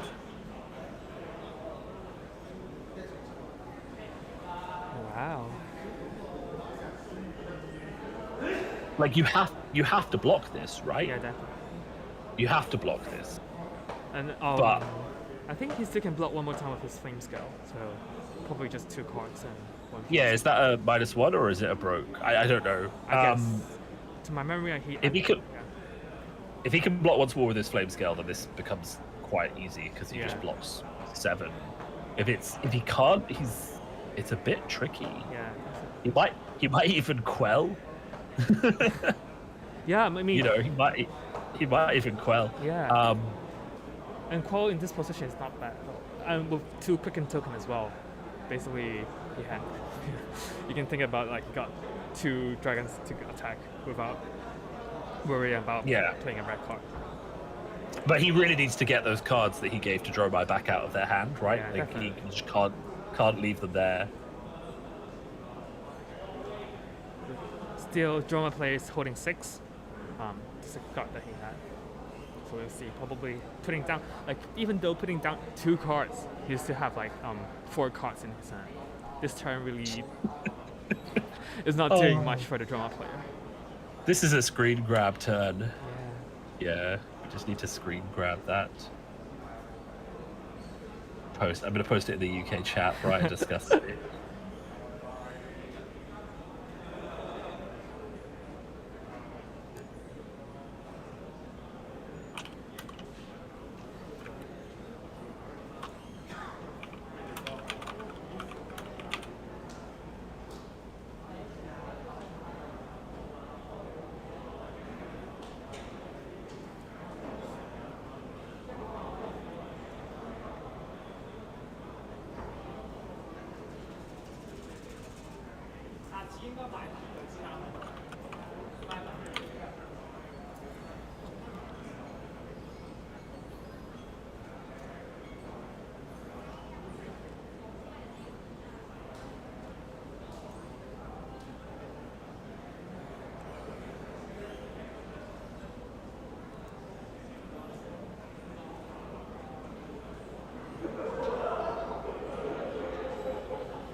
Oh, he's just full blocking. Yeah. Yep. He hasn't got a choice. Just block 7. Yeah. Don't let him draw the card. And then you're going to get resetted down to like 10. 10, but that's fine. Fine. It's fine. It's actually hitting a dragon and taking 2 armor. So. Even Yeah, less. that's also fine. Yep. You've still got 2 Ash Wings. You've still got 4 cards in hand. 4, I guess. You're fine. You're absolutely fine. Yeah. Right? No stress, no drama. You've got. Unless the Briar player he got it like popular incident, so that's another story. No, the Briar player did like really, really well. Yeah, definitely. And has brought himself back into this game. Yep. From very nearly just being blown out of the game, right? Yep. So quicken token being used on the CNC. I like it. Yeah.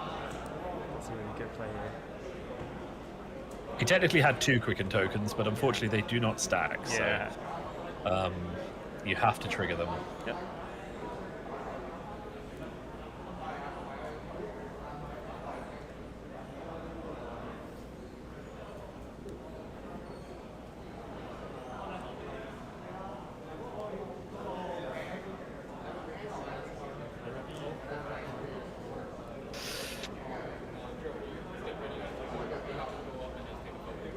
I think is the Briar player is on 8 life, right? Yeah, I guess so.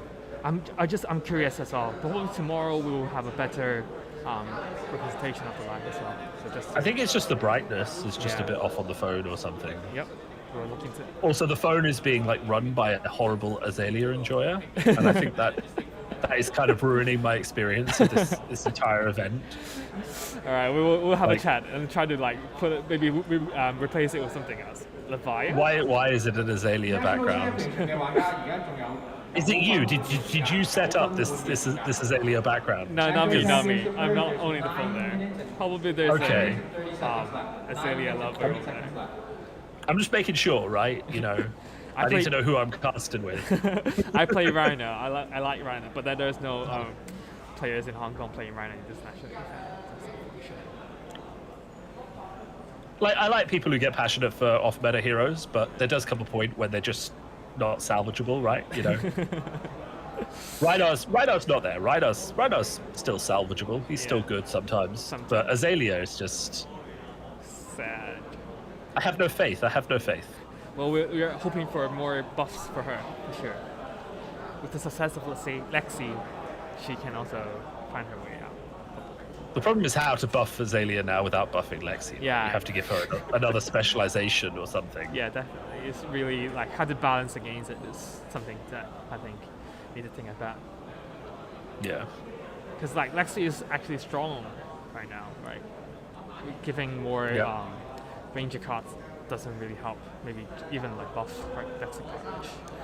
So this Runeblade player really needs to make a block. Like they have time, but they don't have that much time. Yeah, like he needs to make a block. He needs to start committing, making a decision. Yep. Because yeah. There it is. With the embodiment Slow play is slow. Yep. Yeah. Blocking 6. That's good. It's really nice. Yeah, it's perfect. So of course that Tome of Harvest really good for fixing the hand, so it'll be a bit painful now that that's gone. But sacrifices have to be made to stay in the game. Yep, definitely. Yeah, it still takes one. Yanjurai comes out. Gotta love it. Dragons! Let's More go. dragons. More dragons, you know.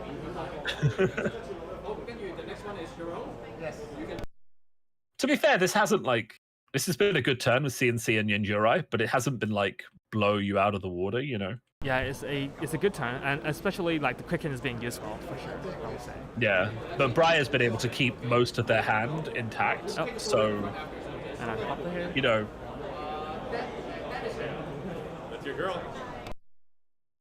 Yeah. So my point is, this hasn't been terrible for Briar.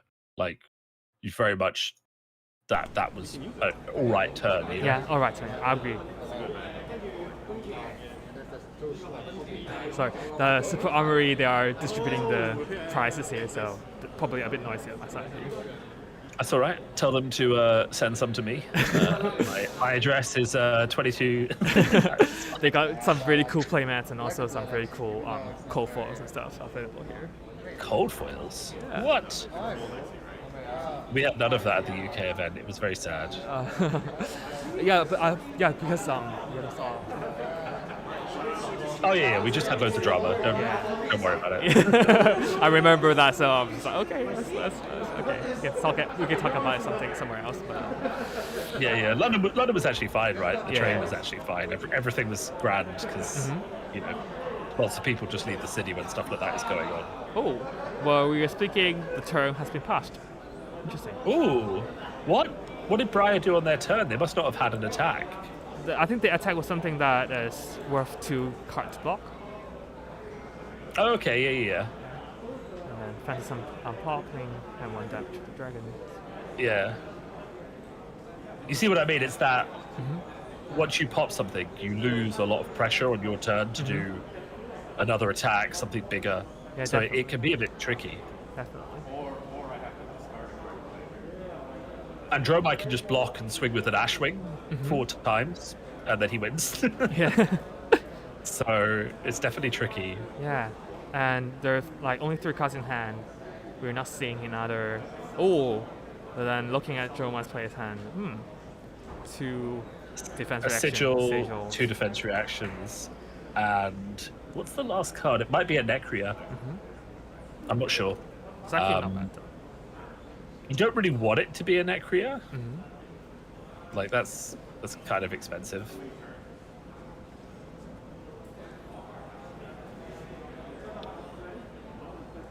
But he still has, is it 2 Ashwings or 3 Ashwings? I guess it's 2 from my memory. Yeah, so if his turn is just like sigil attack with 2 Ashwings, that's pretty good. Yeah. It's good enough for me. Ooh. And it's blue. Oh, that's gonna hurt. 時間剩返4分鐘，時間剩返4分鐘。 4 minutes left for the turn. Oh, they both need to hurry up a little bit then. Yeah. For all be saying. I've cursed it now. And then there's some play there. Go again. Oh, Set. this is painful. Yeah, 7 damage. Go again. But still, Like I can't decide which player I actually want to win. Like the Dromai player has been doing so well, Yeah. but the Briar player with that huge turn that they sequenced like really well, Yeah, definitely. and they took all the risks and they made it pay off for them. So Yeah. And also, like, he has adapted like fairly quickly, understanding like the mechanism of Droma and stuff. You can see the playstyle on the Briar side has changed slightly, well, compared to where we just started.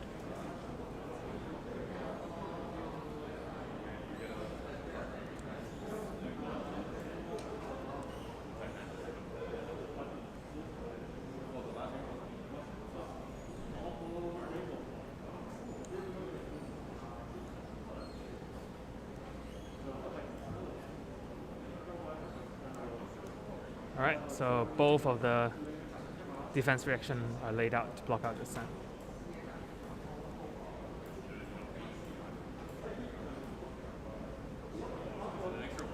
yeah, but the tunic counter's there. Ooh. Ooh, 3 or 4.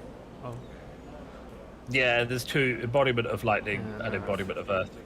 Yeah. but there's no resource. Oh, there's tunic resource too. Yeah, so he's gonna Rosetta here as well. Yep. I think Dromai, Dromai's just block it up. And cling 1 Ash Wings and One Ashwing, 2 life. Briar is doing a really good job of equalizing this game. yeah, definitely. That's- What do you do with the sigil? You just play it, I and guess. Edward 1. I would have been tempted actually to Arsenal the sigil. So 2 reasons, right? The first reason is that you don't need go again, right, on dragons this turn, so it's not getting you anything. The second reason, which I think is much bigger, right, is that one of the things that you kind of rely on is your opponent playing incorrectly when you have sigil. Yep. So if you stayed on 7 life, the opponent might not have Rosetted a dragon. He might have like come at face for the extra Yeah. 4, and then suddenly you've got your sigil. You're not dying, Yeah. and he's misplayed. So this does feel like a bit of a waste of a sigil. Yep. It's like creating a bait for the opponent to get on the top. Oh yeah, I got baited by sigil in Ira so many times back in the Blitz days. Definitely. Because I was playing Kano, and I was just like, I played nothing but Kano when I started the game, right, by the way, for the first, Oh. like, 3 months. I started on Kano, he was my first hero, I played nothing but Kano. Okay. And, like, you get baited by Ira, you know? Yeah, This is lethal. No, it's not. I've got sigils. God damn it. And they're killing you for lethal, so you're just like, oh, damn. Yeah, it happens a lot of times. National Championship 時間仲有1分鐘，時間仲有1分鐘。麻煩各位將佢未完成嘅台準備。 So that's the last minute. Oh, come on, guys. We're not having a draw here. This game is not. I think we This have game is- like the 0-1 and 2 arrangement here. I'm not too sure, but we'll see how the judges work on this round. Ooh, Nimbus Yeah. and Nimbus 6 damage for go again. 6 damage with go again, and then the next attack he plays is probably going to have. Oh, he has no cards in Yeah, hand. no cards in hand. Ooh. So it's really about to go Okay. again here. So it's just 6 damage with go again Yeah. into a Rosetta. Yep. That is sad. That is sad. That is what that is. Oh no. Yeah. 2 nimblisms for a 6-power attack. That's how desperate these players have got. That's how low they are on resources and Yeah. time.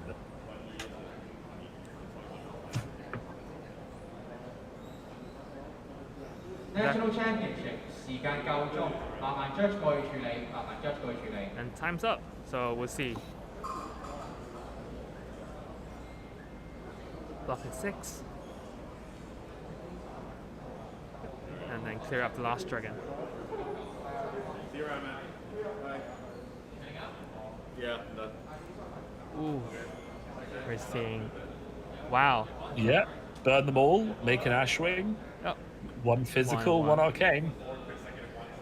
if he managed to save that Ash Wings to the end, then probably in the future it's time. But I don't think we have that much time today, actually, for them to go through that. So we'll see how it goes. No. This is perfectly fine. This is threatening 2 damage. Your opponent doesn't know what cards you have in your hand.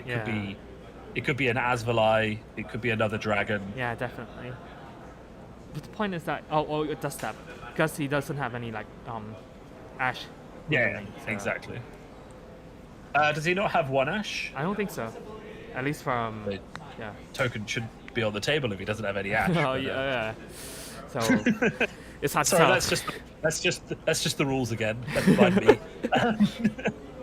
Playing Flesh and Blood according to the rules. Uh-huh. What is this? What is that? What is that about Token of the Dark? Take it away. It shouldn't be here, right? Yeah. But I'm not too sure because I do think. I don't think he has any ash remaining. So Okay.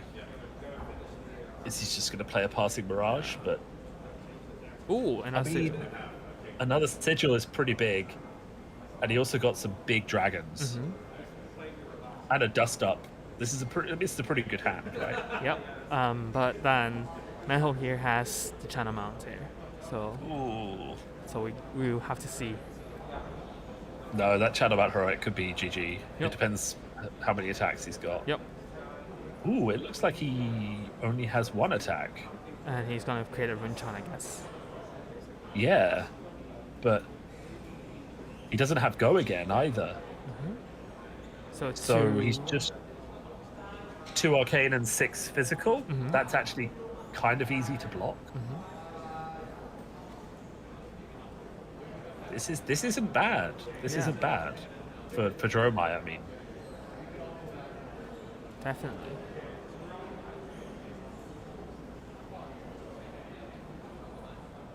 Because you're not going to play Vincerakai out anyway. You're probably just going to Sigil and attack, right? That's Yep. fine. Yeah. And remember that, like... Oh, and there's a so draw. Oh, no. That's such a shame. Dromai had 100% won this game. Yeah. Because remember, the piece that you have to keep considering is that Viscerai didn't have Arcane Barrier. Yeah. Well, from then on, he should So- be able to get it down. Yeah, in 2 turns, Yeah. Dromai would have won. But unfortunately, time's So- up, so it's a draw for them, for the 2 player here. So unfortunate for Wayne and Manon. They both play a really good game as well. Like both players have shown Yeah. like how good these heroes can be, and especially with the turns that we see dragons being laid out and also being cleared. I will say, however, like just to point out, I don't think either of them played a particularly fast game. Yeah. Like there was definitely a lot. I'm not saying they can't stop and think, but there were definitely some times when I was like, remember I said earlier, it's like, nah, the Briar player kind of needs to make a block here. Right? Yeah. You know, because I'm just noticing how much time has gone by on the clock, and I'm like, is this a 2-minute block on a CNC? Like, Yeah. Definitely. know, the decision making. you have to keep up. Yeah, you have to. Yeah. So, yeah, I think that's the last game of the first day of this National Championship Hong Kong. So we will be back shortly for the top 8 standing. So I will let you know once we have it, and then probably we can talk about it, and we'll chat shortly. Yeah. Amazing, and make sure you get what heroes they're on as well, so we Yeah. can chat about that. That's the Definitely. most interesting part. All right, sure. I'll let you know once we are ready, and then we'll get back to the final part of today. Thank you so much. Brilliant. Alan. Let's have a Speak great to you day. in a minute. All right.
So yeah, we are back with the top 8 list. Yay! After a long day. We made it through. We've made it through. 7 hours later. 7 hours later, definitely. From your side, it's like from the dark to bright, very bright out there, and for me, it's pretty dark out here already. So we have the top 8 list, and some of the players we have already watched their games, and some of the players who watched the game thought that they might go to the top 8, but unfortunately they did not. So quickly going through the names of this list here. We've got Mortal, we've got Wayne, just now the Dromai player, we've got Kaiser, the Iyslander player we saw earlier, we've got Puddin, which is also on the stream, very early Briar player, Alex, and then Kevin Law, the Odin player that we saw with multiple pummels, and CWK and other Odin players, and Singh. So in terms of the top 8 meta, so there are 8 of them, we are seeing 3 Odins. Quite good. Okay. Okay. Yeah. And then 2 Briars. Okay, sure. One. That is. Yeah. Okay. Yeah. No. Finish reading. Yeah. 1 Iyslander, 1 Dromai, Yep. and 1 Dash. Yeah. So the Dash. Yeah, 1 Dash. Wow. And actually, I just now mentioned that we didn't have any players who got 6-0. We do have one, and the 6-0 player is a Dash player. Oh wow. Okay, Yeah. that's a surprise. Yeah, that's quite surprised. So I was like, oh, I thought we didn't have any, but then eventually there's one player who managed to go through Yeah. all the decks, and it's a Dash player. So Good against Briar. Good against Oldham. Yeah, That yeah. makes sense, but I am very surprised by that top cut. Definitely. Mostly just because the sheer number of Briar players in Yeah. the pool, more of them should have converted, yeah. right? So we are just seeing Um, 10% of the conversion, like 23, just 2 into the top 8 cut. Yeah, which is really bad. Like, it's really bad. Yeah, definitely. Like if you told me like 5 were Briar, I would have been like, okay, that makes sense. But for that many people to show up in Briar and only 2 of them converted, that's pretty rough. That means that a lot of people came hunting. You know, they came hunting for Briar. You know, they've seen the Pro Tour list, they've practiced against it a lot, and they brought a deck ready to beat it, which is kind of how you have to approach these sorts of tournaments. You have to guess what's going to be there and bring a deck that's going to beat it, or Definitely. be better at it than other people. Yeah, totally agree on that. And in terms of like the meta read, I guess players did really well for especially into the Odin players that we have, and also like that 1 Iyslander player and Dromai and also Dash players. It shows like, as we mentioned, this is a healthy meta. We're seeing like much more represented heroes. It's no longer just Starfall and Chain and Prism 3 stuff. We're seeing much more diversity of the champions pool that we're seeing here, and also it's quite, as mentioned, it's really surprising to just see 10% conversion rates of Briar, whereas we're seeing 30%, around 30% of Odin, and also like one out of 4 dashes, which 25%, and then just 3 Islander, 30% again for Iyslander, and then the last will be a Dromai, which is 1 out of 4, 25% of it as well. So in terms of these conversion rates, it's quite interesting to see. Yeah, no, it's actually mad. Like that top 8 is not what I would have predicted from the starting of this tournament. And I think it just shows that like these heroes, some of them like Iyslander, Dromai, they're rewarding skill above everything else, right? So the one good player who's there, it doesn't matter if there's 3 Dromai in the field, it doesn't matter if there's 2 Iyslander, that good player is going to make their way slowly to the top tables. They're just going to keep winning, and they're going to turn out in the top 8. And you have to plan for that. You have to plan for that good player who's going to make it into the top 8 against you, even though you didn't think, oh, Dromai, that's going to be the deck I lose to this tournament, or Dash. There's that person out there who's coming for you. Yeah, definitely. Totally agree on that. And this is really showing how this national championship is like, people here are really good at the decks, especially like the deck building, meta read, and like the skill levels that we're looking at. Every deck seems to have a chance. Like as long as you're playing piloted well, and also like you have good plan ahead for each meta, knowing what cards you're playing against, so we can see the player. And like when it comes to player list, actually all of them are very well known in Hong Kong, and like they're known for their. I mean, I don't know who they are, which is just entirely on me, right? But every time you tell me like this is a really well-known person, I'm like, okay, cool, that's really great. Yeah, so just is there anyone on the top 8 list who isn't well known? Do we have any Do we have any not really. dark horses for tomorrow? Not, Okay. to my understanding, not really. Every single name here, I always see them in terms of top 8 of tournaments, or maybe like they're famous for their plays, or famous for like live experience, etc. So these are sort of my predicted list of top 8 people. They are the players that I'm expecting to see, yes, for sure. And also, we have actually majority of them has got onto the feature table as well. So we're they're playing the decks, and we'll be expecting more and like see how they will play against each other. And right now, in the field here, we are having the top 8 player together. I think they're explaining the rules for tomorrow. So that's the top 8. That's the people who are in the top 8, and that's the sort of the meta share for tomorrow. Any thoughts? It's going to be great. Yeah, it's going to be great for sure. Anything that you want to talk about before we actually end the stream for today, or anything you want to address? I think it's been a great day. I think we've seen some really great games of Flesh and Blood, and like highly recommend them to everyone to go and watch if they want to see some really back-to-back great games. Really excited for the top 8 tomorrow. I think it's going to be fantastic. So thank you for setting up the stream and dealing with all of the technical stuff. I just had to wake up this morning, which was pretty easy. So I'm all right on that front. I'm obviously very thankful for having Silver here with us today, and he has shared his like very analytical mind, and also into like the knowledge in this game for sure. Without him, I will be just sitting here and saying, oh yeah, this Dromai player is going to play a dragon. So happy for that one. But the insight they provide to us for the stream, for the chat here, I think we'll really appreciate that one. So. I think that's it for today, and we will see you tomorrow for the top 8 matches. So it's going to be relatively short today tomorrow, and looking forward to that one. So I think we can say goodbye to the chat, and we'll see you tomorrow. All right. Goodbye, everyone. Goodbye. Good morning. Good morning. Goodbye. Good luck. All right. Thank you so much, and I'll see you later.